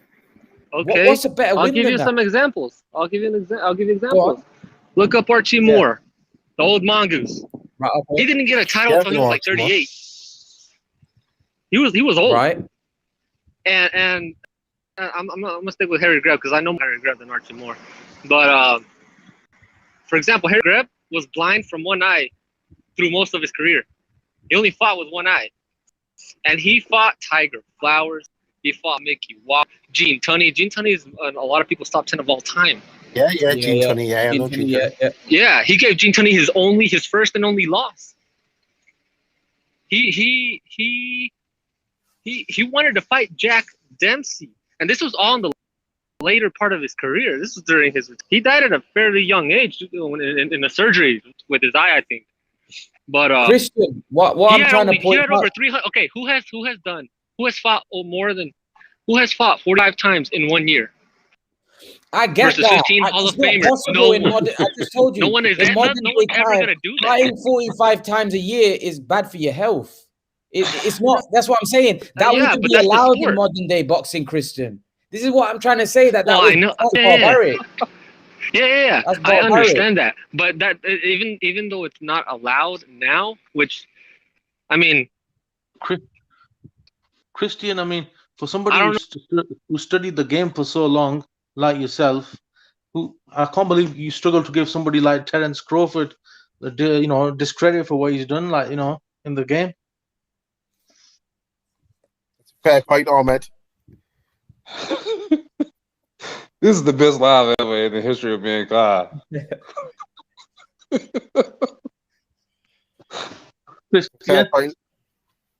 Christian. Sorry, I can't hear you. Yeah. It's like Ahmed said, for somebody that studied the sport as much as you have, right? He finds it difficult that you can't give Terence Crawford credit. Christian.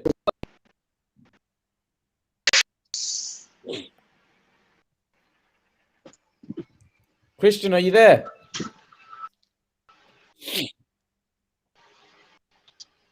Yeah, did you hear that? No, I did not. So basically, Ahmed said, for somebody that studied the sport as much as you have, right? He finds it difficult that you struggle to give Terence Crawford credit. Your response? Okay, hold on.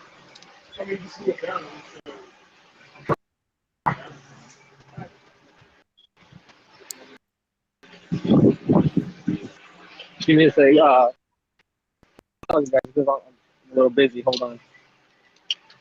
Carry on with it. Hold on.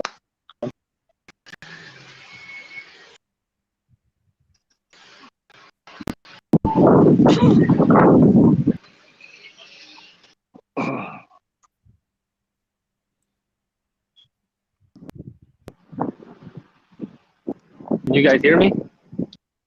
Yeah, we can hear you. Okay. So, Christian, you there?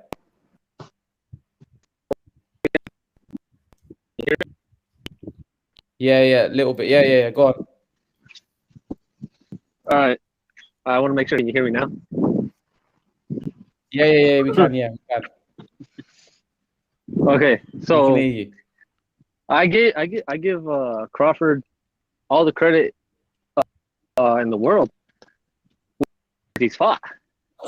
I'm the same pedestal as Sugar Ray Leonard. I'm not sure, or not even that. I'm not holding him in the same breath as, let's say, a Miguel Cotto, or come on, he didn't fight. He didn't fight those fights, man. He didn't fight those fights. Miguel Cotto is a 4-division champ, and he fought the fighters. He didn't fight no unknown. He didn't fight Ndongos. He had the fighters to do that. Is it? He had the fighters to do that. I know. That's what I'm saying. He had a tougher era, which why he's in the Hall of Fame. How are you gonna have Crawford in a not as tough era over like a Miguel Cotto? Crawford's achieved similar feats. He just hasn't had the opponents. That's not his fault. One sec, Christian. Who was the best fighters Miguel Cotto faced? Miguel. Christian. Who was the best fighters Miguel Cotto faced? He fought Margarito. He fought. No. I'm saying who were the best fighters? Listen to what I'm saying. Name me the 3 best fighters he faced. Manny Pacquiao, Floyd Mayweather, and Canelo Alvarez. And what happened in those fights? Well, he lost. What I'm saying is, so here's the thing. Crawford hasn't been given an opportunity to fight those level of competition, right? That's what I'm saying. Yeah. So Crawford hasn't been given an opportunity. Cotto did, and Cotto lost. But when Crawford goes to the Hall of Fame, are they going to say, he's in the Hall of Fame because all these fighters avoided him? That's not what's going to happen. They're going to go by his resume. Christian, I'm not just. I believe Miguel Cotto would have beat Crawford. I, in my opinion, I think Miguel Cotto beats Crawford, right? But my point I got it the other way. What, you think Crawford beats Miguel Cotto? Yeah, it'd be a very, very tough fight, but I think Crawford would beat Cotto on points. There's no way. Okay, Cotto's a good boxer. Whatever. He was not rugged. But hear me out a sec, right? People say this all the time, right? People say this all the time about, he lost to all the best fighters he fought, right? To be honest, I never liked that. I never liked that. I for years, right? I for years, Christian, you know that I'm a massive Khan fan, right? People always say, he lost to all the best fighters he fought. They don't acknowledge the wins that he had. He fought 15 former world champions, beat 11, but they say he lost to all the best fighters. But if you look down in the history of boxing, most fighters lost to the best fighters they fought. Manny Pacquiao lost to Floyd Mayweather, who's the best guy he fought, right? Give me some other name. Miguel Cotto lost to Miguel Cotto's a legend. You're right. He lost to the best fighters he faced. He lost to the best fighters he faced, right? Who else? Shane Mosley. De La Hoya lost to the best fighters he faced. Shane Mosley lost to the best fighters he fought. Mayweather and Pacquiao, they were the best guys he got in the ring with. He lost. Can you hear me? Yeah, I can hear you. Can you hear me? You cut out. So what I'm saying is, I heard most of it. So what I'm saying is, what I'm trying to say is to you is that my point that I'm trying to make is that the Crawford hasn't had the opportunity to fight those best fighters. Guys like Khan, Cotto, all those guys had the opportunities and they lost in some of those big fights. What I'm trying to say, that's the difference. Yes, but you don't understand what I'm trying to say is that he hasn't had the opportunity to fight those big fights, but what he has done so far is impeccable. So we can't judge yet because those fights will come. Those fights will come, but what he has done right now is still unbelievable. He's basically battered everyone, man. Okay, here's the thing. Yeah. You say Josh Taylor's right achievement at 140 is greater than Crawford, right? You say that, right? At 140? At 140? Yes. Yeah, okay. Josh Taylor fought Victor Postal, right? Yes. When Victor Postal had a loss to Terence Crawford, right? Yeah. Did you watch that fight? Yeah, Crawford dismantled Postal. Right, okay. Taylor struggled with him. Okay.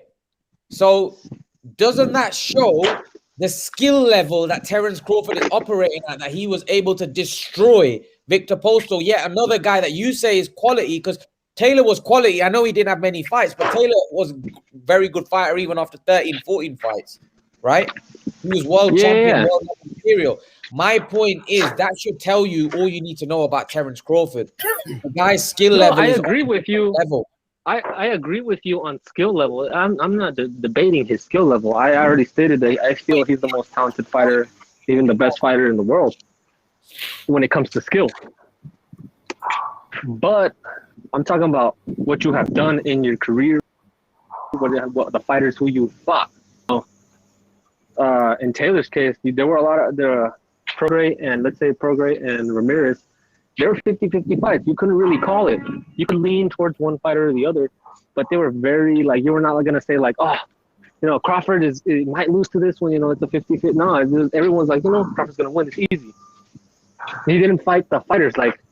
If he would fight Errol Spence, Sean Porter, all those top welterweights, then we could be having that conversation.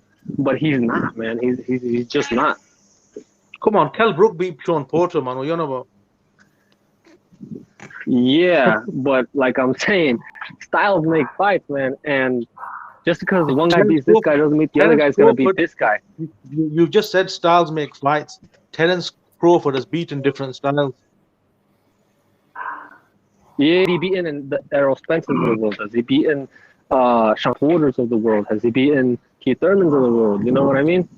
Okay. I mean, he hasn't even gone in with Garcia. To that point, Christian, you said Miguel Cotto's a legend, right? And Miguel Cotto's one of my favorite fighters as well. Like, I admire Miguel Cotto. One of my, I believe he definitely deserves to be in the Hall of Fame. There's no doubt about it. But who did Miguel Cotto beat on the level of Spence? Who he beat? Who did he beat on the level of Spence? Oh. Yeah, man, I don't know, man. Spence is Sugar Shane Mosley. Sugar Shane Mosley. Yeah, but Sugar Shane Mosley wasn't in his. It's not. It's not the same Mosley like that Oscar fought. No. Shane Mosley was at lightweight, man. Yeah. He did beat a good version of Sugar Shane. He did beat a good Sugar Shane. I'm not gonna take away from that, but he did beat a Claudia. Claudia was big danger back then. Who did he beat as good as Spence? You would say is as good as Spence. You see, you're saying that. Okay, Shane Mosley would be one then. I was thinking Prime, but I guess Shane Mosley could win. What else? Okay, and let's look at his other wins. Claudia, Margarito. Okay. So you don't think so what I'm saying is Miguel Cotto's a great fighter, and there's no doubt about it. He was a great fighter. But when you look at some of Miguel Cotto's fights, again, like you said, we're having to dig very deep. It's not. It's you're saying Crawford. You're saying Crawford hasn't fought anybody, but Miguel Cotto also did have those names. Miguel Cotto has the Shane Mosleys. Miguel Cotto has the Shane Mosleys. He has the Claudias. He has the Margaritos. He has the Ricardo Mayorgas. He has the Manny Pacquiao, the Floyd Mayweather. Terence Crawford doesn't have those names. He doesn't have those. He's not fighting his contemporaries. The guys that are challenging for the title. But if you look at common opponents, if you look, Pacquiao fought Jeff Horn, Crawford fought Jeff Horn. Now, Victor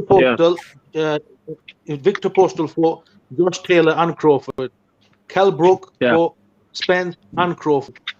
And Crawford clearly beat them better than them three fighters. Oh yeah, but like I said, it doesn't matter. He doesn't have those names. What if let me pose this question? Okay, let's say. Hold on. Let me just say this real quick. I'm sorry. And I'll shut up. I promise. Like if that's your logic that Terence Crawford beat these guys more convincingly than these other fighters, then in that case, Terence Crawford must be better than Manny Pacquiao, better than all these other big fighters because he beat him more convincingly. Well, I think Crawford beats Pacquiao at this stage. Well, yeah. But I don't think I'm getting my point across. I'm saying prime because Terence Crawford is still in his prime. He's not. He's already getting past his prime. Actually, he's already aging there, and he hasn't fought no one, man. A prime Manny Pacquiao versus a prime Crawford. I don't know who to win. I would edge towards Crawford still. A prime Pacquiao, man, it's hard to beat that guy. It's hard to beat. No, I disagree there. I don't disagree there. The only guy that could beat prime Pacquiao, I think, is Mayweather, and that's just because of styles, man. Look, even Amir Khan said Crawford would beat Mayweather. You know, not at his best, but I think Amir Khan said that because he got beat. Yeah, exactly. He said that because he got beat. I forgot to add Judah to Miguel Cotto. He ain't saying that. He ain't saying that because Amir Khan said that Canelo would beat Roy Jones. It is because he got beat off Crawford, so that's why he's saying that. He also said Canelo would beat Roy Jones. No chance. Yeah. Who said that? Amir Khan said Canelo would beat Roy Jones. Fighters do it all the time. If a I fighter don't gets think beat off another fighter, so, they always man. say, oh, you know. So at the end of the day, we can't really take what a common opponent's word for it. I don't think Crawford would beat Mayweather or Pacquiao in their primes. No chance. I don't think so. Yeah, Miguel Cotto? No. Yeah, I forgot to add Zach Judah to that. Crawford wouldn't beat Mayweather or Pacquiao in their primes. And if Crawford beats Spence, then what, Imran? Say that again, sorry? If Crawford beats Spence and he beats someone like Jamel Charlo at 154, then what? Yeah. Then I don't think that's never gonna happen. Well, I mean, if that happened, he would and was the undisputed. He's definitely got fame being an undisputed in 2 different weight divisions. Oh, he better go in the Hall of Fame, but that's not gonna happen. He's the first ballot Hall of Famer right there. Really, 3 but, you know, you gotta go by what's happened. If he beats Spence, if Spence beats Pacquiao, which is no guarantee, right? He'd be undisputed at welterweight, and then if he beats Jamel Charlo, who's going to be undisputed, he'll be undisputed at 3 weight classes. Hey, Chris, where you work at, man? Great. Where you work at? I heard Fort I'm a diesel mechanic. I'm a diesel mechanic. The better question is if Crawford loses to Spence, how is Crawford going to be viewed after that? I give him all my respect because he took the fight. It's a good question because I think this is what I think will happen. I think people will start saying to Crawford as soon as he's come up against a genuine, bona fide welterweight, overrated, someone of the same ability as him. He's hit a brick wall. I think that's what people will say. Now, do you know what? I think if Crawford beats Spence, I think people will say Spence wasn't all that. That's what I think. But that's not what the question that was asked, though.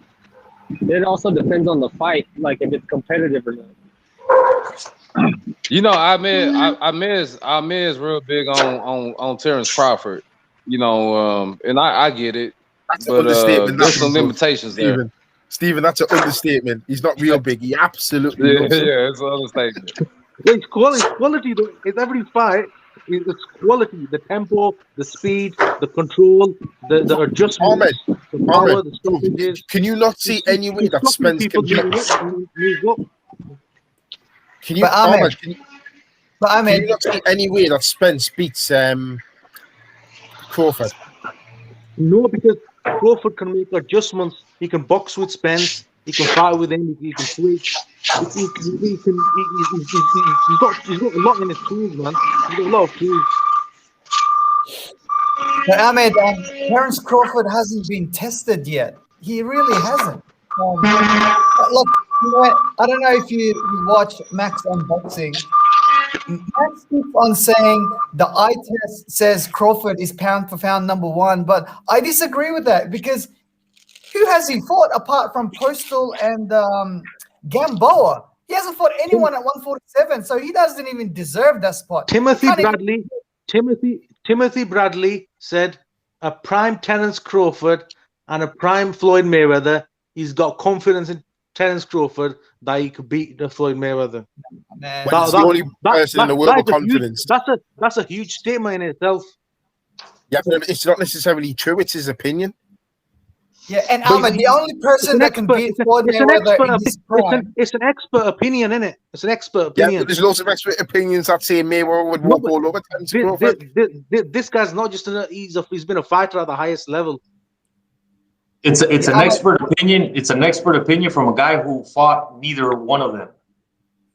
And a guy that sees Terence Crawford as his little brother. Yeah. True. Yeah, so, but he did go in with Terence Crawford, and he called him his little brother, but Terence Crawford beat him up. When? In sparring, he went. He said that he had. He did. I still don't. You can't count on sparring, dude, because sometimes in sparring, boxers they experiment on things that they're working on, so they might want to get hit just to see how. That's what I was saying about Tank and Teofimo Lopez when they sparred. Some fighters just work on defensive. Some people just work on a weaker hand. Nah, I think Tank will whoop Teofimo's ass. Tank he'll beat Teofimo. I'm not too sure about that one. Nah, Lopez, you're sleeping on Lopez. Tank hasn't fought anyone with the skills or the power of a Teofimo. Yeah, Tank is like these Terence Crawford or 147. Hasn't fought anyone.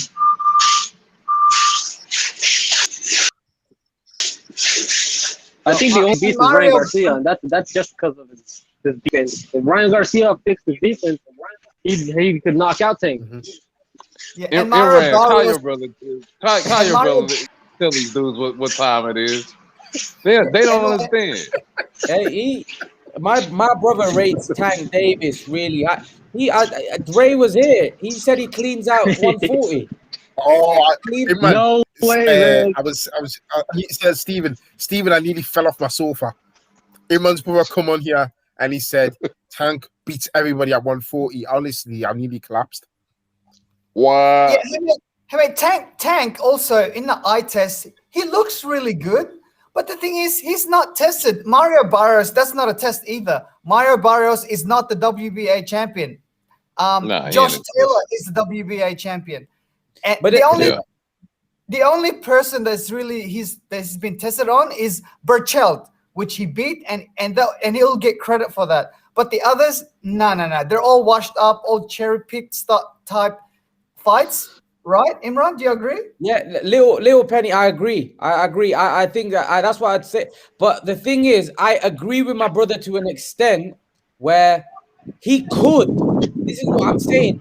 I don't think, for example, he beats Josh Taylor, for example. But he could beat Josh Taylor. I don't know what the ceiling is for this guy. I don't know because he hasn't been tested. He may beat everyone. I don't know, but he needs to be tested for me. If he, I don't think he beats Josh Taylor, man.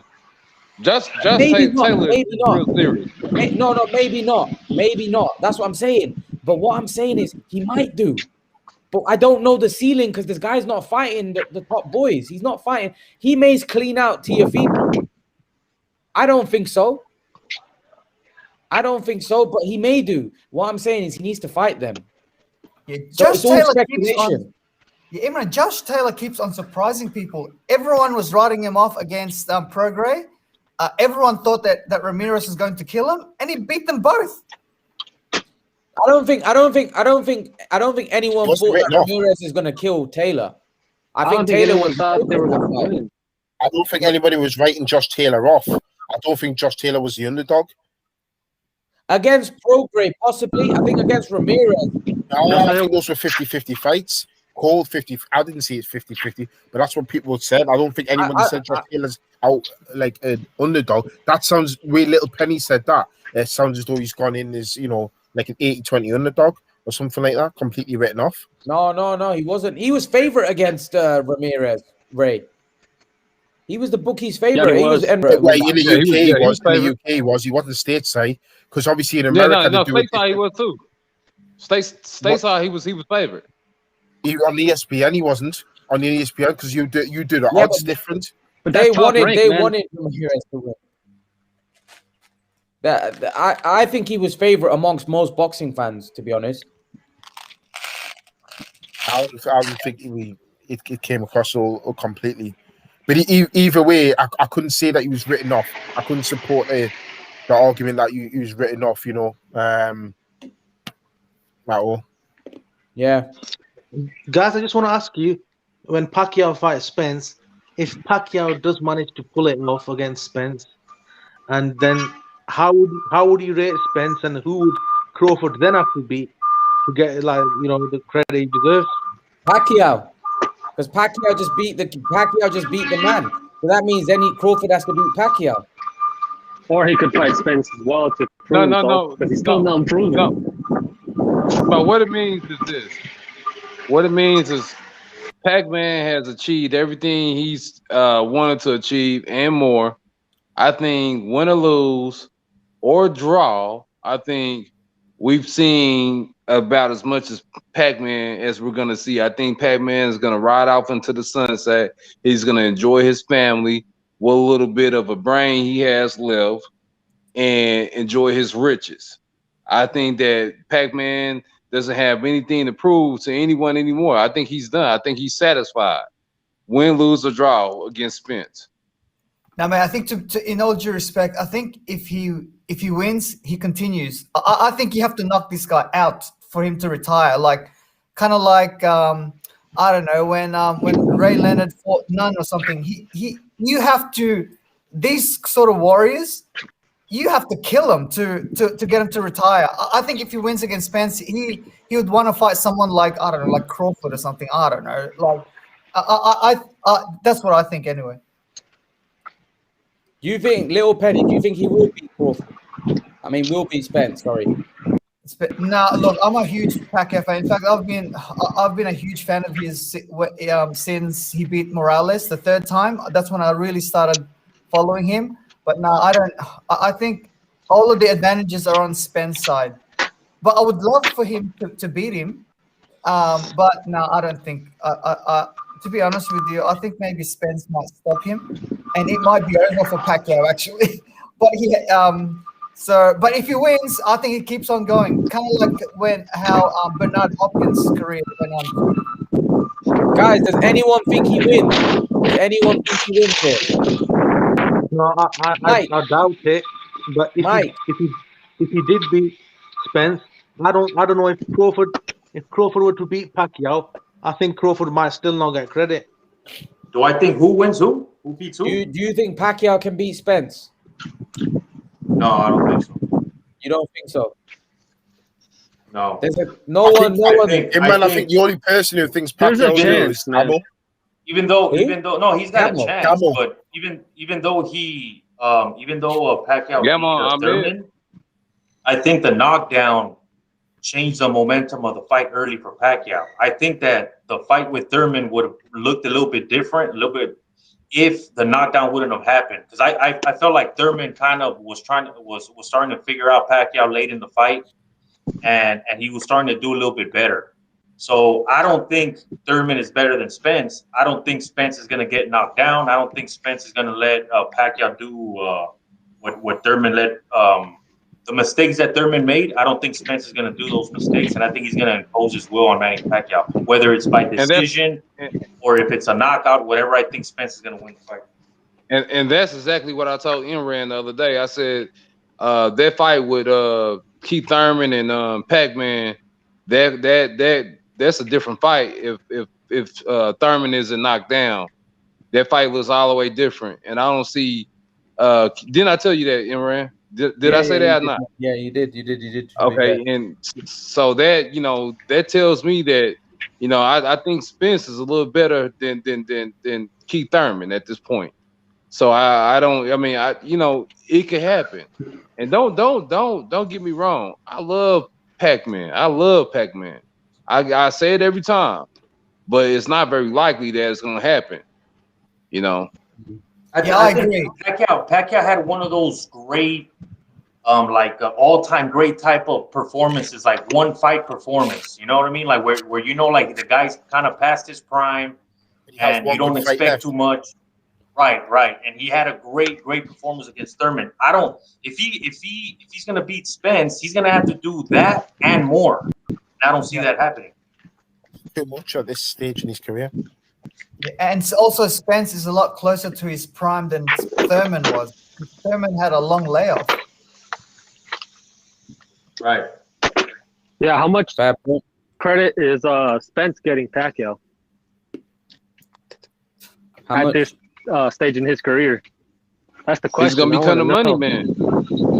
He's gonna catapult a lot, and a lot of talk that you hear about, other fighters being, I ain't saying that he's better. I'm just saying the perception. So I don't want to, I ain't saying nothing to his fans, but a lot of the Fury fans and a lot of Canelo fans, they're gonna have a third guy in position where he's a money man and he's commanding fights. See, once you get to a certain level, you can go up and down the way. You can do all that kind of stuff because you're solidified.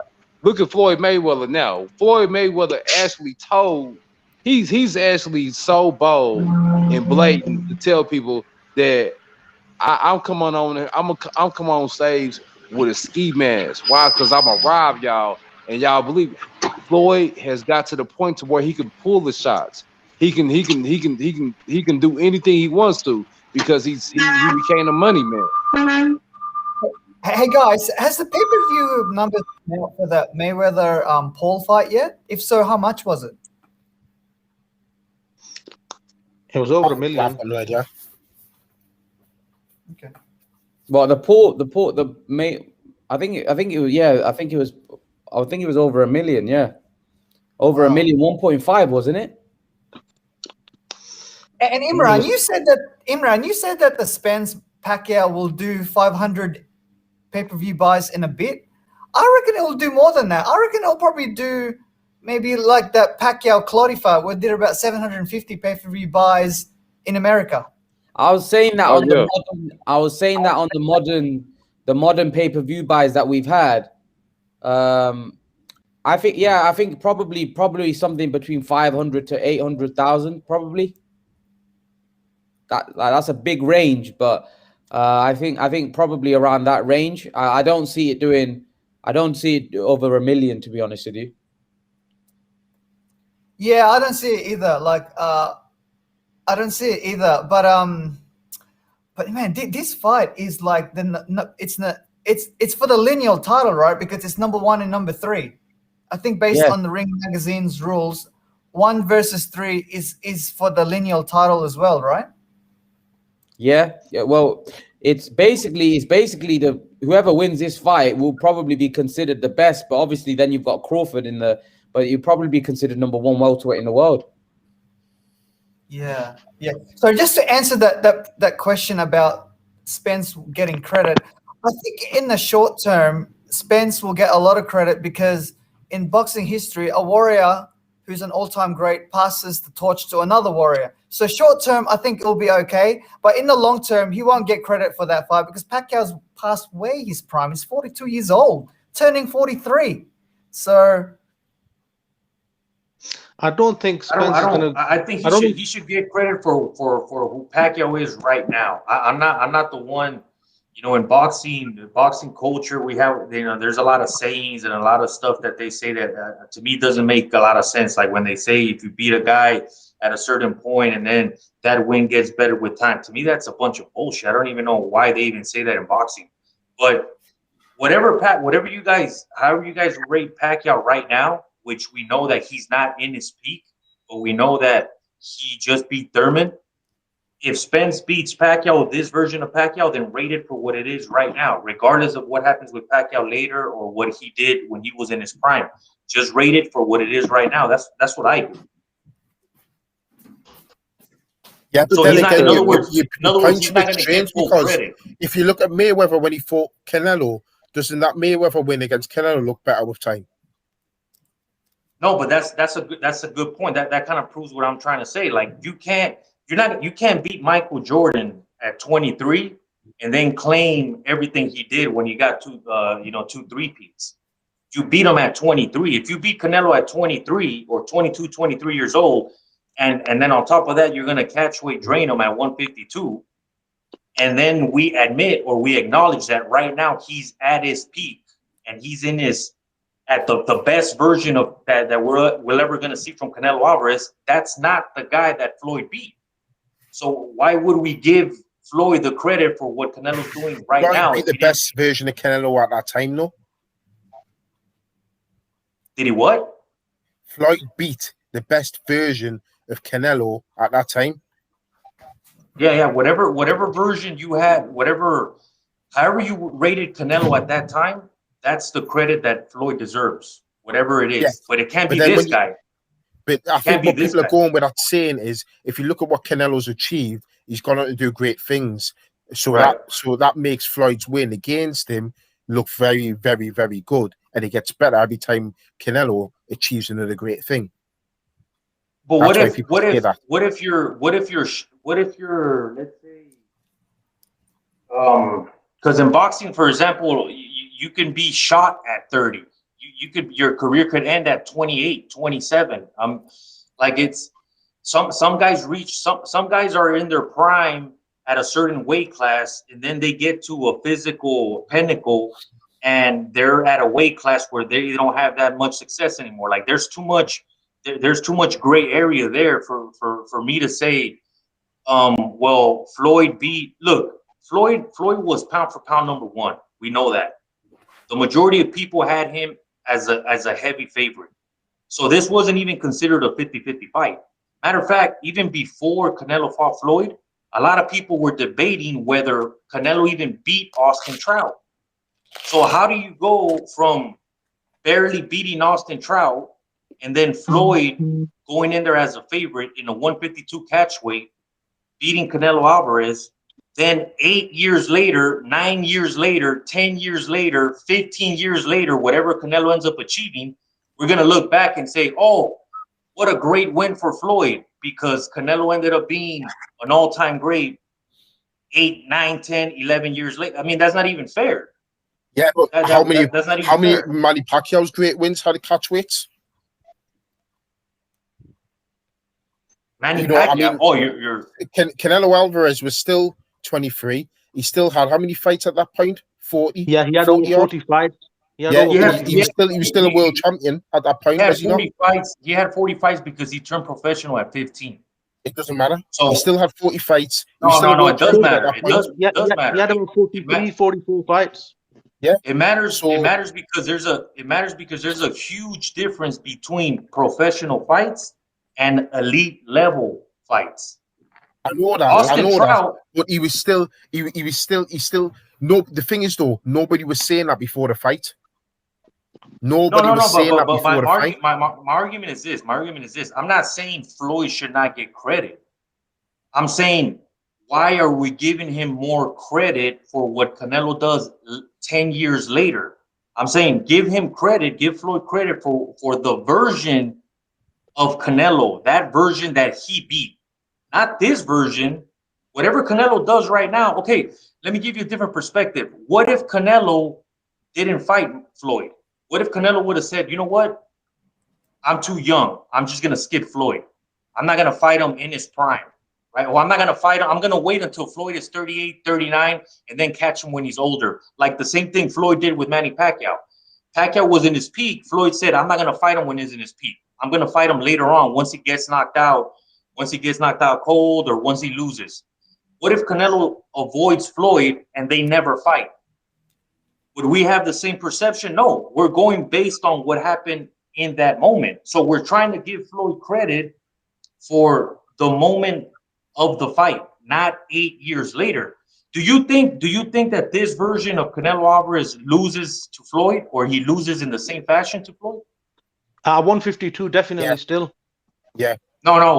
We know for a fact that fight cannot happen at 152 because Canelo can't make the weight anymore. Yeah, it doesn't happen at super middleweight, does it? Exactly. That's my point. That's exactly my point. So there was a small window. There was a very small window where Floyd was the generation before and Canelo was coming in. And in that small window, they were able to make the fight. So Canelo's prime is right now. So if Canelo were to fight, if Floyd were to go up, we know that he can't make 152. Would Floyd even move up to 160 or 168? He wouldn't even move up. So a prime Floyd versus a prime Canelo is not even a realistic fight. That fight will not even happen.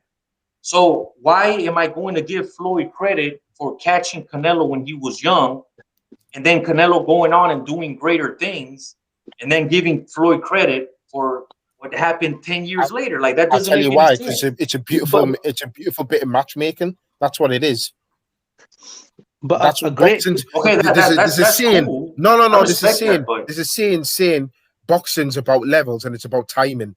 And Mayweather showed both. He showed his levels against Canelo and he showed his timing. What you're saying is right about the window. He realized, I better get this Canelo kid now before he turns into a serious don later on in his career. So that's what he did, and that's a great bit of business. I agree with you, but what I'm saying is, how much credit do you give Floyd for that win? Like, in other words, let's say Floyd beats a prime Canelo. Would you guys agree that would probably be his greatest win? I don't give Floyd a lot of credit for that Canelo. I really don't. Yeah, I mean, I give him credit, but I don't give him full credit. I'm not gonna give him full credit. I hardly give him. You know me, I'm a go hard or go home, and I hardly give him any credit for fighting Canelo when Canelo was green.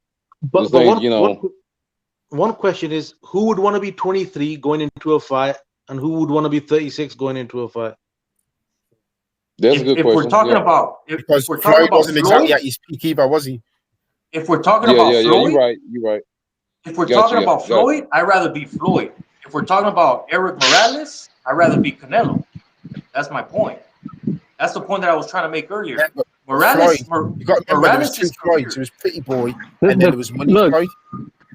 Okay, how about this? Floyd, hold on. What about Bernard Hopkins? What Bernard Hopkins you rather be? A 23-year-old Bernard Hopkins or a 36-year-old Bernard Hopkins that beat Tito Trinidad? But see, that's slightly different, though. It's of course it is different because that's what I'm saying. Like, we're talking about an individual case here. Floyd at 36 might have been 36, but he looked like he was 32. He looked like he was 31. You're talking about Bernard Hopkins. He still wasn't at his prime, though. You know what I mean? Bernard Hopkins had the same fighting style. He's pound for pound number one, though, bro. Like I could understand if you were saying, okay, Floyd is 36, but let's say he's not in the pound for pound. He's still a very good fighter, but he's more like Cotto at 36. That was a 36-year-old pound for pound number one Floyd Mayweather. That's why he was the favorite in the fight.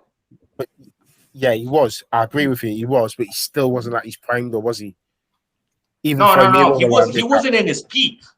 I would agree with that. He was not in his peak. But what do you think is Floyd's peak, in your opinion? What do you think Floyd's peak is? I was going to ask that as well. What's his prime? What's Floyd's prime? 135? The 130, between 130 and between 130 and 140. See, that debate, that's a good topic to debate too, because I've had this debate with a lot of people. In my opinion, I've always felt that the best version of Floyd, in terms of just the total package, physical strength or physical maturity, experience, skills, etc., was the version that fought Oscar De La Hoya. But yeah, that's when he was still Pretty Boy. But go ahead. Sorry about that. Right. That was his last fight in Pretty Boy, wasn't it? That was a 30-year-old version of Floyd. But some people think Floyd's peak was at 135 because they think that's his best weight class. But at 135, Floyd was like 25 years old and arguably lost to Castillo. Castillo. Yeah, Luis Castillo. Yeah. Right. So when I look at Floyd's career, I would agree that his best weight class might have been the lighter weight classes. But in terms of his overall pinnacle, in my opinion, is when he was around 30, 31, that age range. That's when he was when he had that counter-punching defensive style shoulder roll, and he was still very athletic and he was still very slick. That guy that fought Oscar De La Hoya, in my opinion, that's the best version of Floyd Mayweather. Yeah, the younger version, he was great, lightweight, great, but he was still getting punked physically by Jose Luis Castillo. He got hurt by DeMarcus Corley. He was getting peppered by Emmanuel Augustus. Right. I mean, he was. And that's what happens if you go in the shower, you get wet.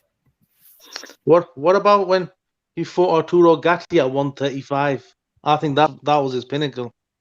Yeah, that was his pinnacle right there. Him and Chico Corrales. When he fought Arturo Gatti and Chico Corrales, man, that damn Floyd was something else, man. I had them both, like y'all saying, you know, like my Limey people say.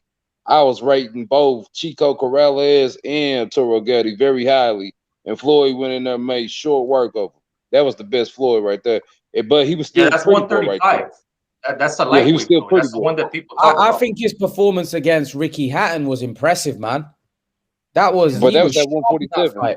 Hey. Right, and that's the version that I'm talking about, Imran. That's the version that I'm talking about. That's after Oscar.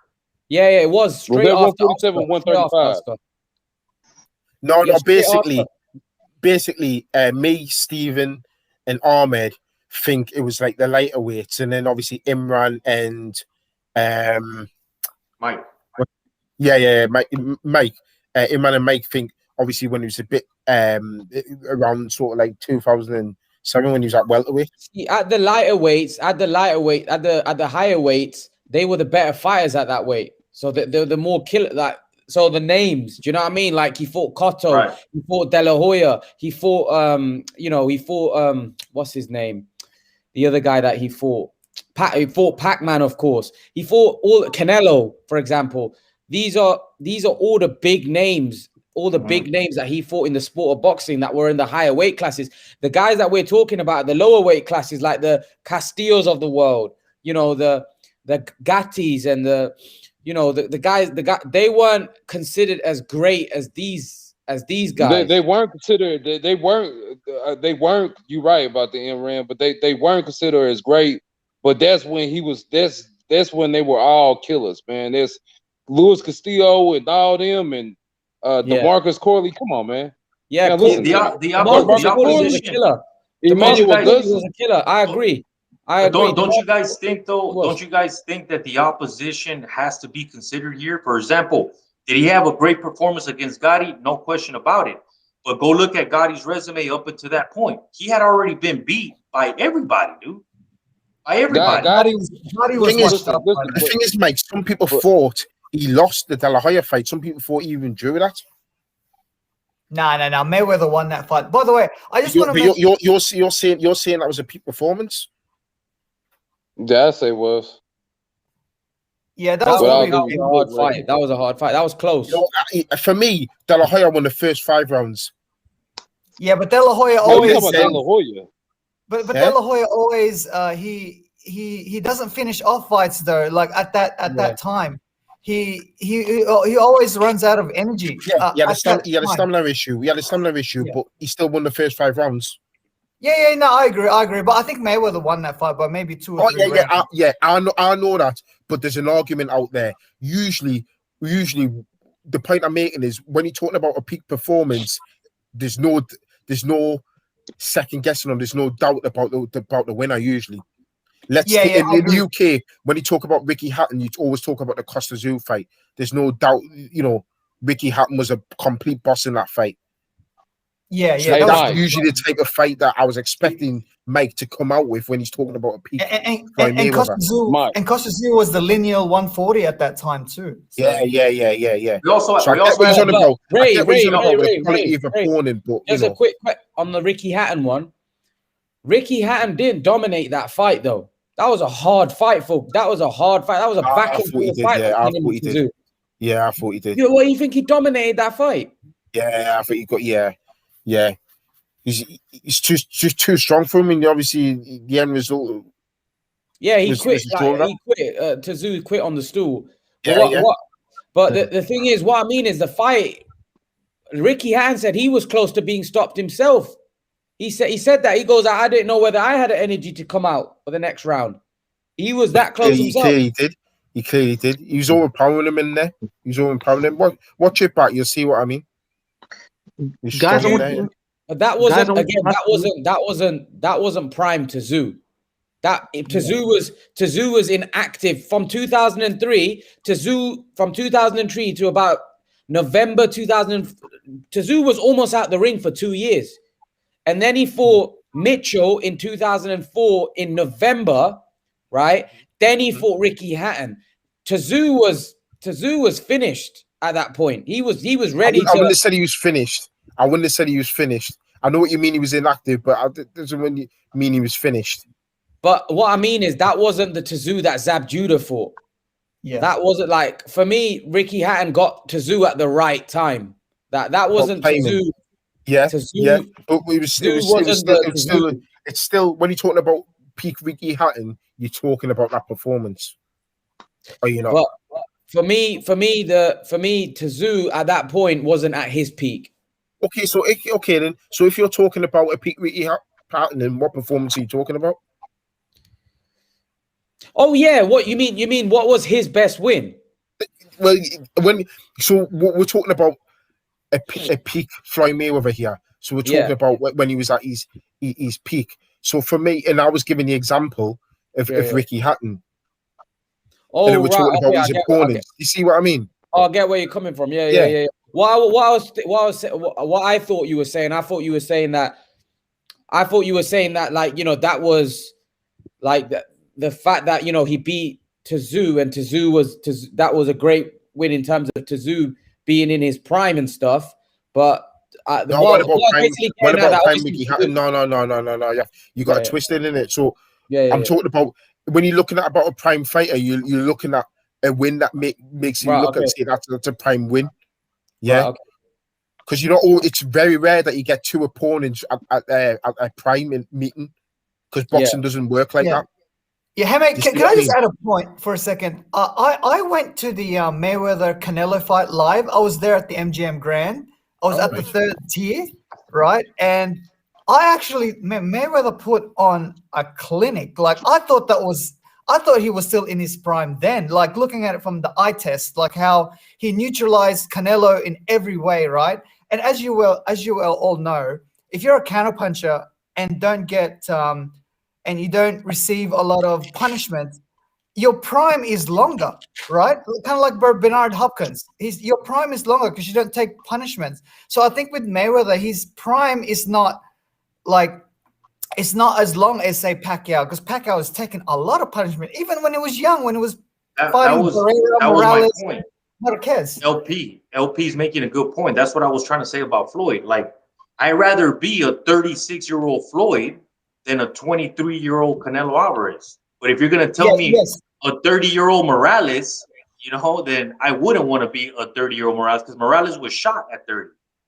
Or Meldrick Taylor. Meldrick Taylor was shot at 25 or 26. But Floyd at 36, he still looked amazing. I mean, if I didn't know his age, I would have thought Floyd was like 32 still, or something closer to 30. Hey, dude, in that Mayweather Canelo fight, where I was in the third tier, right around round 10, everyone was amazed of how Mayweather neutralized Canelo. Canelo stopped punching because Floyd was countering everything from. Yeah, he just kind of walked around the ring, didn't he? Yeah, he was. Yeah. He just didn't know what to throw. After the fight, they asked Floyd about the fight, and he said that the biggest key to that fight was experience, and that's ultimately what it was. That's ultimately what it was. So I'm good with the whole. The fight gets better with time when it's a different type of different timing. Like, let's say the fighter's closer to his prime, and he's kind of like a late bloomer. And then maybe he kind of, you beat that guy. And then later on, you beat a better version. But when you're that young and you beat a guy that young, we're talking about 21, 22, 23, where guys are a lot of times are still considered prospects. You can't take credit for guys that young, man. Like, that's too young. And see, that's why I don't give Floyd the credit that he should have gotten in that fight because, or you know, that everybody else gives him because. Yeah, you talking about the peak Floyd, you know, the Floyd that has all the experience in the world. It's like when you're training with the master sensei. Yeah, you got the youth and the strength of the sensei, but the sensei got all the prowess, all the wisdom under his belt. And it was just clearly a situation where Canelo was in there with a boxing maestro, a boxing god, Right. and he was just so outgunned in that fight. So I really can't give give Floyd the credit on that because Canelo was a young and upcoming killer, but Look, he wasn't. I agree 100%. Look, Canelo was so green, bro, that going into the fight, the majority of people when they were talking about the fight, the biggest that would make the fight intriguing was the fact that Canelo, his advantage was the supposed size, right? That was his advantage. It wasn't the skill. It wasn't necessarily the experience. Everyone felt that Floyd was the superior fighter overall. The advantage that Canelo had was the fact that he was the naturally bigger man. And in that fight, for whatever reason, he didn't even use his physical advantages. Instead of imposing his will on Floyd, kind of like, let's say, what Maidana did, he decided to box Floyd, even at times was even in the ropes and kind of like baiting Floyd to come into the ropes. That's just a dumb way of approaching Mike, Mike, just a quick thing. Mike, Floyd, right. I think it was more about styles, like because Canelo got completely outboxed. Roy Jones said after the fight that Canelo fought Floyd's fight. He fought a fight that suited Floyd. He tried to box him. He's not the superior boxer. Floyd was going to outbox him. But when you say Floyd was at 36, when he in his next fight, he fought Maidana. And Maidana in that fight lit Floyd up many times during that fight, right? Floyd looked his age. Floyd looked his age. It looked like, whoa, is Maidana gonna pull this off? And that was a majority decision. That was that was after Castillo, that was the closest, that and De La Hoya. And I think that was even closer than De La Hoya, by the way. Imran, can I just answer? That's the experience factor that we're talking about. That's the experience factor that we're talking about. Yeah, Mike, just to answer your question about the weight issues, when on Friday night, when I attended the weigh-in, Canelo looked really dry, right? And I think the reason for that is because that fight was at 152. Like Floyd wanted that fight at 152 rather than at 154, even though it was for the lineal 154 title, right? And that 2 pounds, even though it sounds like it's not a lot, mate, at that time for Canelo, that's a lot. And that's the reason Andre Ward saw the same thing you saw. He actually commented on that. He said that he had never seen a fighter sit on a stool in a weigh-in. He said it right after the weigh-in. Andre Ward saw Canelo Alvarez. He's like, I don't like the way Canelo looks. You guys could even Google it. So and what was Canelo's next fight at? 155. 155. It was a non-title fight. It was a non-title fight against Angulo.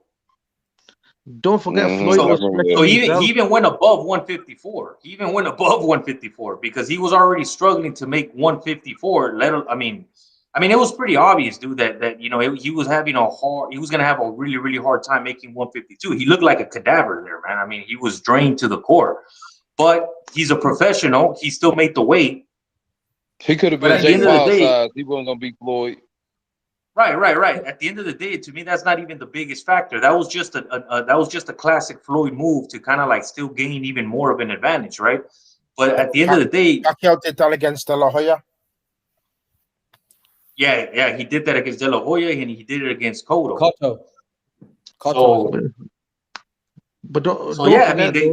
He did the same thing, right? So that's, I'm not comparing Floyd to Pacquiao. You know, I was just pointing out that in that particular fight, that wasn't the best version, the fully hydrated version, the peak version, the guy that we see today in Canelo Alvarez. So I'm gonna give Floyd credit because, like what you guys said, he's 36. He's, you know, You know, he's not in his peak prime and all that. Okay, I get all that, but am I going to give him all the credit for everything that Canelo's doing now? No, I can't. That would be Mike. I reckon I would have given a lot of credit if Floyd made that fight at 154, but because he demanded it to be at 152, and the fact that Canelo was really, really young at that time, was like 22, 23 years old, I can't give him, even though he put in a masterpiece, like a Beethoven masterpiece, I can't give him the full credit because once again, Floyd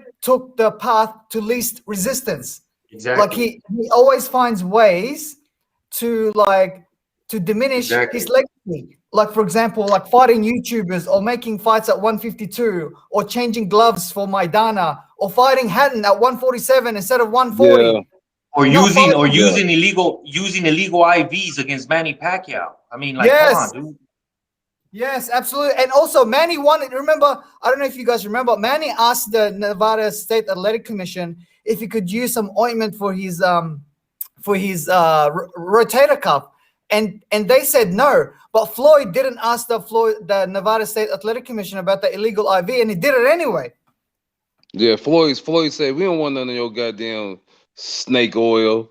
You ain't using none of that damn Mambo Jambo ointment you got. Nah, just kidding, man. But nah, man, what time is it in the UK right now? Yo, man. It's half 1 in the morning. Yeah. Hey, Imran, you're like the Manny Pacquiao of podcast, man. Dude, you're up to 5 hours now, dude. Yeah, man, I was about to leave a message, man, to wrap this up, man, because I'm knackered, man. Imran's a warrior, man. He's a warrior. 6 in the morning, bro. I've Is got to it? be up. Yeah, I've got to be up. Ray, you better get to sleep. I'm gonna wrap. The thing is, though, when you love boxing, you just get carried away, don't you? Yeah, you just get carried away. You forget what time it is. It's probably middle of the day for you guys. It's half 1 in the morning for us. Yeah. Well, it's 7 o'clock here. I'm in Oklahoma City. Mike, where you at? I'm in Texas right now, though. Right next door to me. Hey, dude, speaking of OKC, man, you guys have got like 30 draft picks in the next 5 years. I know, we should be good. Oh, you're in the we should be good. Guys, I wanted to ask a question. Do you think in their primes, Roy Jones had a better career than Floyd Mayweather? Yes. Well, was he more? He was more untouchable, wasn't he? Like nobody gave him even a close fight, did they? In his prime. Roy Jones, let me tell you something, man. Roy Jones is all in every respect a better, superior fighter than Floyd will ever be and ever was. Roy Jones Jr. was a phenom. He was an absolute phenom, a master of his art, and nobody could touch him back in the day. I Roy Jones make. I wouldn't say he's better than Floyd, though. I'll say he's better than Floyd. In his prime, you mean? In his prime, there's no way to beat Floyd, man. There's ways to beat Roy Jones. Okay, do this. I disagree with that.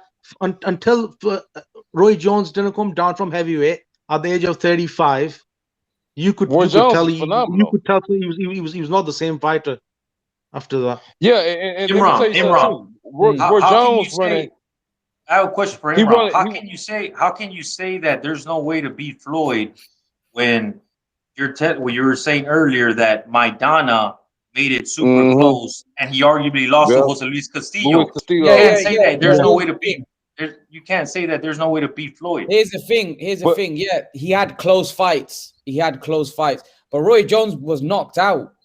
I know that people say that Roy Jones was. But we're talking in the eye test, in the prime. Nobody came close. No. Here's the thing. There's been a lot of fighters that look better than Floyd. There's been a lot of fighters that look better than Floyd. No.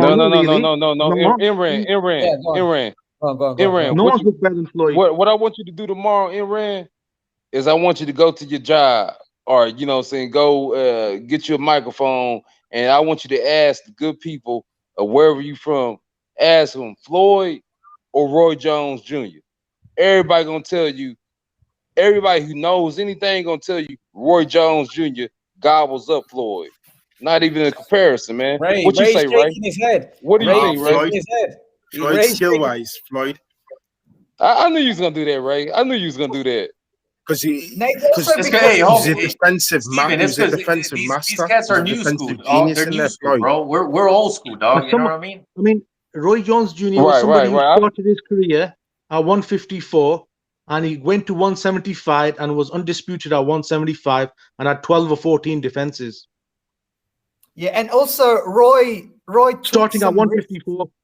Yeah, and also Roy took some risks, and when he was in the ring, he wanted to knock guys out. Whereas, like with Mayweather, he didn't take a lot of risk and didn't look to knock people out, especially at 140 and upwards. And I think that's what but that's his style. That was his style. Roy Jones was blessed in power in his hands, natural power. So that also he could afford to take those risks. But in terms of actual skill, boxing skill, Floyd had more. This is a classic case. This is a classic case. What LP is saying is spot on. This is a classic case of the guy taking the risk and looking worse is getting punished, and the guy who didn't risk at all and had the quote-unquote perfect record is getting most of the credit based on the perception. That's what I don't like about Floyd, that he purposely put himself in situations so that his record looked as clean as possible, and that when we have these hypotheticals, we're gonna give Floyd the benefit of the doubt. While Roy Jones is going up to light heavyweight, even as high as heavyweight, potentially risking getting knocked out, no catch weights, no taking gloves away, no this or that, and then he gets knocked out, and then we say, okay, he got knocked out, therefore he cannot be better than Floyd because Floyd never got knocked out. Mike, Mike, Steven, I agree with that. Look, I reckon it's Floyd. Who has a better resume? Who beat better fighters, Roy Jones or Floyd Mayweather? Roy Jones. Roy Jones. Roy Jones beat Bernard Hopkins and he beat James Toney. Roy Jones Floyd beat Roy Jones was 50-0. Cotto, De La Hoya, Mosley. James Toney. Imran, but you're not considering the moment of the fights, Imran. He did beat De La Hoya, but that was a past time De La Hoya. He beat Mosley. But come on, guys, come on. We can't say, he beat them. James Toney and Bernard Hopkins. He beat them when he beat them. The fact is, he beat them. He's got more Hall of Famers on his record than Roy Jones has. James Toney. Okay, Imran, I got a question for you. Imran, I got a question. Look how scary it is to go to light heavyweight for Canelo. He started at 154. Okay, he was a 15-year-old, started at 147, but mainly he started at 154. Who are we talking about? I'm talking about Canelo. Give me an example. How scary is he went to light heavyweight. He knocked out Kovalev. Having 14 defenses, 12, 14 defenses, not losing a round. Canelo never started at 154. Canelo started at 140. Canelo started at 140. No, Canelo started at 147, innit? Because he was 15, innit? You don't grow at 18 anyway. 15 years still going 140, but he was 15, so he started really young. Roy Jones is bigger than Canelo. Roy Jones, did you see the size of Roy Jones? Roy Jones was huge. Like, yeah, but he was a matchstick. Roy Jones was a matchstick at 154. He was 6 foot 1, 6 feet tall. He was only 5'8".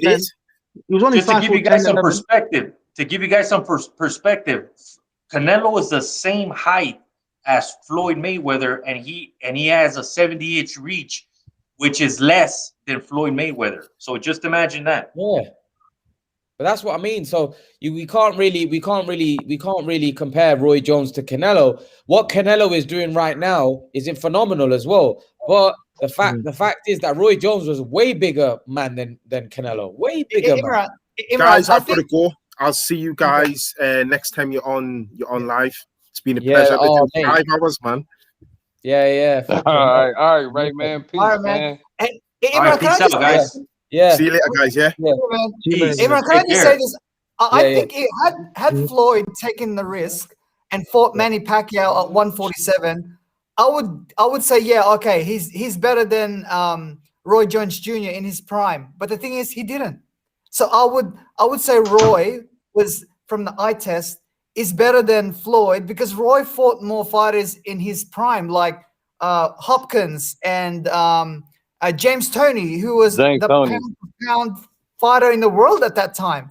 But the thing is, was Hopkins as good as he was when Roy Jones fought him the second time? Hopkins peaked later on in his career. He wasn't. But earlier, you guys were trying to give Floyd credit for beating a guy in Canelo Alvarez who also wasn't as good. I didn't have an opinion on that.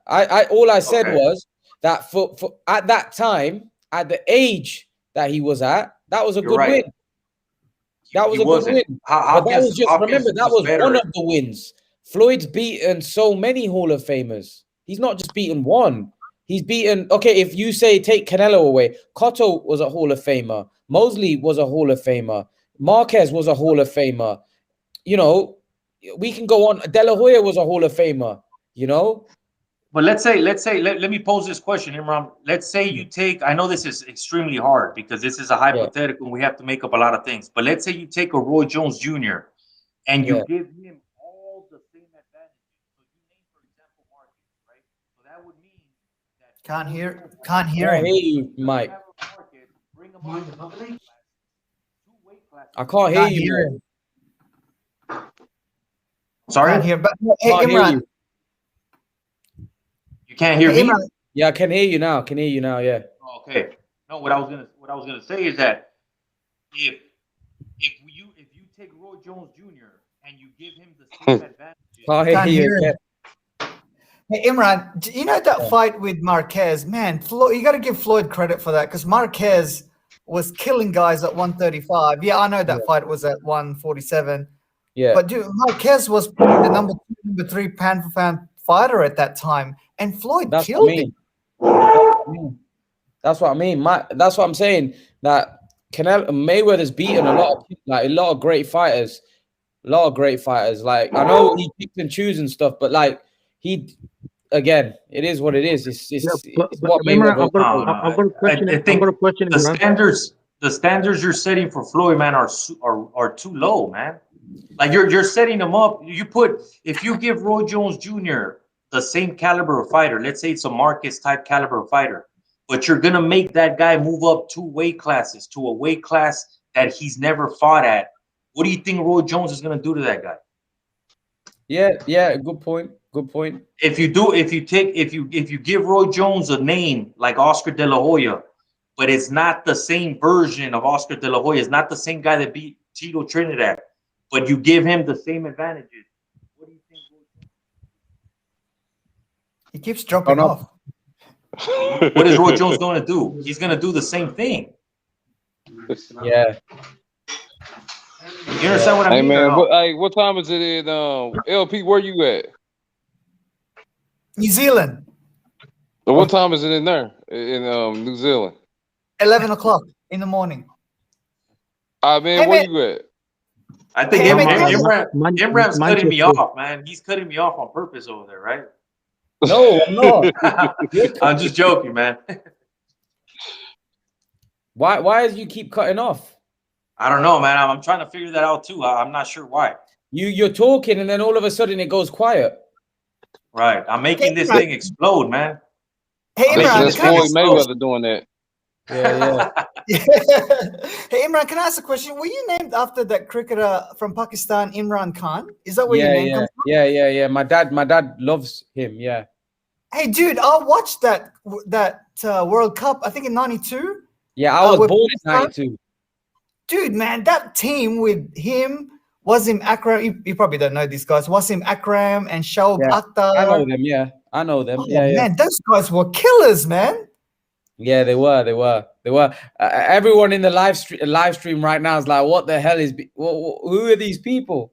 Cricket. It's cricket, by the way. Yeah. They don't. Obviously, Stephen and Mike and that, they're from America, so I don't think they watch cricket. Yeah. Yeah, I don't know anything about. We don't watch cricket too much. Yeah. But yeah, coming back to boxing. Oh man, that was some live stream, man. Mike, I forgot the track of time. Mike, how long have you been on? I've been following you guys, but I just got on like an hour ago, I think, with you guys here. But I was following for hours before that. Steven, how long have you been on? I've been on 5 hours. 5 hours. Oh man. What about you, Ahmed? You've been on a couple hours as well. Yeah, on and off. Yeah, it's 5 hours and 9 minutes. Oh man, I'm done. I'm done. What about you, Ryan? I'm in the UK as well. Christian's I'm talking about what how many hours? Oh, I've been on 5 hours. Like I started the live stream. Oh yeah. My stream's awesome, man. Yeah. Oh, yeah, man, this is a good live stream, man. This has been some time. Yeah. This is good, man. I enjoyed that. You know what I'm gonna do? I'm gonna do more live streams like this where we can just all come on and debate about it. You know what would be good? You know, after fights and stuff. Yeah. Yeah, where we can come and like debate what happened in this card, you know, that card, and I think that would be great, you know, to talk about. You know what you should do, Imran? Yeah, you know what you should do? You should do it during the fight. So say for instance, I mean I ain't gonna be here, I'm gonna be at the fight with Manny Pacquiao, Earl Spence. Like future fights, man, we all come on during the fight. Oh that'd be good, man. Hey man, can I just suggest something? Yeah. You know, when you're doing this live stream with us, and we appreciate it, obviously. Yeah. You should also so that you don't lose your other viewers. Yeah. You should when someone writes a comment, you should ask us like to respond to it. So then they become part of the live stream as well. Because I do. Sometimes you lose track. Like I know. You know, when you're talking to like 6 different people, you lose track of what's being said, and it's like I don't like butting in. Yeah, true. I mean, like if Steven's making a point, right, and he's in the moment, you know what I mean, making a point. I don't really want to butt him in and say, Steven, so and so is asking this. You know, it kind of rips momentum. Yeah, true. I agree. Yep. I want to say this too to Imran before you leave, because I know you're about to knock out, man. But I've seen a bunch of channels, bro. I'm over here in the States. I've seen a bunch of channels, and as you know, I mean, I know you've heard, but you know, race plays a big role over here, which sucks for whatever reason, but it plays a big role. So a lot of the channels that you see over here are very biased, and very and they race bait. I want to say, man, that aside from you having a lot of knowledge, and I like the way you articulate, man, and the way you explain things. You know, I like the fact that you're a pretty neutral guy, man. You never show bias, bro. And I think you have a great channel. Yo, cheers, man. I appreciate that, man. I agree, dude. I agree. You remind me of like Showbiz the adult, dude. You're a very you're neutral. Oh, I know that guy too. That's cool. Showbiz is cool. I appreciate that, man. I just say I got into boxing, man. I got into boxing around 2008, 2009. I told Steven the story is that when Amir Khan won the silver medal at the Olympic Games, because he was somebody from my background. I got into it. Hey Imran, who do you think has got a better career right now? Khan or Brook? Who's got a better career? Oh, that's no question. Khan had a way better career than Brook. It's not even close. Okay. Khan won a silver medal at the Olympics. He unified at 140. He beat 11 former world champions. Brook's beaten 1 or beaten 2.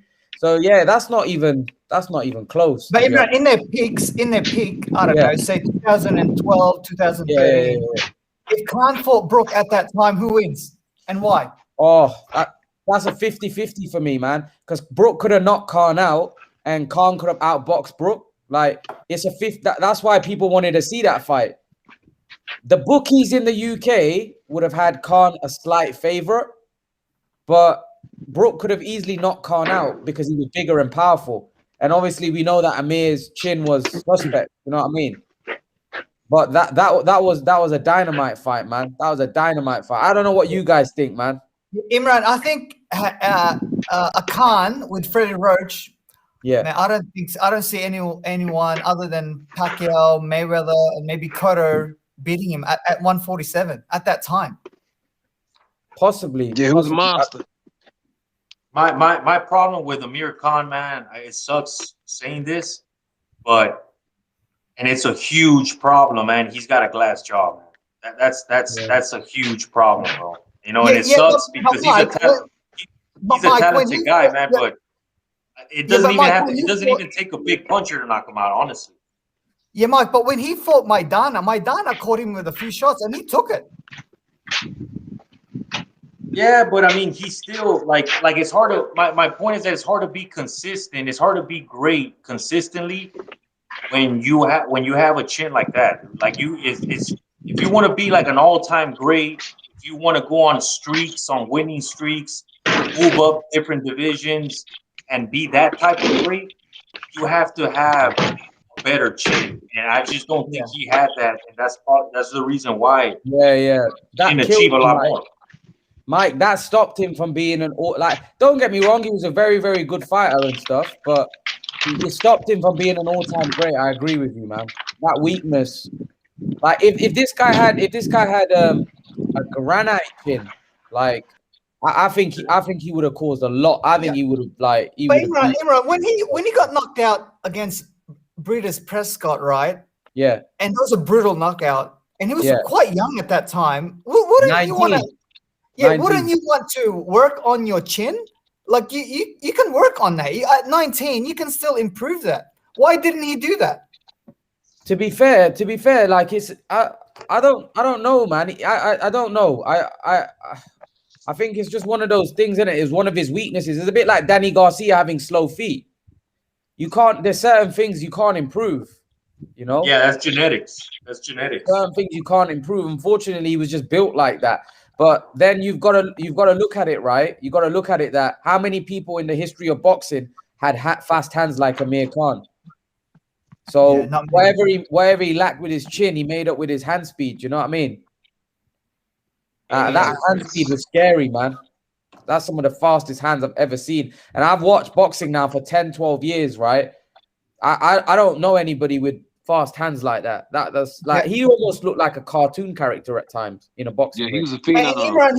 And Imran, he was winning that fight against Canelo until Canelo whacked him.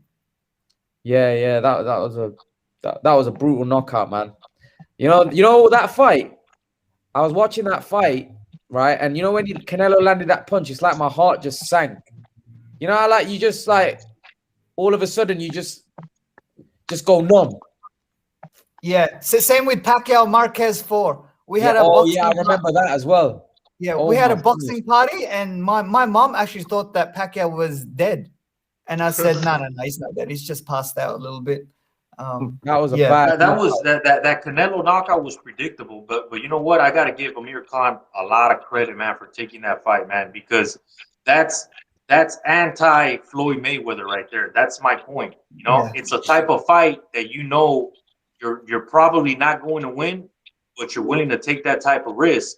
And I got to give Amir Khan a lot of credit for that, man. Mike, I agree. My respect.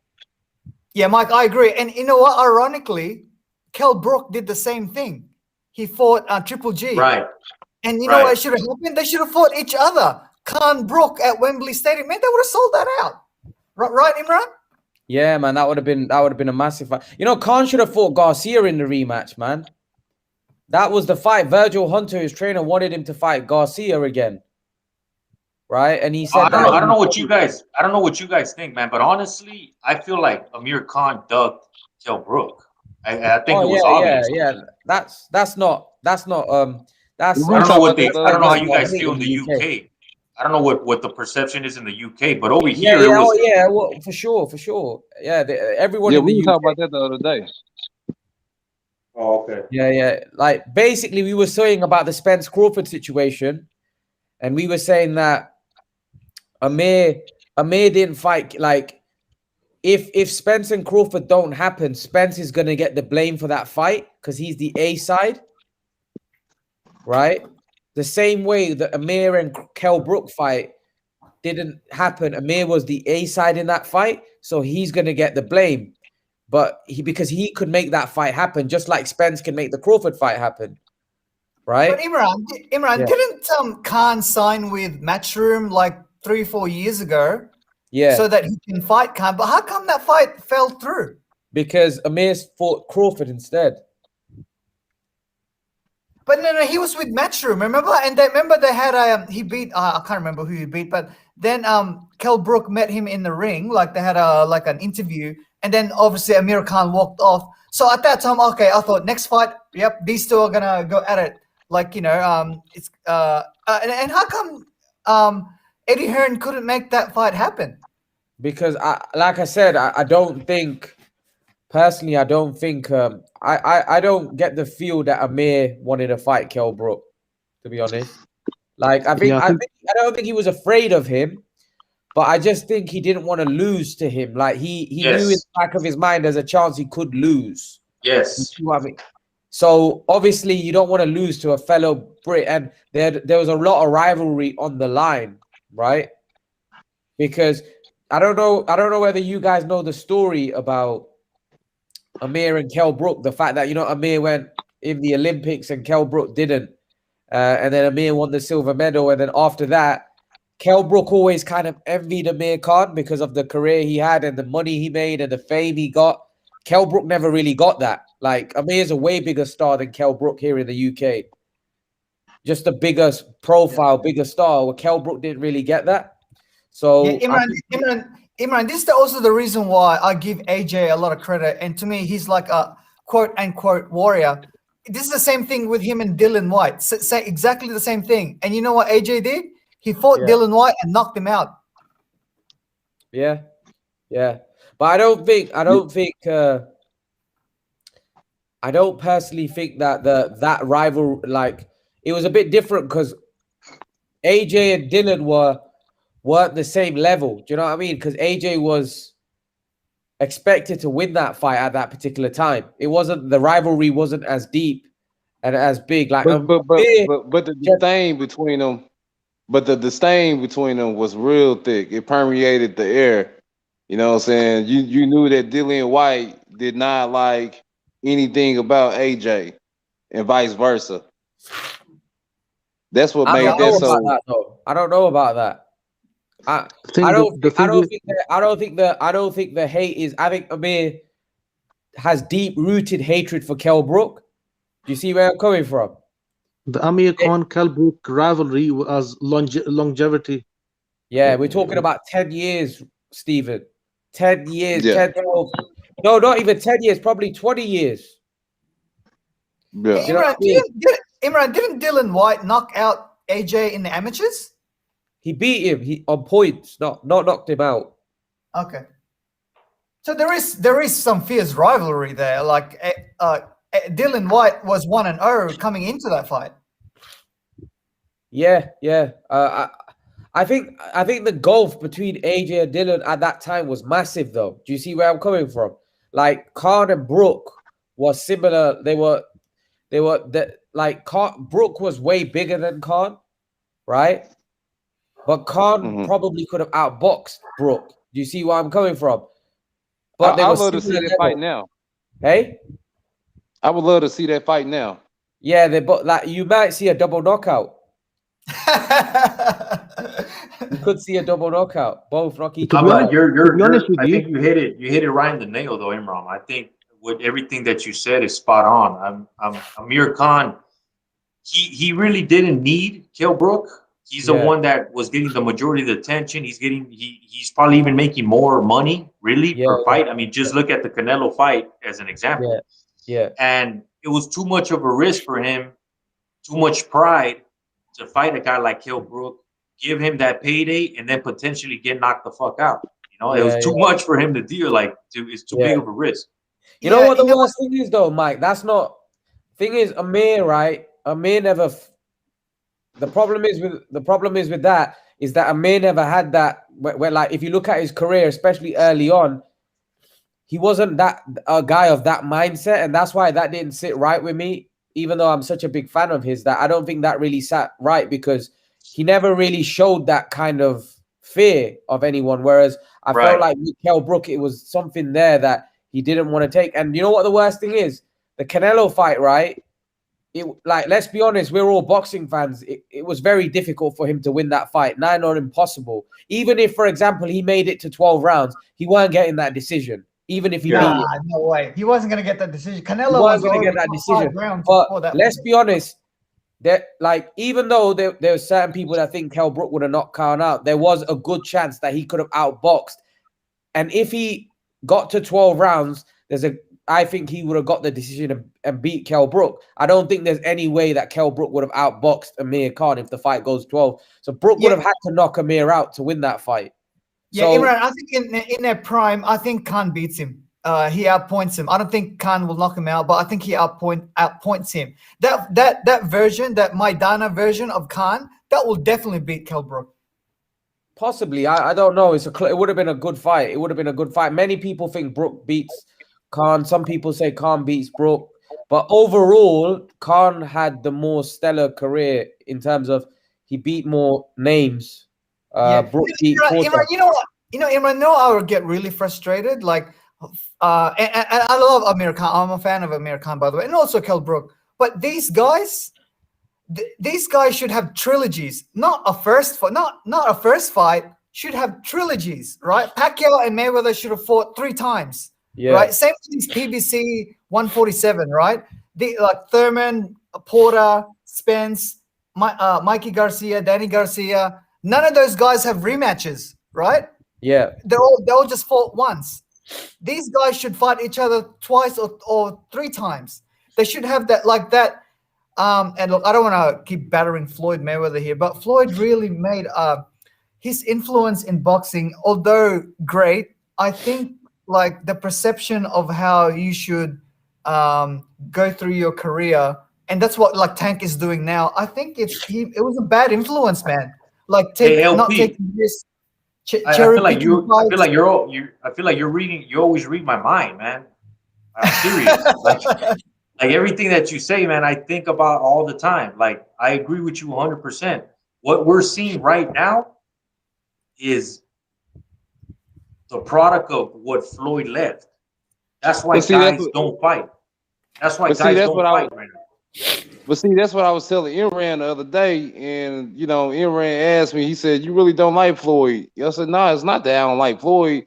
It's like any guy that tells you that he's robbing you and he's blatantly fighting a YouTuber and fighting guys in exhibitions when you got Manny Pacquiao out here fighting the arguably the strongest guy in the sport of boxing."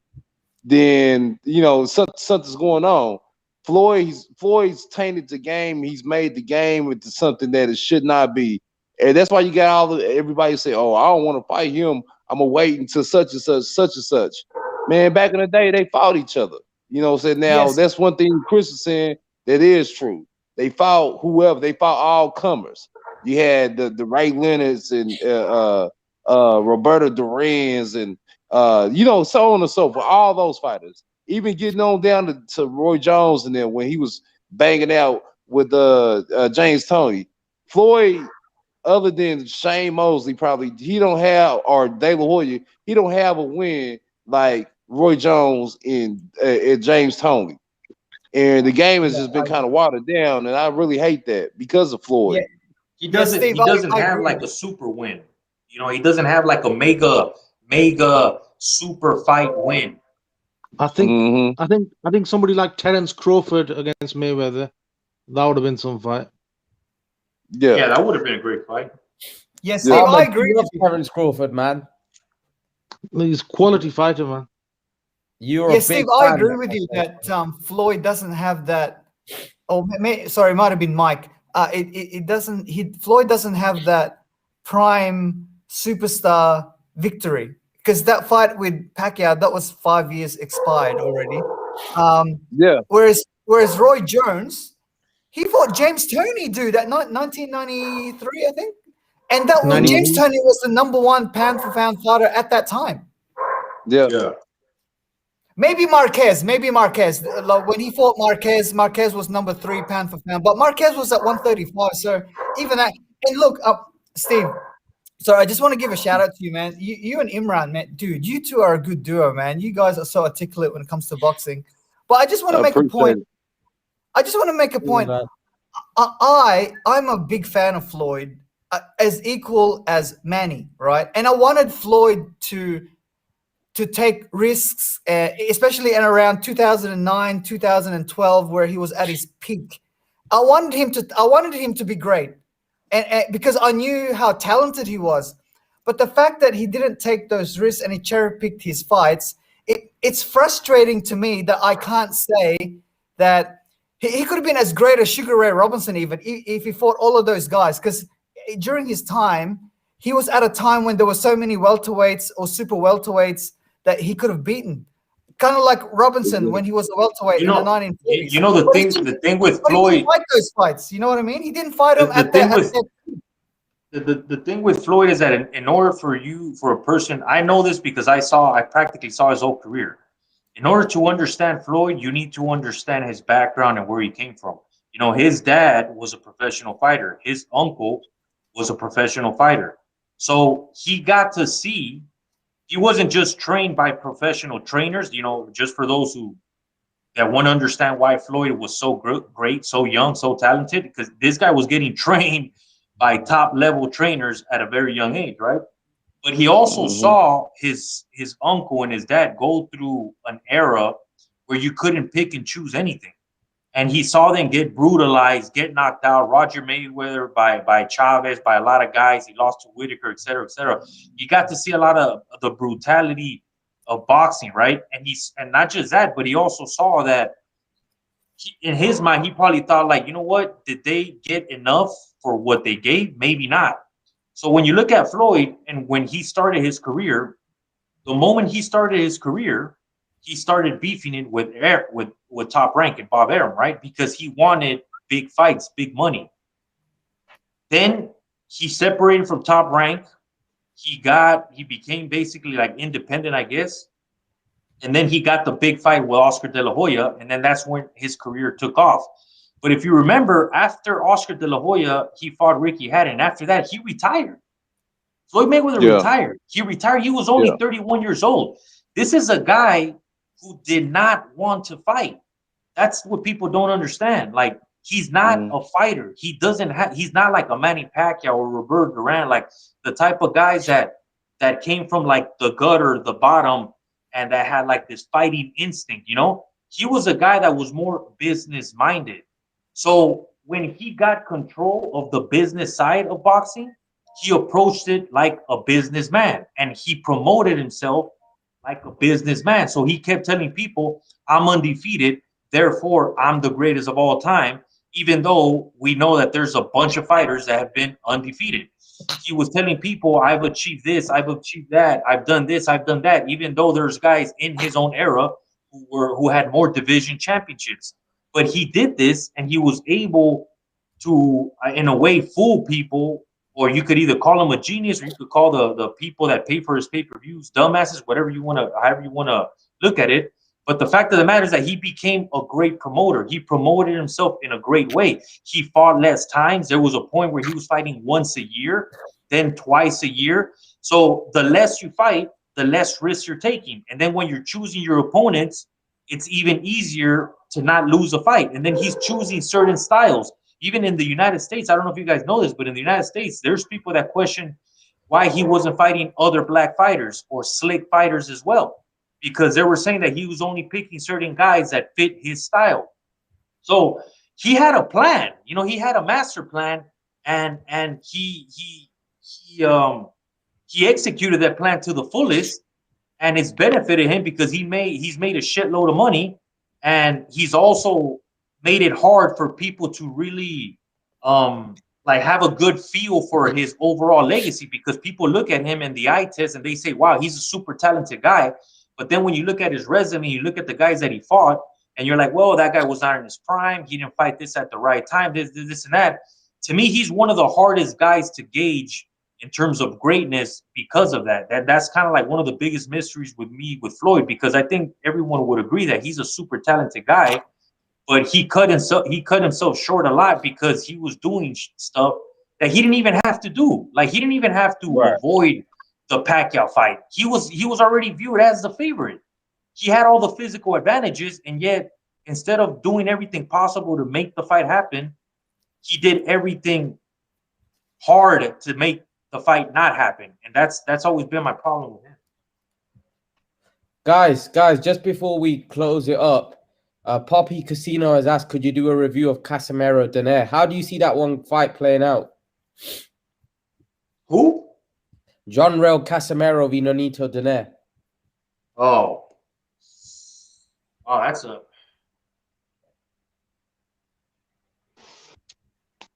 man. That's a dangerous fight for Donaire. For both guys. I mean, I don't know. I don't know how you guys see it. That kind of feels like the only reason I'm looking at it is like kind of like a 50-50 fight is because of Donaire's recent performances. Yeah. If we weren't considering that, I would be thinking Casimiro's gonna knock his ass out. But just because of his recent performances, it kind of feels like a 50-50. Yeah. What about you, Steven? Man, hell of a fight, man.